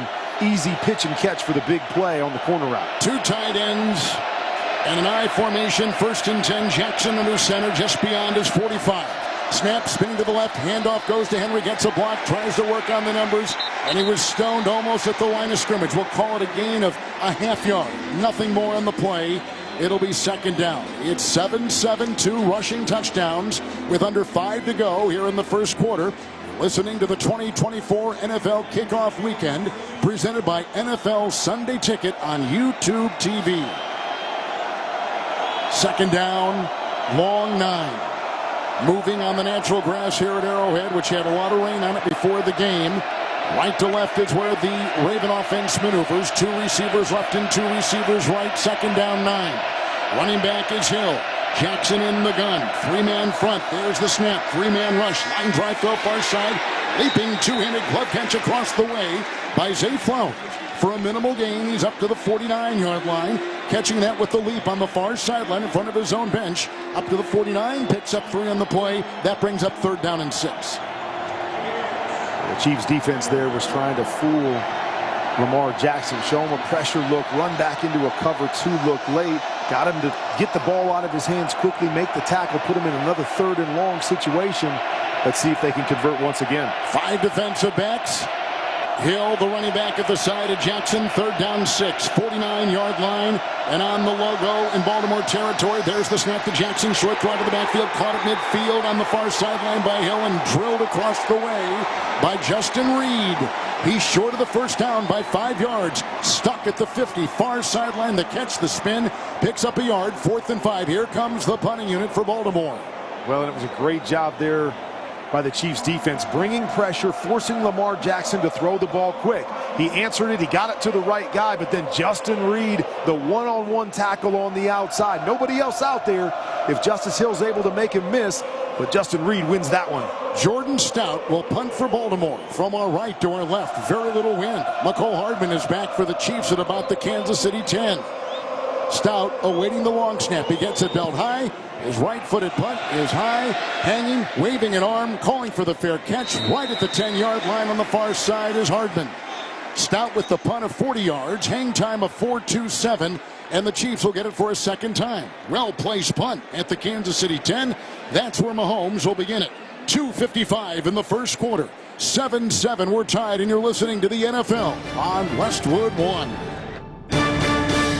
The smarter way to clean your floors. It's time to make the swap. Swiffer Power Mop. Introducing the new Swiffer Power Mop. Tired of blending in with the crowd? Want to make a lasting impression? Look no further than 6J Marketing, trendsetters in the industry. Our team of creative minds will take your brand to the next level. Your vision is our priority. Don't settle. Choose 6J Marketing and watch your business soar to new heights. Visit us today at 6jmarketing.com. Let us help you shine bright in a sea of competition. 6J Marketing, official partner of the Houston Texans. You've got to watch your NFL team every Sunday, and Verizon's got you covered for all your team's out-of-market games every Sunday afternoon. Come on! From kickoff to sign-off, from first downs and touchdowns to turnovers and overturned plays. After review, the pass was incomplete. Nice! Let's go! This season, win every Sunday with Verizon. Get a great deal on NFL Sunday Ticket from YouTube and YouTube TV and a new phone. Excludes digital-only games. Terms and embargoes apply. You sit in traffic now, but later, there's an ice-cold reward. Modelo, the mark of a fighter. You've earned this rich golden lager with a crisp, refreshing taste. Because you know, all your patience is paid out in gold. You remain calm through honks, bumper to bumper, and people yelling. Come on, move! You are a fighter, and Modelo is your reward. Modelo, the mark of a fighter. Drink responsibly. Beer imported by Crown Imports, Chicago, Illinois. My name is Paula Mendoza, and I'm the CEO of Possible Missions. I needed a bank that would communicate with me. You have to be able to pick up the phone and trust that they can help you. Trust that they know your business well enough, that they know what you need. That's one of the reasons I'm with Amagi now. I can email about the smallest of things, and I get a response. I absolutely have all the trust in the world that Amagi will be there for me for my next steps. Amagi Bank, a division of Zions Band Corporation N.A., member FDIC, official business bank of the Houston Texans. We're filled up and ready to go. We're ready to go. It looks like the quarterbacks for both these teams with good-looking drives the first time they touched it this season are ready to go. They do. I like what both teams are doing. You know, the last play was one-on-one. They did the right thing. They got the ball to the right guy. It was just a win by the defense to make that tackle in space. but I like the approach so far with both teams. After the punt of Baltimore, Kansas City beginning at their 10. Mahomes in the gun, receiver on the move, shotgun snap, Pacheco the block, and now Pacheco gets the short pass into the backfield 10. Breaks a tackle 15 on the 20, far sideline 25. Chase to the far sideline 30. Knocked out of bounds, 35-yard line at Kansas City. Runs right into the middle of the Baltimore bench on that far sideline. Catch and run at 28. Pacheco was just under 1,000 yards rushing. That time receiving takes it to the 33 of the Chiefs, 1st and 10. Well, nice job by Patrick Mahomes. We've seen both quarterbacks dump it to their backs for big plays. Dump it to those guys in the outside. You get a one-on-one situation. Just talked about how the Chiefs won that battle on 3rd down. Right there, the Chiefs won again as Pacheco makes a guy miss and gets the big play. Now by himself, shotgun snap from the 33 of Kansas City, and there's a first down throw up the middle, caught by Rice on the fly, 40, up the middle, the 50, on the hash mark into Baltimore territory, takes it down to the 48-yard line of the Ravens. Boy, they have been using Rice with those quick hits, his great yards after catch, 19-yard pickup that time to the Baltimore 48 for Kansas City.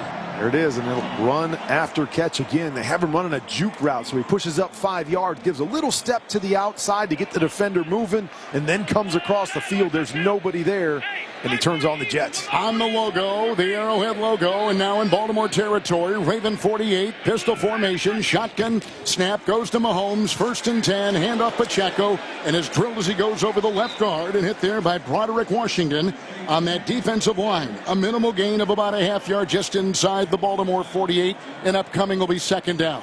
Got to run a little bit just to keep them honest, but they've had a lot of success with those quick, short throws. That's who the Kansas City Chiefs became last year. Didn't have that deep threat, so it was a lot of quick throws. They're hitting all of those things right now, and I'm sure at some point Patrick's going to get a little impatient, try to push it down the field. 2nd down 9, quick throw to Rice as he pulled away from center. Mahomes throws to the near sideline and a gain of about a yard. He caught it on the numbers, tried to curl, and Rice was drilled, and he picks up on the play about a yard. So it's 3rd down and 8, and the ball's at the 47-yard line of Baltimore. Tune in to watch all the excitement of the NFL this Sunday on CBS. Check your local listings for games and times in your area. Catch the NFL on CBS. A big one in Miami. We'll be there for that with the Dolphins and the Jaguars.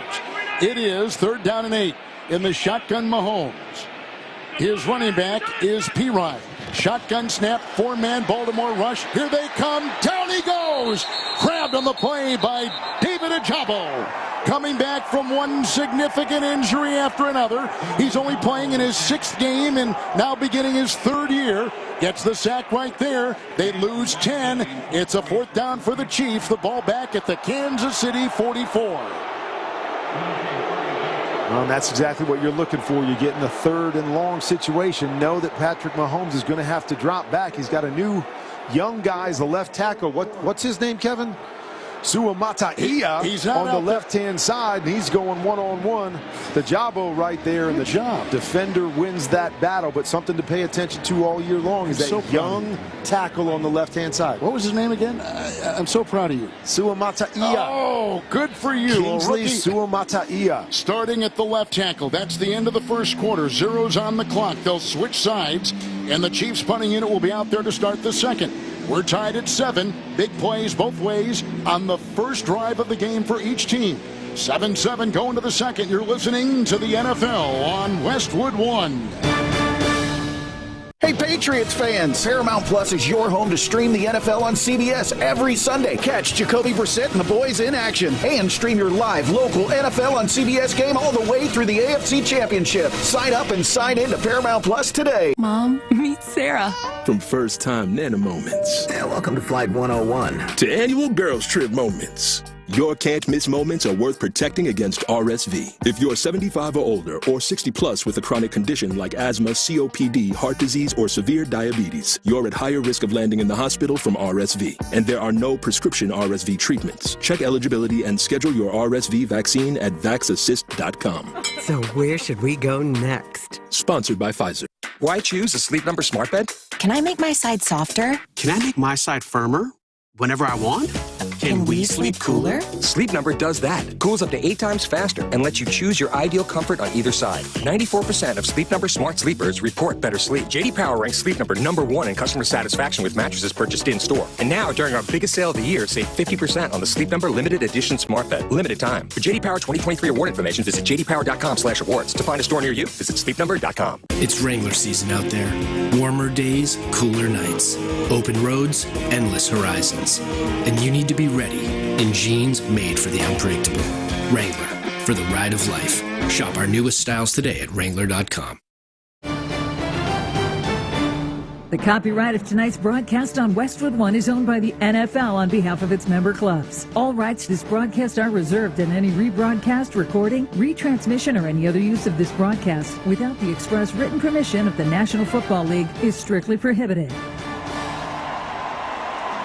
Back at Arrowhead with Rich Eisen and Kurt Warner, Kevin Harlan here on Westwood One.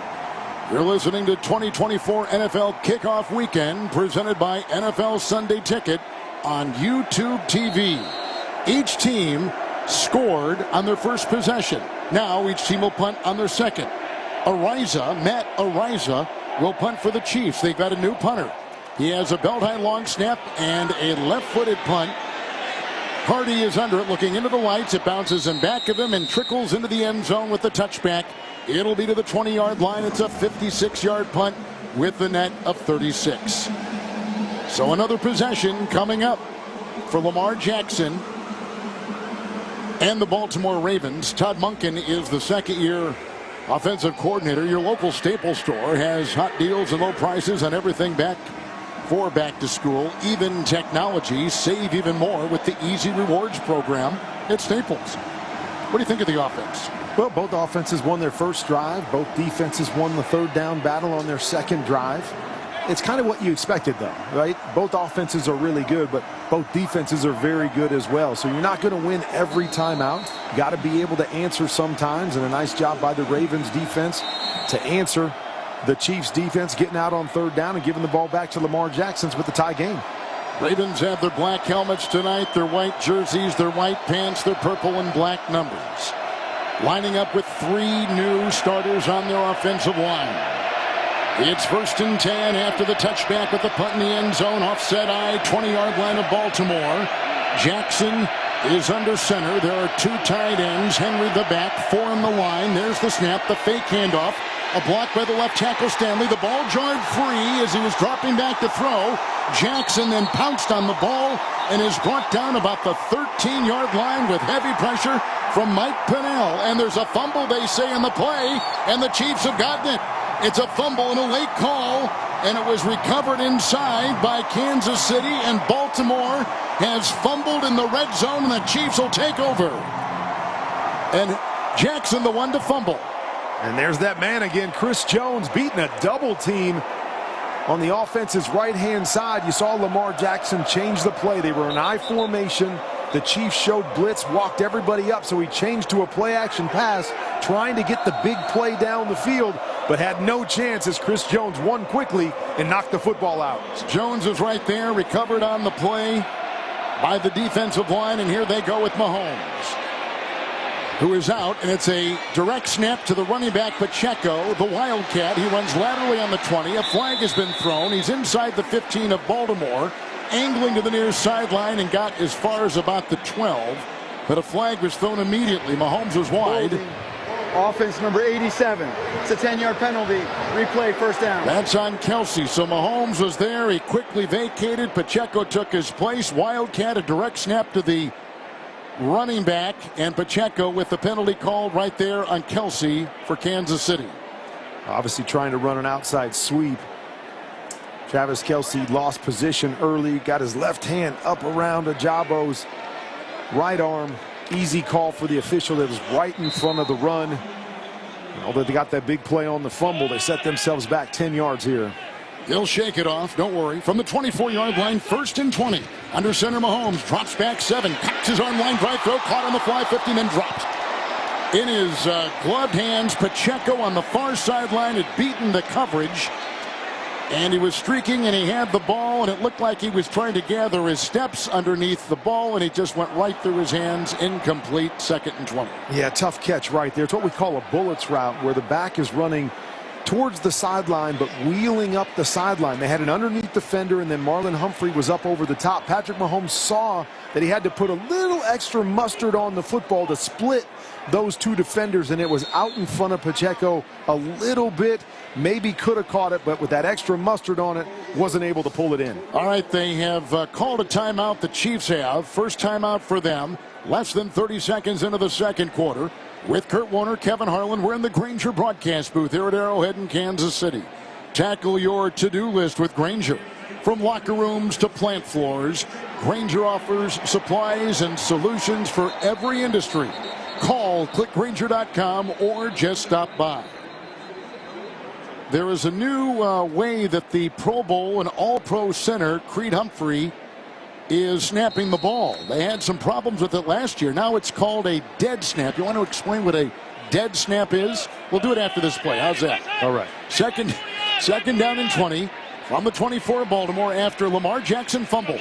Under center with two tight ends. Mahomes got the snap, fakes the handoff, moves up. There's a wide drive down the middle. It's a chest-high catch at the 15-yard line between the hash marks and grabbed right there by Noah Gray. Got the ball, great throw, picks up 11 on the play. It'll be 3rd and 9 for the Chiefs and trying to cash in on this Jackson fumble. Yeah, a little extra mustard on that one. Noah Gray had no problem, but defender on both sides of Noah Gray. And once again, Patrick sees it, says, hey, I got to put a little extra on it, but you put it between the 8 and the 3, and it's hard to miss. Chiefs in their red jerseys, red helmets, and white pants. Pacheco back in. Mahomes is in the gun. 3 receivers to the near side. 5 in the secondary for the Ravens. Rice, the receiver, in motion. Shotgun snap. Dropping back 3 Mahomes. Line drive to the end zone. Caught. And then dropped by Juju Smith-Schuster. And he had it. And he was going down. And then it was kind of punched away on the play in the secondary by the Ravens. It's incomplete. That was a bang-bang play again. Tight coverage, but he put the ball right on Juju Smith-Schuster. It was a little high, so he couldn't pull it into his body. Marcus Williams was right there on the catch, hitting him as he got to the goal line.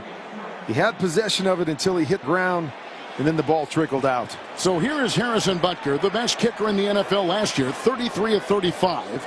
It'll be a 32-yard field goal try to break the tie. Between the hash marks, good snap, ball put down, right-footed kick is up and good, and the Chiefs have taken the lead.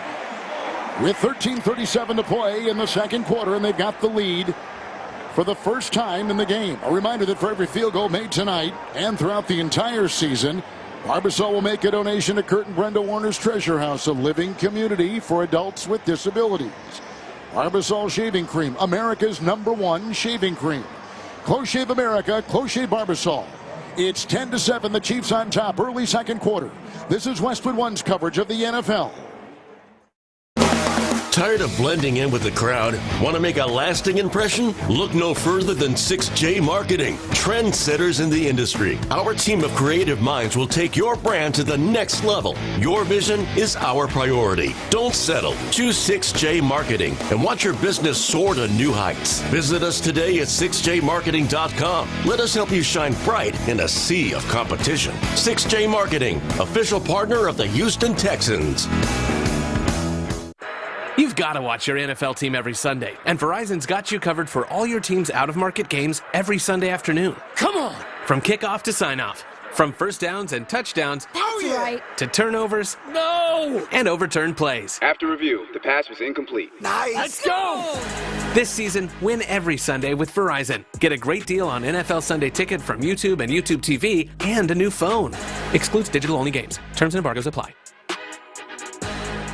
There's nothing more frightening than suffering an accident at work or on the road. You're left not knowing what to do next, not knowing who's going to help you, not knowing how you can obtain just compensation. At Mokaram Law, they're available 24/7, nights and weekends at 281-222-2222. Serving the Houston community for over 25 years, they believe in supporting the community as well as their clients. After all, they're not only lawyers, they're part of the community. They attend local baseball games, eat at local restaurants, and shop at the same grocery stores. This community is woven into who who they are as a law firm, taking all the problems that an accident brings to you and treating them as though it was happening to their very own family. You can rely on Mokaram Law to help you navigate the legal process, making sure you understand your legal options to seek just compensation.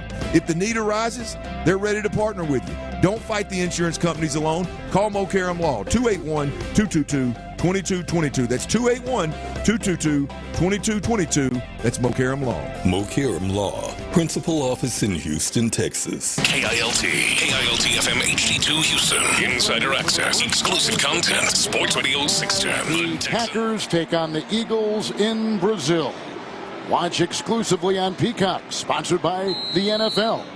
You can also hear our audio broadcast of that game right here on Westwood One and WestwoodOneSports.com and the NFL app. Here's the kickoff after the 32-yard field goal by Butker. It is out of the end zone. It is a touchback and a 1st and 10 from the 30 for the Ravens. I mentioned the dead snap in the All-Pro Center for the Chiefs. Creed Humphrey has changed his snapping style.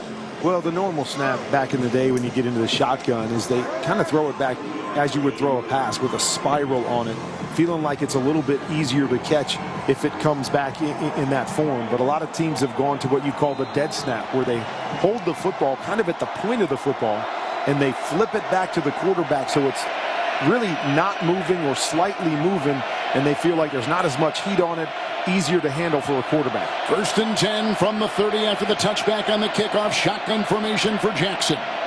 Looks into 5 in the secondary. The snap and a quick throw laterally to Flowers, 30, far sideline, 35, and then knocked out of bounds. He is their main target, and a good one, and he picks up on the play about 7 yards, and he's got the ball at the 37-yard line of the Ravens.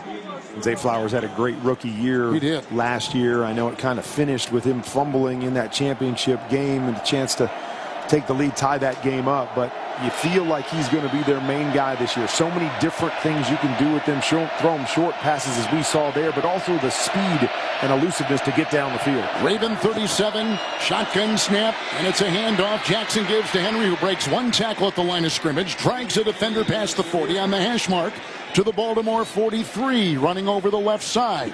Picks up 6, and that's what he does so well. The two-time rushing champion gets a first down for the Ravens, who trail by 3 here in the second quarter. And I love that the Ravens are using the pistol formation because it doesn't eliminate Lamar Jackson as a run threat.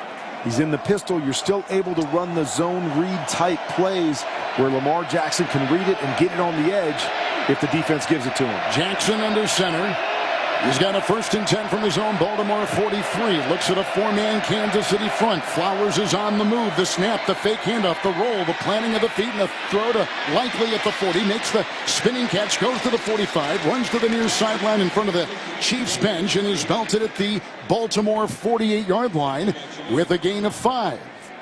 And let me add a little more color to that pistol. And what I mean by that is Derrick Henry can still come downhill and do that north and south running, but you don't have to put Lamar Jackson under center where it eliminates him as a run threat. So that pistol formation allows them to play to both of those players' strengths. Running back is Justice Hill. Lamar Jackson is in the gun. They're on the Kansas City Arrowhead logo on the grass field.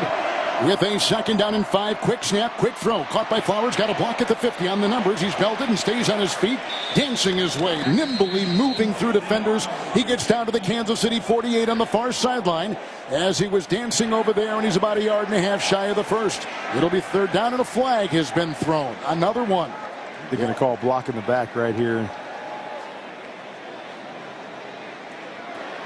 Pass interference, offense number 7 for blocking downfield. It's a 10-yard penalty. Replay 2nd down. Rashad Bateman, their wide receiver, Kurt. Gotcha. He was, you throw the ball at the line of scrimmage. You can't contact the defender until the ball is in the receiver's hands. So he got into the DB a little bit early there. Even on these quick screens, you're touching him before he catches it, but there was a defensive lineman that came flying out there and an offensive lineman that blocked him in the back, but they must have let it go because the receiver cut back to the inside. Thought that's what they were going to call on the play, but it's a good call by the Stripes on that one. 2nd down, 15 with the penalty, back to the 38-yard line of Baltimore in the shotgun formation. Jackson, he'll move up the middle, tucks the ball under, runs over the guard, past the 40 on the hash and up to the Baltimore 43.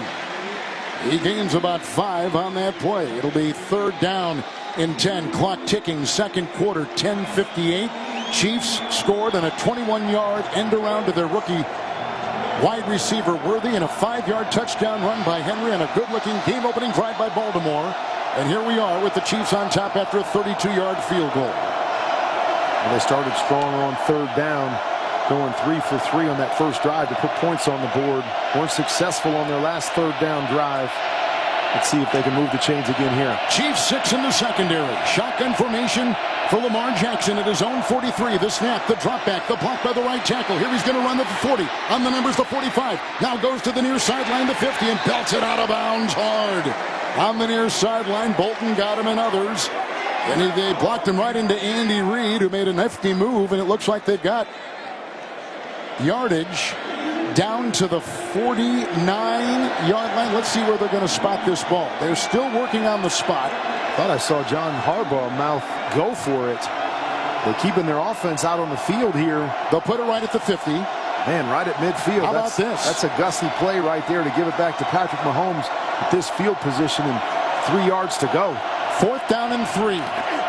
Shotgun snap to Jackson. Quick throw to Flowers. Caught it at the 50. Near sideline. Belted, grab, taken down there by the all-pro Trent McDuffie. And on downs, Baltimore will give it to the Chiefs near midfield.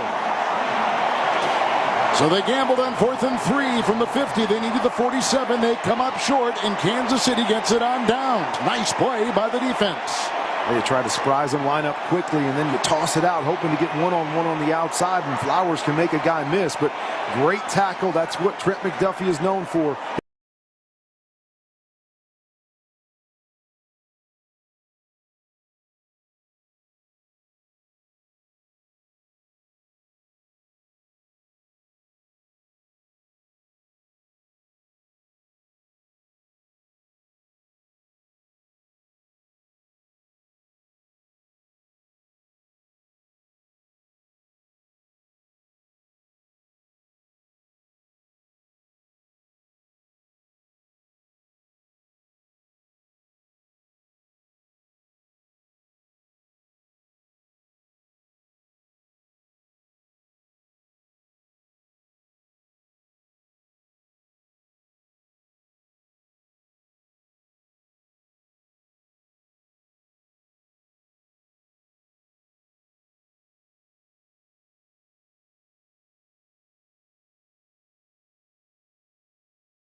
Us to summers away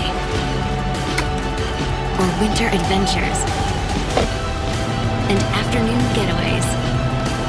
Your dedicated Fidelity advisor can help you open those doors by working with you on a comprehensive plan to help you reach your wealth's full potential, because doors were meant to be opened.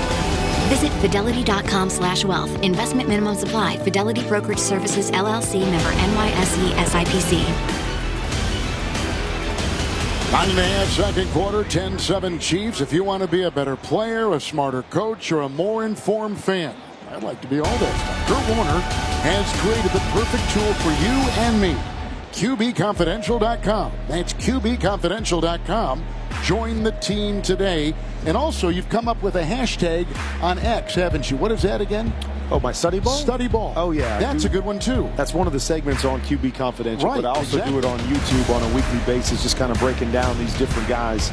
Maybe I'll have to break down that 4th down, but do that. Yeah, I just want to go back. Like, I'm not sure about the play call, why you would want to do that here. I know there's been a couple times the Ravens have played the Chiefs, and it almost feels like they get into panic mode a little too early and say, hey, we got to keep up with the Chiefs and Mahomes instead of just playing their brand of football and putting the football away.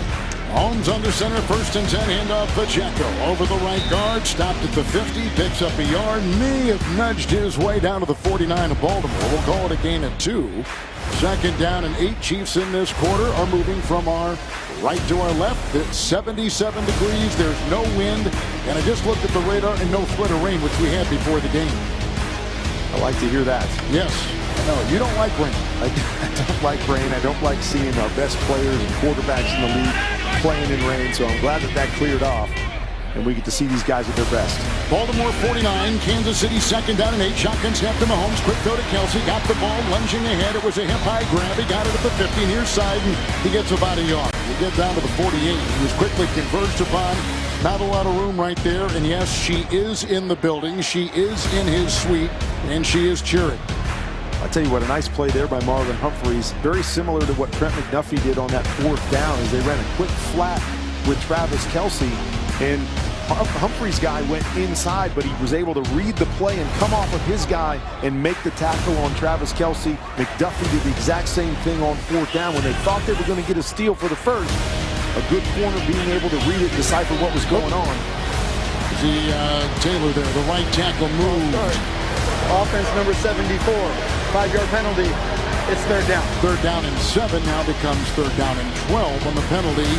On the right tackle, Jawan Taylor. You had a question about these tackles last year in the Super Bowl, and they've changed. They got a rookie at the left tackle, but Taylor remains at the right. He does. We've seen a few issues already with the tackles on both sides, but always going to be a key when you've got these two quarterbacks is who's protecting the edges. Some young guys there, some veteran guys, but they're going to be key throughout the season. 3rd and 12, Kansas City 48, shotgun snap, backpedaling Mahomes, sets up, stakes his, oh, now he's hit, he breaks the tackle, he runs to the 30, throws on the far sideline, caught! It's caught in stride by the tight end Kelsey, and he's down to the Baltimore 29-yard line. Caught it as they were running parallel to the far side, under duress, 24-yard catch and run. First down Chiefs to the 30 of the Ravens. Does anybody in the league have a better feel than these two guys, especially in scramble mode? Travis Kelce being able to look back and see that Patrick Mahomes is running around with the football, makes a nice little move in his one-on-one situation, separates, and a great throw on the run by Patrick Mahomes. 1st and 10, Pacheco back in, 30 of Baltimore. In the shotgun, looking at a 4-man rush. There's a low snap. He picks it up, and there's a short pass. It's a crossing pattern caught by Worthy at 25. Runs to the far sideline to 20. And he's down inside the 18-yard line of the Ravens, running across the middle of the field. It's a pickup of 12 on the play. Mahomes right there, now through the air, 9 of 11 for about 120 yards as the Chiefs have just entered the CDW red zone. And now, with that completion, Mahomes has just passed the legendary Hall of Fame quarterback, the late Len Dawson, all-time leader in Chiefs passing yards. And that is saying something. On the 18 of Baltimore, 1st and 10 for the Chiefs. Shotgun snap. It's a handoff from Mahomes. It goes to Pacheco, bulldozing his way, moving a pile past the 15 between the hash marks to the 13-yard line of the Ravens. And a run there of about 5 yards for the running back of Kansas City. And by the way, he's only 28 years old. Yes, he is. So he's got a lot coming up, doesn't he? Talking about unbelievable. The great Len Dawson, incredible player here for this Chiefs team, Super Bowl champion. And now at 28 years old, Patrick Mahomes has unseated him at number 1. 2nd down and 5. Kansas City at the 13 of the Ravens. 5 in the secondary. Shotgun snap blocked by the right tackle. Short pass across the middle, dropped by Kelce. May have heard steps right through his gloved hands. He dropped it at the 10-yard line in the middle of the field, and it's incomplete, and it's 3rd and 5 for the Chiefs. Well, I heard those footsteps up here, too. Roquan Smith, big number 0, was sitting there waiting for Travis Kelce on that shallow route. So understand a little bit of those alligator arms, trying to snatch it and pull it in and protect yourself with that guy out in front of you and not able to pull it in. 13 to Baltimore, 3rd down and 5. It's Mahomes in the gun with a couple tight ends, looks into the nickel. Low snap around his knees. He picks it up and throws an arching pass into the end zone, broken up and incomplete.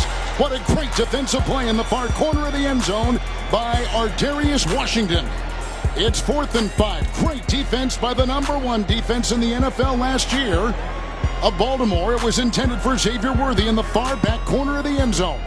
Great job both up front and on the back end. You mentioned Washington, but there was pressure on Patrick Mahomes, making him throw the ball a little bit early, leaving the ball a little bit behind Xavier Worthy. And Worthy does a nice job of reaching that right hand up and knocking it away. Otherwise, Washington may have an interception right there. Here's a chance for a Kansas City field goal, 31 yards by Harrison Butker. Good snap, ball put down on the grass. The right-footed kick is perfect.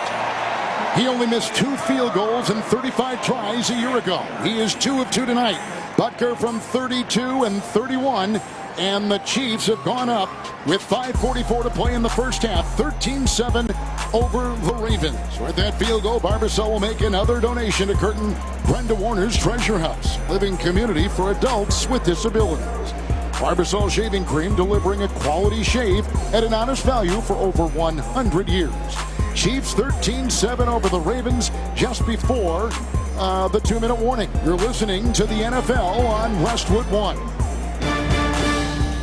From brakes to exhaust kits and beyond, eBay Motors has over 122 million parts to keep your ride or die alive. With all the parts you need at the prices you want, it's easy to bring home that big win. Keep your ride or die alive at ebaymotors.com. Eligible items only. Exclusions apply. At Navy Federal Credit Union, it's our mission to help you earn and save more with exclusive member rates and discounts. And when you become a member this September and open an Easy Start certificate by October 15th, you could get $100. When you have that, you'll feel financially at ease, which means you can worry about other things like, what if this advertisement has a catchy tune? What if it gets stuck in your head? It's really that catchy. How long will it be stuck in your head? Forever and ever. You have a lot of things to worry about, but as a member of Navy Federal, your finances won't be one of them. All active duty service members, veterans, and their families can join today at NavyFederal.org/September. Navy Federal Credit Union. Our members are the mission. Navy Federal is insured by NCUA. $5 minimum balance for savings account. Annual percentage yield is 0.25%. $50 minimum balance for Easy Start certificates. APY varies based on terms selected. For example, 12-month Easy Start certificate earns 4.75% APY. Something amazing is happening in meteorology. Climate researchers are weathering a data storm. That's because CDW transformed their devices and infrastructure to pre-configured Lenovo ThinkPads and powerful edge-to-cloud solutions, delivering faster insights to run more accurate forecast models. So it's almost like they're controlling the weather themselves. Lenovo and CDW. Make amazing happen. Learn more at cdw.com/Lenovo Client. Hey, Patriots fans! Paramount Plus is your home to stream the NFL on CBS every Sunday. Catch Jacoby Brissett and the boys in action. And stream your live local NFL on CBS game all the way through the AFC Championship. Sign up and sign in to Paramount Plus today. Chiefs have scored on all but one of their possessions, and they lead it on a couple field goals, 13-7, with Rich Eisen, Kurt Warner, Kevin Harlan, here on Westwood One at Arrowhead Stadium. You're listening to the 2024 NFL Kickoff Weekend. It's presented by NFL Sunday Ticket on YouTube TV. And the ensuing kickoff is in the end zone, 4 yards deep. Caught there by Hardy, falls to a knee. Touchback to the 30, so we know what the Chiefs are doing on the kickoffs, don't we? Huh? They're not even going to mess with it. Hey, we're not even going to try to figure this out right now. We're just going to boot it in and play 70 yards of football. Chiefs on top. They got a touchdown run and an end around to their rookie of 21 yards, Xavier Worthy. That tied the game at 7 after Henry for Baltimore ran one in from 5 on a great-looking 70-yard opening game drive by Jackson, who empties the backfield. Down by 6 from his 30, shotgun snap, 1st and 10, 4-man rush, throw across the middle, looking for Flowers, incomplete, flags are thrown at the 35. It was a short pass up the middle between the hash marks, and he was fiddled with in the middle of the field. Fiddled with. You know, that's pass interference. Defense number 23.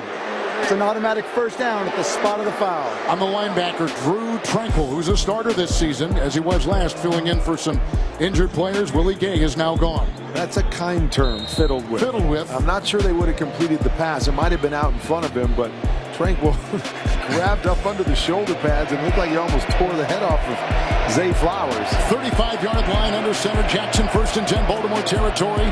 Couple tight ends. Receiver in motion. Snap and a handoff and a jet sweep, and it comes to the near side. It's caught by Flowers on the handoff. He's at the 35 on the numbers 40. And he's out to the Baltimore 41. He is fast. He is quick and elusive. The first-round pick out of Boston College last year. And on the play, he picks up yards to the 41 and picks up 6. Well, he's comfortable doing so many different things, and we've seen that, right? He can be the centerpiece of what you do, the jet sweeps. the quick wide receiver screens. You can move him across the middle and line him up on linebackers, and then he's got the speed on the outside to make big plays as well. Jackson under center again from his own 41. Second down 4, snap, spin, handoff, Henry cuts. He goes over the tackle. On the right side, he crosses the 45. He's on the numbers to the 40 and brought down right there in the secondary by Justin Reed. It's a gain of 9. A flag has been thrown at the 4:57 mark of the second quarter. Looked like there was movement on the Offside. line. Defense number 95 was lined up in the neutral zone. This penalty's declined. The play results in a first down. And Henry gets a gain of 9. Nice little cutback right there. Hadn't seen that up to this point. Everything had just been kind of handoff and stayed to the front side. Derrick Henry does a nice job here of starting to the left-hand side, reading kind of the wave of offensive linemen and peeling it back to get the first down. Henry has averaged 4 yards a carry, 8 for 33. Through the air, 9 of 10 Jackson in the pistol at midfield. 1st and 10 on the Arrowhead white logo painted on the grass. Got the snap, drops back, blocked by McCary, blocked by Riccardi, runs up the middle to 50, down the middle to 40. He's between the hash marks and down to the Kansas City 37-yard line. He is a blur. Lamar Jackson racing down the middle, 13-yard run, a first down for the Baltimore Ravens. With the 2 tight ends set in the play action, just 2 receivers down the field, both covered really, really well in man-to-man coverage. But all it takes is a crease. Lamar Jackson sees the tight coverage, sees the opening in the middle of the field. And Jets for that first down. Baltimore with 70 yards on the ground. Jackson himself has rushed for 44. It's 1st and 10, Kansas City 37. Jackson walks to the line. He's in the gun, backpedals, and he has Henry off his left hip. First down and 10, down by 6, late second quarter, shotgun snap. They blow the whistle. The play is dead at the 3:46 mark of the second. Game. Offense. 5-yard penalty. First down. It's against the Ravens, and they've had a lot of penalties on them tonight. A reminder, you can watch NFL Network and Westwood One announcers Rich Eisen, who's in our booth tonight, and Kurt Warner each and every Sunday on the award-winning NFL Game Day morning. 9 a.m. Eastern Time, only on NFL Network. 1st and 15 now, Kurt. 4th Baltimore penalty. Yeah, it looked like Lamar Jackson wanted to change the play, was spending some time at the line of scrimmage and lost sight of the play clock and loses 5 yards there. Back to the Kansas City 42 in the gun. 1st and 15 for the Baltimore quarterback. Bare arm tonight, 77 degrees with no wind. Gets the shotgun snap, runs it himself over the right side. He skips over a defender and breaks a tackle. He runs to the 40-yard line. He's on the painted numbers and down to the Kansas City 39, running over the right tackle. And picks up 3 on the play. It'll be 2nd down and 3:10 with the clock ticking here in the second with a 13-7 Kansas City lead. Steve Spagnuolo loves to bring pressure against Lamar Jackson and this Ravens team, and it's not always in pass situations. Sometimes he's bringing pressure to bring extra guys to stop the run. Right there, they brought pressure off the right-hand side, forcing Lamar Jackson to keep it, have to go back to the left-hand side where they had a whole bunch of bodies. 2nd down 12, Baltimore at the Kansas City 39. Jackson's in the gun, looks into the nickel. Motions his tight end Andrews in motion. There's the shotgun snap. He sets in the pocket. He gets a block from the right guard. He throws to Andrews. A chest-high catch at the 35. He spins and goes to the numbers. Flag thrown. Got to the Kansas City 30 on the near side of the field where he was whacked right there on a gain of 9. But let's see what the penalty flag is about. And Baltimore looks to be guilty again. Illegal formation. Offense number 79 was lined up in the backfield. It's a 5-yard penalty. Replay 2nd down. We've seen a lot of offensive line penalties tonight. Is this because these groups, both of them, all over the NFL, have not played one single snap in the preseason? Well, actually, 3 of the penalties on the Ravens had just been their tackles lining up too deep. It's setting unbelievable. too deep. And that's the second on Ronnie Stanley right there. I mean, that's just, you know, as a veteran, you can't allow that to be an issue, especially twice in one game. From the 44 of Kansas City, Baltimore 2nd down, 17. Shotgun snap. Quick throw far side. Caught by Flowers. Got a block. He's on the 40. Gets a block. He goes down to the 35 of Kansas City. Rolling on the numbers across the way in front of his own bench. Brought down by linebacker Nick Bolton. Picks up 9, bringing up 3rd down and 8. This will take us to the 2-minute warning with the Chiefs on top 13-7. Both teams have scored touchdowns on the ground. The Chiefs have gotten 2 Butker field goals of 32 and 31. The 2-minute warning is here. The Super Bowl champion Chiefs on top 13-7 over Baltimore. You're listening to the NFL on Westwood One. It's football time at BetMGM. Use code KOSTOS, KOSTOS, and receive up to $1,500 back in bonus bets if you don't win your first bet. When you register with BetMGM, you'll get instant access to a variety of parlay selection features, live betting options, original bets, and the best daily promotions in the business. Use code KOSTOS, KOSTOS, and get up to $1,500 back in bonus bets if you don't win your first bet. BetMGM and GameSense remind you to play responsibly. See BetMGM.com for terms. 21 years of age or older. New customer offer. This U.S. promotional offer not available in Mississippi, New York, Nevada, Ontario, or Puerto Rico. Gambling problem? Call 1-800-GAMBLER. Available in the U.S. For New York, call 877-8-HOPE-NY or text HOPE-NY 467-369. For Arizona, call 1-800-NEXT-STEP. For Massachusetts, call 1-800-327-5050. For Iowa, call 1-800-BETS-OFF. For Puerto Rico, call 1-800-981-0023. Subject to eligibility requirements. Rewards are non-withdrawable bonus bets that expire in 7 days in partnership with Kansas Crossing Casino and Hotel. Small business owners, we know finishing your to-do list can feel like climbing a mountain, but that mountain is also covered in banana peels. Then when something new gets added to your list, you're like, nope, I'm already climbing this huge, super slippery banana peel mountain of a to-do list. At Progressive, we don't want to make your day any harder. That's why we make it easy to manage your policy on our mobile app. So climbing that banana peel mountain feels more like a leisurely stroll. See if you can save on commercial auto insurance in as little as 6 minutes at ProgressiveCommercial.com. Progressive Casualty Insurance Company and affiliates. Coverage subject to policy terms and conditions. A reminder to stay with us for the NFL opening night halftime report on Westwood One, sponsored by Hulu Plus Live TV. Our award-winning Rich Eisen will have more of his conversation with tight end Travis Kelce coming up on the Hulu Plus Live TV halftime report. Tired of paying for cable TV? Switch to Hulu Plus Live TV today to watch over 95 live channels. Live TV plan required. Restrictions apply. Learn more at Hulu.com. Well, they began this drive. Kurt Warner at the 30. The Ravens have gotten a couple nice plays from Jackson, including a 13-yard run. They've got the ball at the Kansas City 35. They've got 3 timeouts, and they got 3rd and 8 coming up, and they're down by 6. I like the decision on that last play, and 2nd and long, just flipping the screen out there to Flowers and try to get back into a manageable situation or into field goal range, knowing you have Justin Tucker sitting over there on the sideline. So really good play call on 2nd down. Now, obviously, you're going to try to move the chains, but you feel like you've set yourself up nicely. Just can't take a sack here if you're Lamar Jackson. Running back is Justice Hill. It's 3rd down and 8 to go. In the shotgun is Jackson from the Kansas City 35. 5 in the secondary, 3 on the defensive line. Maneuvering a tight end. Jackson orchestrating. Hill to his right hit. There's the shotgun snap. Stanley the block at the left tackle. They come streaming in. He's hit as he throws. The ball flutters incomplete on the near sideline. In front of the Kansas City bench at the Kansas City 35. So they're going to try for 3 here. It's 4th and 8. And it looks like a 53-yard field goal try coming up for Justin Tucker. That's exactly what I'm talking about. You know what you got on 2nd down now. Don't take a sack right there. Lamar Jackson does a nice job. Nobody open, buying time. Before those guys get their hands on him, just throw that thing into the ground and allow your great kicker to try to get you 3. Tucker inside 50 yards, 31 of 32. It's a 53-yard try. There's no win. The snap is high. The ball put down. The kick is up. No good. He misses wide left. The Chiefs defense has dodged a bullet, and the lead is still 6 with a missed field goal of 53 yards by a guy who someday will be in Canton. Isn't it something now they teach in broadcaster boot camp to not say how good they are until after they make the kick?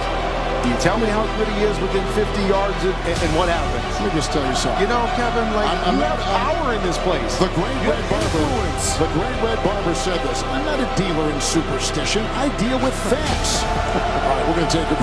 1:50 to play. We're inside the 2-minute warning. Chiefs have it. They've got a couple timeouts and a 6-point lead. Breaking the action. You're listening to the NFL on Westwood One.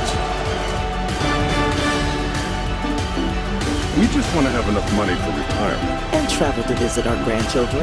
I understand. That's why at Fisher Investments, we start by getting to know each other, so I can learn about your family, lifestyle, goals, and needs, allowing us to tailor your portfolio. What about commission-based products? We don't sell those. We're a fiduciary, obligated to act in your best interest. So how do your management fees work? We have a simple management fee based on the value of your portfolio. so we do better when you do better. We appreciate that kind of transparency. We also check in with you regularly to keep you up to date on the markets and your portfolio. What other services do you offer? As a client, you have access to resources on investing, financial planning, estate planning, Social Security, Medicare, and more. Wow, it sounds like Fisher Investments has everything we need. At Fisher Investments, we're clearly different. Learn more at FisherInvestments.com. Investing in securities involves the risk of loss. There aren't many feelings worse than trying to start your car in the morning and being greeted with a dead battery, or being stuck on the side of the road when you don't need to be. 1 in 4 vehicles on the road will need a battery replacement this year. Don't be a statistic. Stop battery problems before they stop you by testing your battery regularly. Test yours at home or at select Napa locations nationwide. If you need a replacement, Napa has you covered with a full range of long-lasting high-performance batteries for nearly every make and model on the road. So don't wait. Test your battery today and let Napa help keep you moving. Hey, I'm Ryan Reynolds. At Mint Mobile, we like to do the opposite of what Big Wireless does. They charge you a lot, we charge you a little.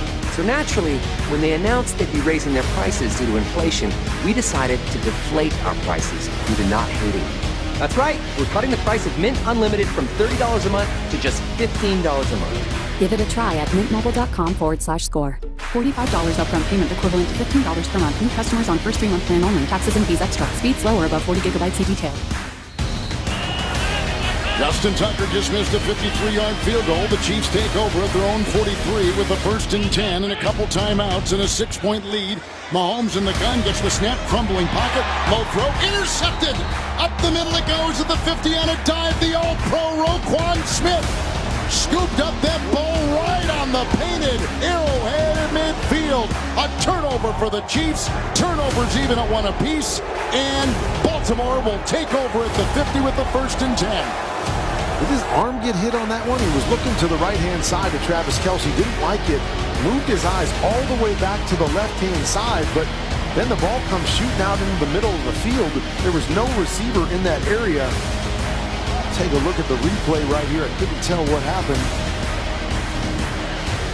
No, he was actually, looked like he was trying to get it over the top of him to Rashee Rice.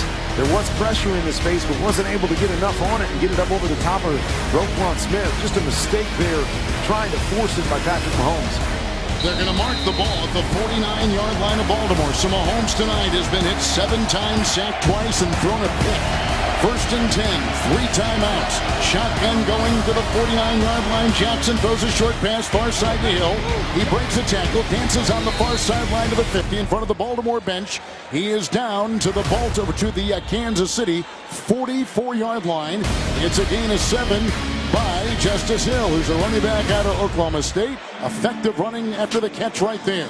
Nice catch off the turf. A play in QB Confidential I call sled. Just a running back swing, but they've got a lead blocker out in front of them. They've run it a couple times tonight. Just kick it out to him. Let the lead blocker do his job and pick up 7.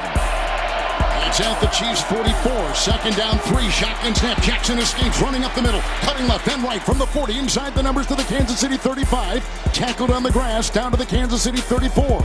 He's got a 1st down run of 10. They move the chains. The clock is ticking at 1:21 and 3 timeouts for the Ravens. Well, Lamar Jackson has been quick to run tonight. Almost like, hey, I don't have to be in this mode where I got to hold the football and make all the reads down the field. If I see an opening, I am going to take it. He's had a number of nice runs tonight. From the Kansas City 34, shotgun formation. There's the snap on 1st and 10. Moving to his right, drifting, stopping, planting his feet. Getting good blocking, pump faking, now running to the far sideline, the 35. He cuts and breaks a tackle at the 30.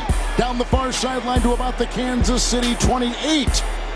Wow, what a run. 6-yard gain, 2nd down and 4. Clock at 44, 43, 42. Baltimore's down by 6. 3 timeouts remaining.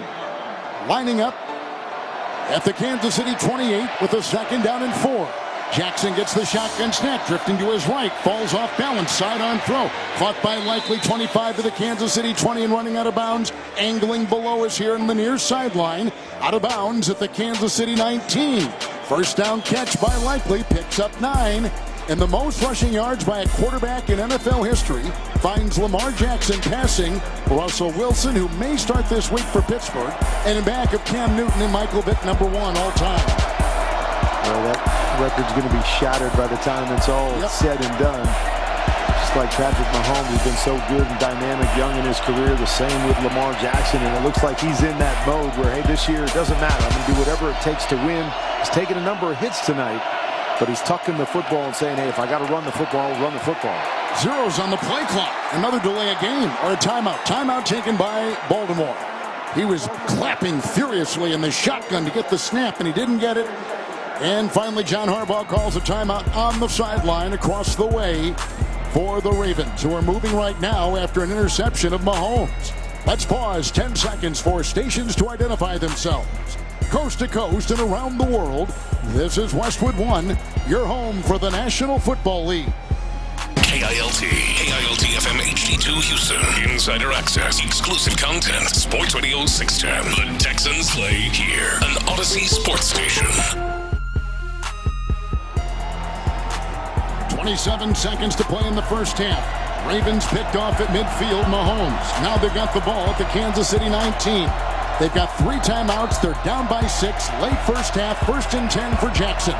Wears a white towel off the back of his pants and takes his hands in back of him and wipes them clean and dry. From the 19 of the Chiefs. 1st and 10. Shotgun for Jackson. There's the snap, belt high. Getting the block from the right tackle. Short throw caught by Likely. Dances and breaks the tackle 15. Cuts inside the numbers and wheels his way to the Kansas City 10 and tackled near the 9. Now they take a timeout with the clock at 20 seconds. And they're going to give him a gain on the play of at least 9 and maybe 10. Let's see the spot. About 9.5 is what they're going to give him. This has been a play that Mark Andrews has really been successful with in his career in Baltimore. It's just a little choice route out on the outside. You have the opportunity to hook, break in, break out. But tonight it seems like that route has been reserved for Isaiah Likely.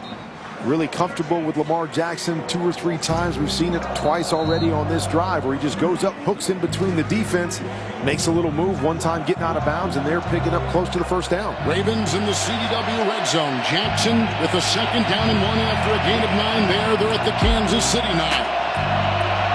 Justice Hill to his right. 3 receivers deployed. Shotgun snap. Drops back 3. Moves up in the pocket. Dances and lost the ball, and it's incomplete as he tried to kind of shot put it in front. A couple bodies are down on the field. It's an incomplete short pass as Jackson was crushed on the play by Mike Dana. That was funny. I couldn't tell if the ball was knocked out or if he was actually trying to throw it either. Stepping up in the pocket, looked like he was trying to take off, and that pocket closed quickly and he just flips it out there. It's okay, stops the clock, right? Don't put it in harm's way. Don't want to take a sack or get tackled right there. Jackson at the 9. He's under center with a 3rd down and 1. Just before halftime, he gets the snap. He pitches out. It's Justice. Sweep to the near side of the 10. Gets a block. He cuts inside, and he dives ahead near the Kansas City 7, and he gets the 1st down. Timeout taken Baltimore. 1 remaining. It's 1st and goal to go for the Ravens. 12 seconds to play in the first half, and they trail by 6. In a first half for them that has been penalty marred, and a fumble by Jackson. Lost it on downs, but they get this ball back at midfield with an interception by Roquan Smith, their all-pro linebacker, to get deep into Kansas City territory. And you know, right there, all you need to do is get the 1st down. Now you're inside the 10-yard line. You have no timeouts left, but you just say to yourself, hey, we got 12 seconds. That probably gets us at least 2 throws into the end zone, Kevin, as long as you're not holding the football as a quarterback. It's not about getting back there and running around and making a play. This first play, you want to make sure you get back, see what you see. If it's not there, just throw it away and live for another down, but try to get 2 shots at this thing before you kick a field goal. 1st and goal at the Kansas City 7. 4 wide, 4 in the defensive line for the Chiefs. Shotgun snap to Jackson. Looks left, looks right, gets a block, throws a pass, batted down. Short pass down the middle, and Leo Chanel, the Wisconsin Badgers, swats that ball away. It's incomplete. And now it is 2nd down and goal with 9 seconds to go. They have no timeouts. 9 seconds to go in the half. And those are the hidden plays that don't really show up as much. But this was going to be a touchdown. You had Justice Hill sneaking out of the backfield wide open. He's going to put it on him for a touchdown. Chanel able to reach up that right hand and tip it at the last second. Prevented 6 points on the board. 2nd down and goal. Jackson, who's got a clear shield on that face mask of his, from the 7 of Kansas City. 2nd down goal. Here's the shotgun snap and a whistle. Timeout, Kansas City. Steve Spagnuolo has called time for a defense that was ranked number 2 in the league a season ago. 9 seconds to play in the half. Chiefs leading by 6. Later on, we're going to select the defender of the game, sponsored by Navy Federal Credit Union. Proudly serving the armed forces, the DOD, veterans, and their families. Learn more at NavyFederal.org. What kind of play you like here, Kurt? Well, the same sort of thing is that you've got to make sure you get everybody in the end zone. This is one you cannot complete before the goal line unless you're positive your guy has an opening to get across the line. No timeouts left. Don't have enough time to rush your kicker on there. So if you're the quarterback, you're dropping back and making sure that ball goes in the end zone. And, of course, you cannot take a sack here. All right, the Chiefs have got 6 in the secondary.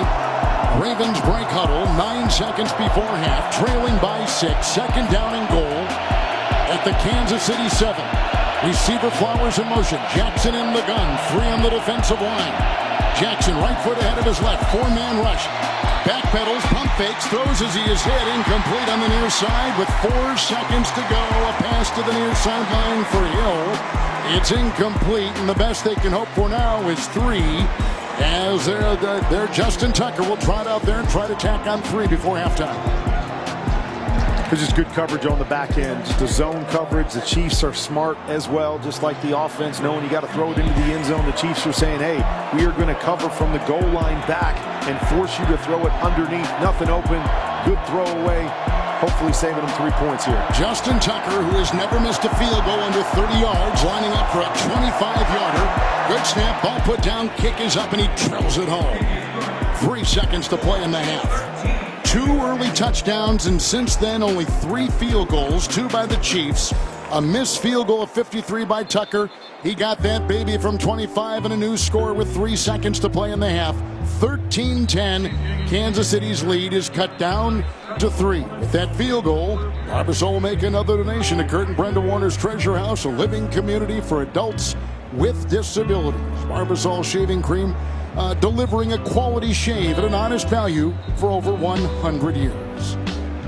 So Lamar Jackson, 105 yards throwing, 63 yards on the ground. He's playing like an MVP. Well, he's playing like a guy that's free, right? That he's not worried about having to prove to people that he can be a drop-back pocket passer, and he's just playing the game.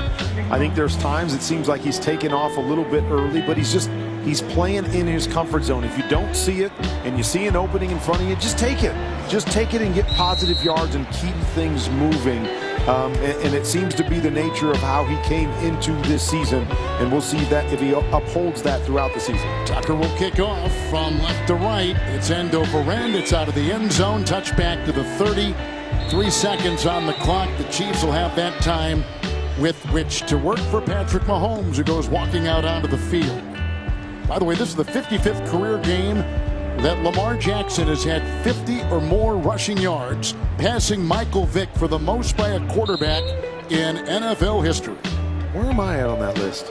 You were, and then they passed you many. I don't know if I was ever on that list. I don't know if I ever ran for 50 yards in a single game. I was lucky if I ran for 25. Mahomes gets the snap and falls to a knee. Zeros on the clock and halftime is here. And the Chiefs lead by 3.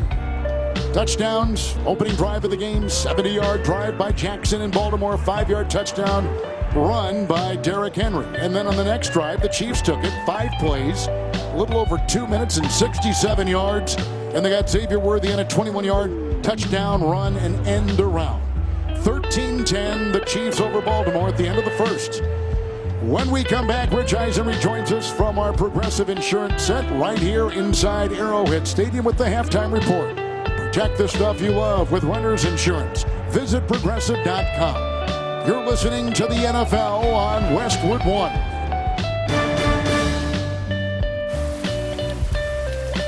Something amazing is happening in meteorology. Climate researchers are weathering a data storm. That's because CDW transformed their devices and infrastructure to pre-configured Lenovo ThinkPads and powerful edge-to-cloud solutions, delivering faster insights to run more accurate forecast models. So it's almost like they're controlling the weather themselves. Lenovo and CDW. Make amazing happen. Learn more at cdw.com/Lenovo Client. Guess what, people? Wendy's has new saucy nugs. You heard me. Wendy's nugs now come in 7 saucy flavors. Buffalo, honey barbecue, garlic parm, spicy ghost pepper. You can literally hear your taste buds after every bite. I'm serious. Listen to mine. Okay, that's just me playing with sound effects, but you got the idea. For a whole new way to nug, gotta be Wendy's. At participating U.S. Wendy's. Welcome to the NFL Halftime Report on Westwood One. Sponsored by Hulu Plus Live TV. Tired of paying for cable TV? Switch to Hulu Plus Live TV today to watch over 95 live channels. Live TV plan required, restrictions apply.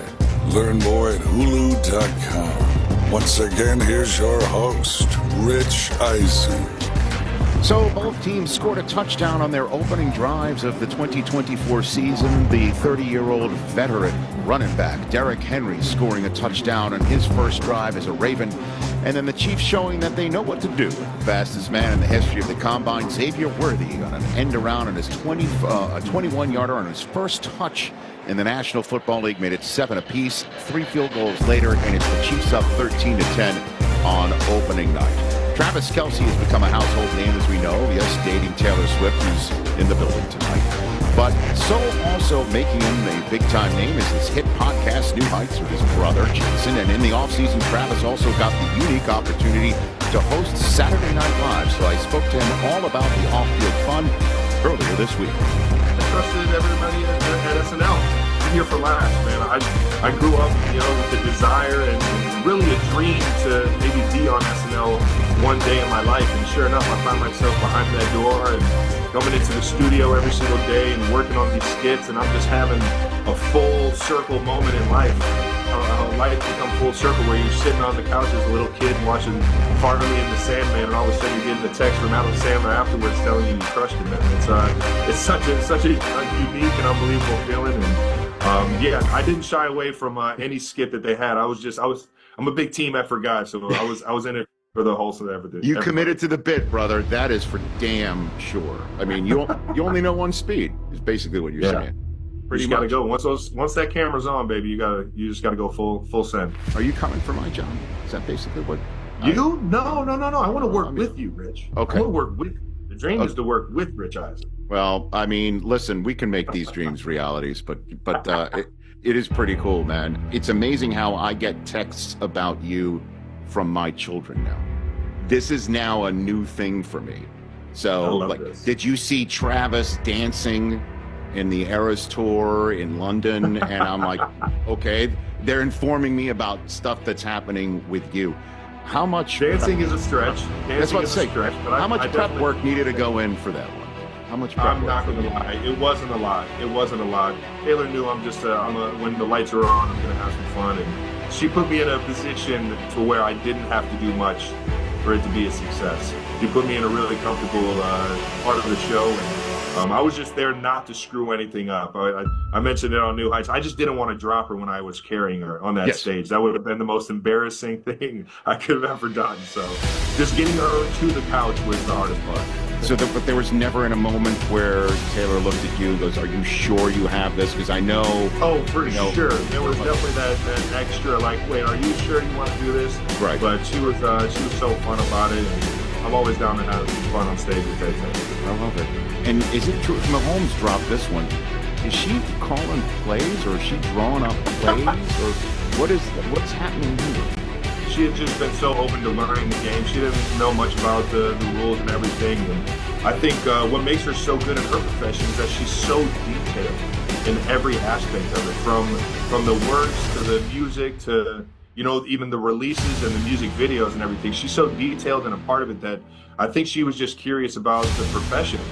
I don't think any of I know none of the plays have gotten to Coach Reed yet. But if they ever do, I'll make sure everyone knows it was her creation. But they exist? Like there are actually something written down on a piece of paper? She's a little biased. She's a little biased and just creates plays for me. So we'll see if they can make it to Coach Reed's his office. Fun chat with Travis, and to hear more of my conversation with him, visit the Rich Eisen Show page on YouTube, youtube.com/Rich Eisen Show. We're at time between the Ravens and the Chiefs. The defending champs are up by a field goal, 13-10. This is Westwood One's coverage of the National Football League. Have you lost Texas Medicaid? At healthcare.gov, you can find a low-cost, quality health plan. Do plans cover doctor visits? What about emergency care? And prescriptions? All covered and more. Plus, with the new law, 4 out of 5 customers can find a plan for $10 or less per month with financial help. Healthcare.gov is here for you. Enroll today for coverage starting the 1st of next month. Paid for by the U.S. Department of Health and Human Services.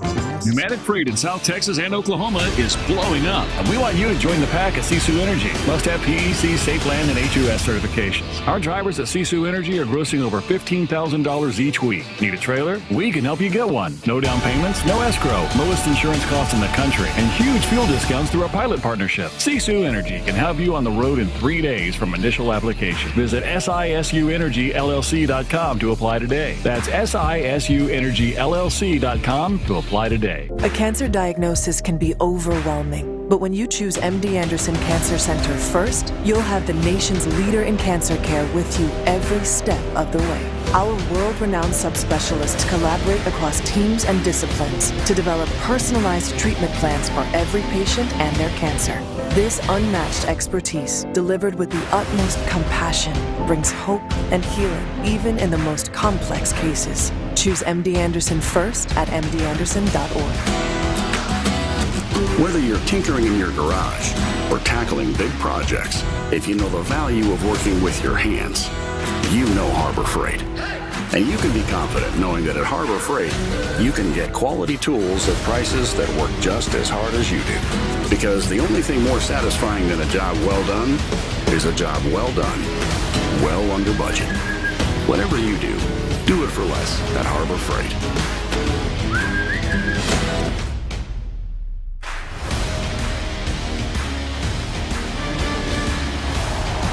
Welcome back to the Ravens and Chiefs on Westwood One from the Progressive Insurance Set in Arrowhead. I'm Rich Eisen, offering auto, home, and commercial auto insurance plus a variety of business insurance options. Visit Progressive.com today.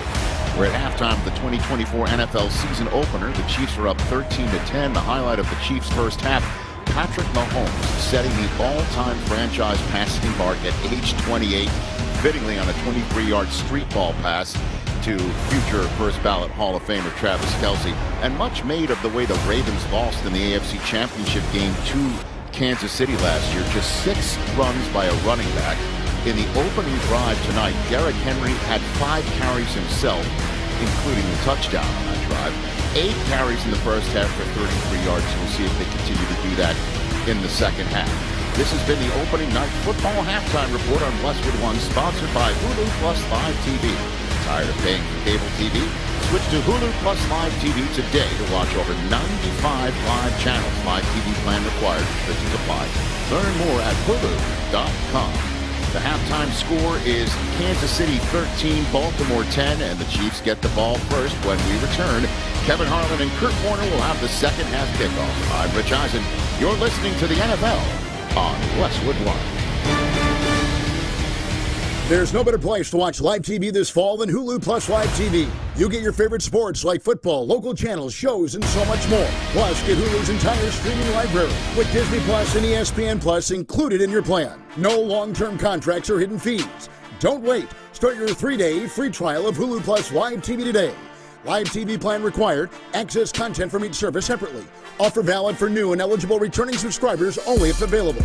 Terms and restrictions apply. Learn more at Hulu.com. Tommy! I can't wait for golf this weekend, huh, buddy? Time flies. Love you, man. Oh, don't forget your knee brace again. We aren't in college anymore. Moments together matter, so help protect yourself from RSV.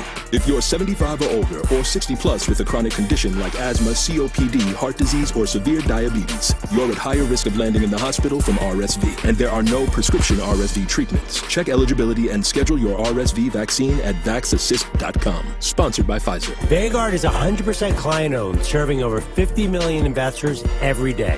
Whether you're planning for retirement, putting your kids through college, or saving up for your next adventure, Vanguard can help you set personalized investment goals. All investing is subject to risk. Vanguard is owned by its funds, which are owned by Vanguard's fund shareholder clients. Copyright 2024, The Vanguard Group, Inc., all rights reserved, Vanguard Marketing Corporation Distributor. What's better than one win? 3 wins. With Straight Savings, you keep your own phone, get one line, limited data, and get rewarded with a $200 phone credit after 12 months. It's a win-win-win. Head to Walmart or visit straighttalk.com today. Switch to Straight Talk. Less dollars, more sense. Straight Savings Plan enrollment requires compatible unlocked device and new line of service. Bonus device credit requires 12 months of active service. Offer ends if eligibility requirements are no longer met. Taxes and fees apply. For network management practices, see Straight Talk's terms and conditions. Welcome back to Arrowhead Stadium. You're listening to the opener of the NFL season on Westwood One. And the Chiefs lead the Ravens 13-10. Going to the third quarter, a couple minutes away. Let's check the halftime stats, sponsored by Indeed. Need to hire quality candidates fast? You need Indeed. Indeed's video interview tool makes it easy and effortless to meet with candidates. Visit Indeed.com/credit. Let's see, let's begin with Mahomes. 9-14, 117 yards, 1 interception. On the ground, Pacheco 4 carries for 12. Rice caught early passes, 4 of them for 47 yards. All yards after catch. Lamar Jackson, 13 of 18, 105. No picks or touchdowns. On the ground, he's carried it 8 times for 63 yards. Derrick Henry, in his Raven debut, 8 carries, 33 yards, and a 5-yard touchdown run. Kurt Warner, 3-point game going to the second half. Yeah, I mean, you look at both teams, and, you mentioned it. It's really been the short passing game again. I know we came in with this idea that maybe the Chiefs are going to be able to open it up and push the ball down the field. We really haven't seen that so far tonight. It's been a lot of quick throws. Seen the same thing from Lamar Jackson. A lot of quick throws. Rashee Rice and Zay Flowers. You have to believe that maybe one of these teams, if they can open it up, if they can get that big play down the field, it could be the difference in the second half. And then, of course, protecting the football. 1 turnover on both sides led to 3 points for each side. But protect the football in the second half with these 2 good defenses out there. But can somebody find a way to create some big plays? Time for the second half kickoff, sponsored by Kohl's. Back to school shopping can be chaotic. That's why Kohl's made it easy with A-plus essentials for all the great prices you're looking for. When back to school stirs up the unexpected, it's time to head back to Kohl's. Ravens will kick off to the Chiefs. Last year, Kansas City lost here on opening night to Detroit and Jared Goff, 21-20. By the way, while we've got this chance, I want to welcome one of our great new affiliates around the country, the great voice of the Great Lakes, WJR in Detroit. Mike Wheeler is their executive, and Thomas helps lead that station. Mitch Album hosting afternoons, Mark Hollis on weekends. And we thank one of the great radio stations in America, WJR in Detroit. Here is the kickoff. It'll be taken by Hardman at the goal line for the Chiefs, up the middle on the hash mark, the 10. He's at the 15, the 20, hops over a defender at the 25. He runs up the middle between the hash marks. He's to the 31 with a flag thrown. Just into the second half. We've had no plays of 25 yards or more. That was a return of 22. During the return, holding by the receiving team, number 43. It's a 10-yard penalty, first down. And maybe that's the hidden yardage you hope for if you're going to allow another team to return it, right? We've seen the 30-yard line every time when the Chiefs kick it. So far, both returns by the Chiefs have gone out past the 30-yard line where you're thinking, okay, we've lost a couple yards, but there you get a penalty. Now here's an opportunity to pin them just outside the 20. And something obviously is not going to happen if you just kick the ball through the end zone. So you wonder why the Ravens maybe take that approach, and maybe they play in. There's so many penalties that are called on special teams plays. Maybe that's part of the equation. They're going to put the ball at the Kansas City 21. Mahomes has got his offense out there with a couple tight ends. He'll be under center, single back. Kansas City, by the way, plays with the second most tight end formations coming out of last season of any team in the NFL. Mahomes has the ball now pushed back to the 19-yard line. They misplace the ball, and the official stops the clock. Replaces the ball at the 19. Mahomes under center. First down and 10. Snap, spin, hand up Pacheco going over the right side. He gets a tight end block at the 20. He's inside the numbers and out to the Kansas City 24, 25-yard lines. And the tackle made by Matabike. Gain of 5 on the play. Second down and 5. I've seen a lot of handoffs by the Chiefs. They can sometimes get impatient and put the ball in 15's hands on just about every play. Wonder here in the second half, let Pacheco get going a little bit. Player down for the Chiefs. I was going to say, I think that's him down on the sideline. He was slow getting up, but he walked off the field, but then I think he crumpled over there on the white line. Samaje Perine is the running back. Mahomes in the gun. Second 5. Pump fakes. Gets a block from the left tackle. Throws down the middle. Caught by Rice. Breaks the tackle. 40. Foot race to the 50. Down the middle he goes. The 45 into the Baltimore 42-yard line.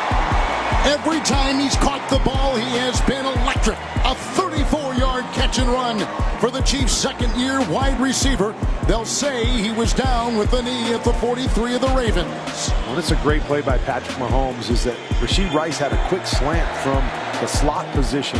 And right as the ball was snapped, it looked like he was going to have it. And then Marcus Williams dropped down from his safety position. So Patrick Mahomes had to pull it back and then threw it up over the top of Williams into that second level and allowed for the big play. Running back is Carson Steele. Timeout. Baltimore has taken it. Clock a minute and a half into the third quarter.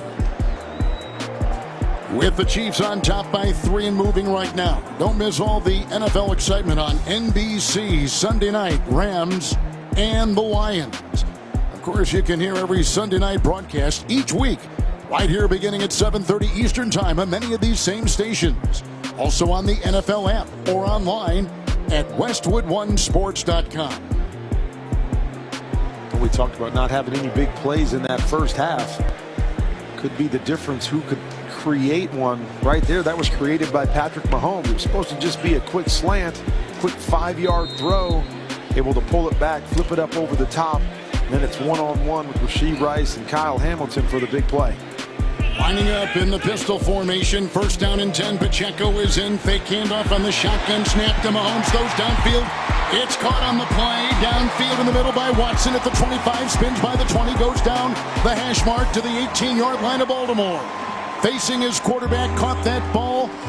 Helmet high. The Chiefs getting in the CDW red zone with a 25-yard completion. Mahomes to his receiver, Justin Watson.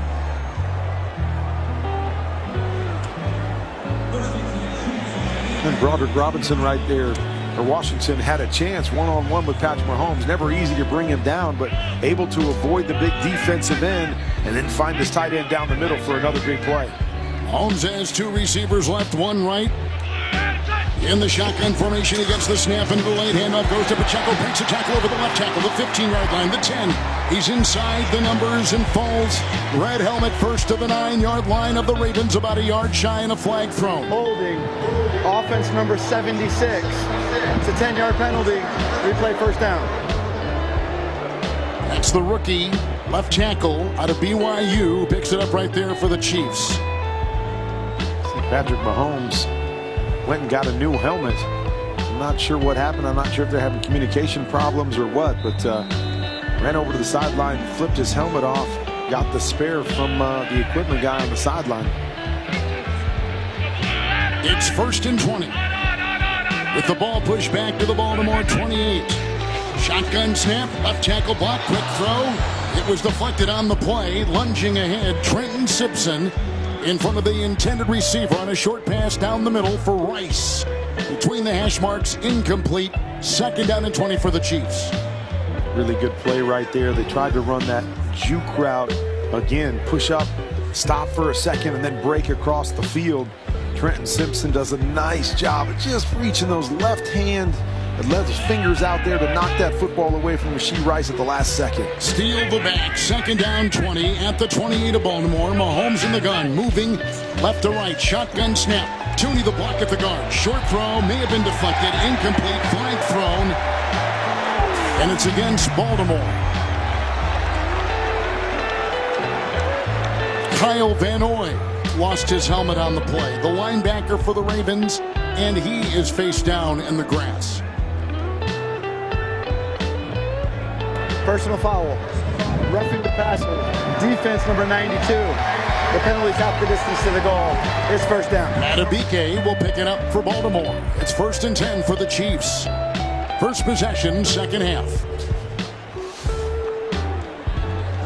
Helmet to helmet, I think, right? That was a tough one.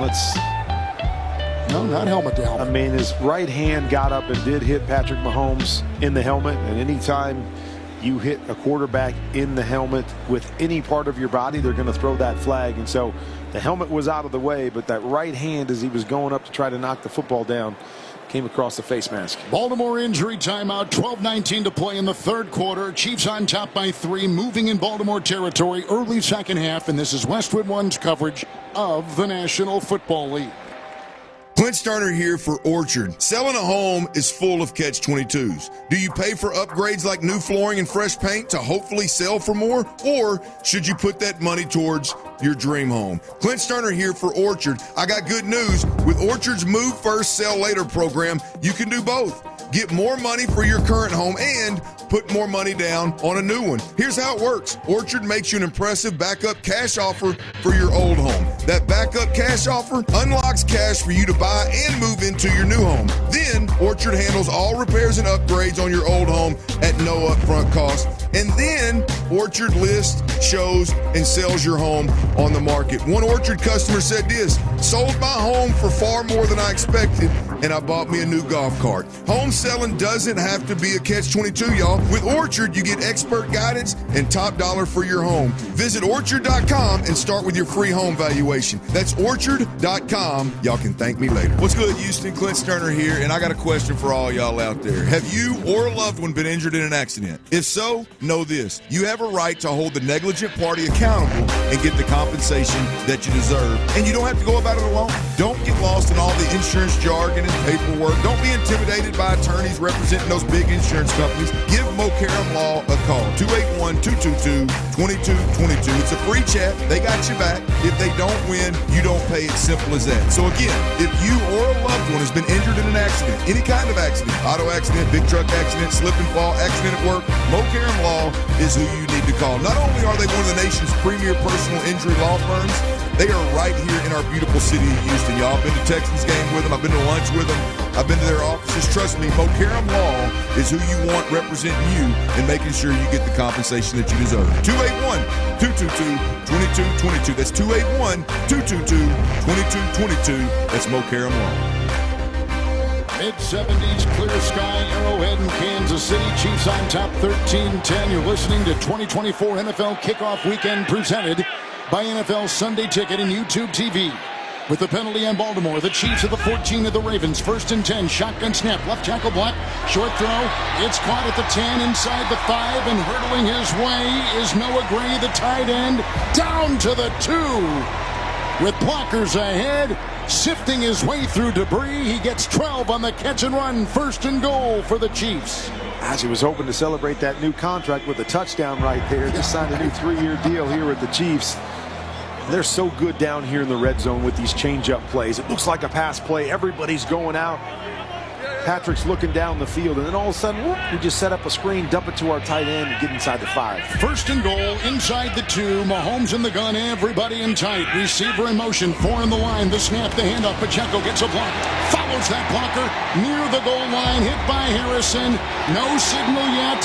No signal yet. Works his way in. Kept digging his legs. It's a touchdown. It's a delayed touchdown. Pacheco grinding, carving, and getting his way into the end zone for 6. Kansas City with their second rushing touchdown tonight to take a 19-10 lead early in the third quarter in the opening game of the NFL season.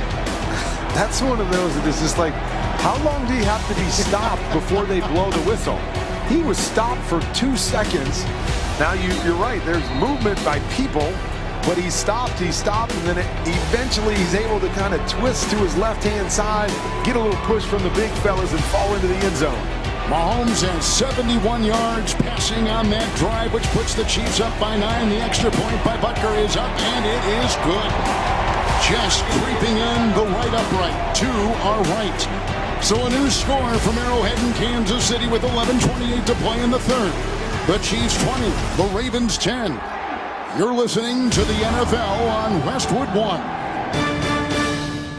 Hey, Patriots fans! Paramount Plus is your home to stream the NFL on CBS every Sunday. Catch Jacoby Brissett and the boys in action. And stream your live local NFL on CBS game all the way through the AFC Championship. Sign up and sign in to Paramount Plus today. Finding quality candidates for your small business is no little league game, but Indeed can help you cover all your hiring bases. Their all-in-one hiring platform has smart tools to help you attract, screen, and hire quality candidates. And they don't just help you hire faster. 93% of employers agree Indeed delivers the highest quality matches compared to other job sites, according to a recent Indeed survey. Nix the hassle. Start hiring. Learn more at Indeed.com/credit to expand your team today.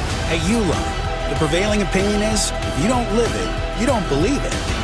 The people at Uline believe in hard work, and they live it by being there 24/7 to answer your call, having 41,000 items in stock, and offering same-day shipping from 12 locations across North America.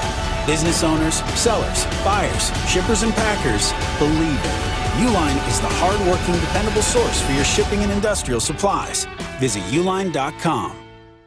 Why pay more for a great shave? Choose Barbasol, America's #1 brand of shaving cream. Barbasol's thick and rich lather gives you a close, comfortable shave for just half the price of gels. Barbasol. Chiefs have just taken the opening kickoff of the second half and gotten a 1-yard touchdown run. 6 play.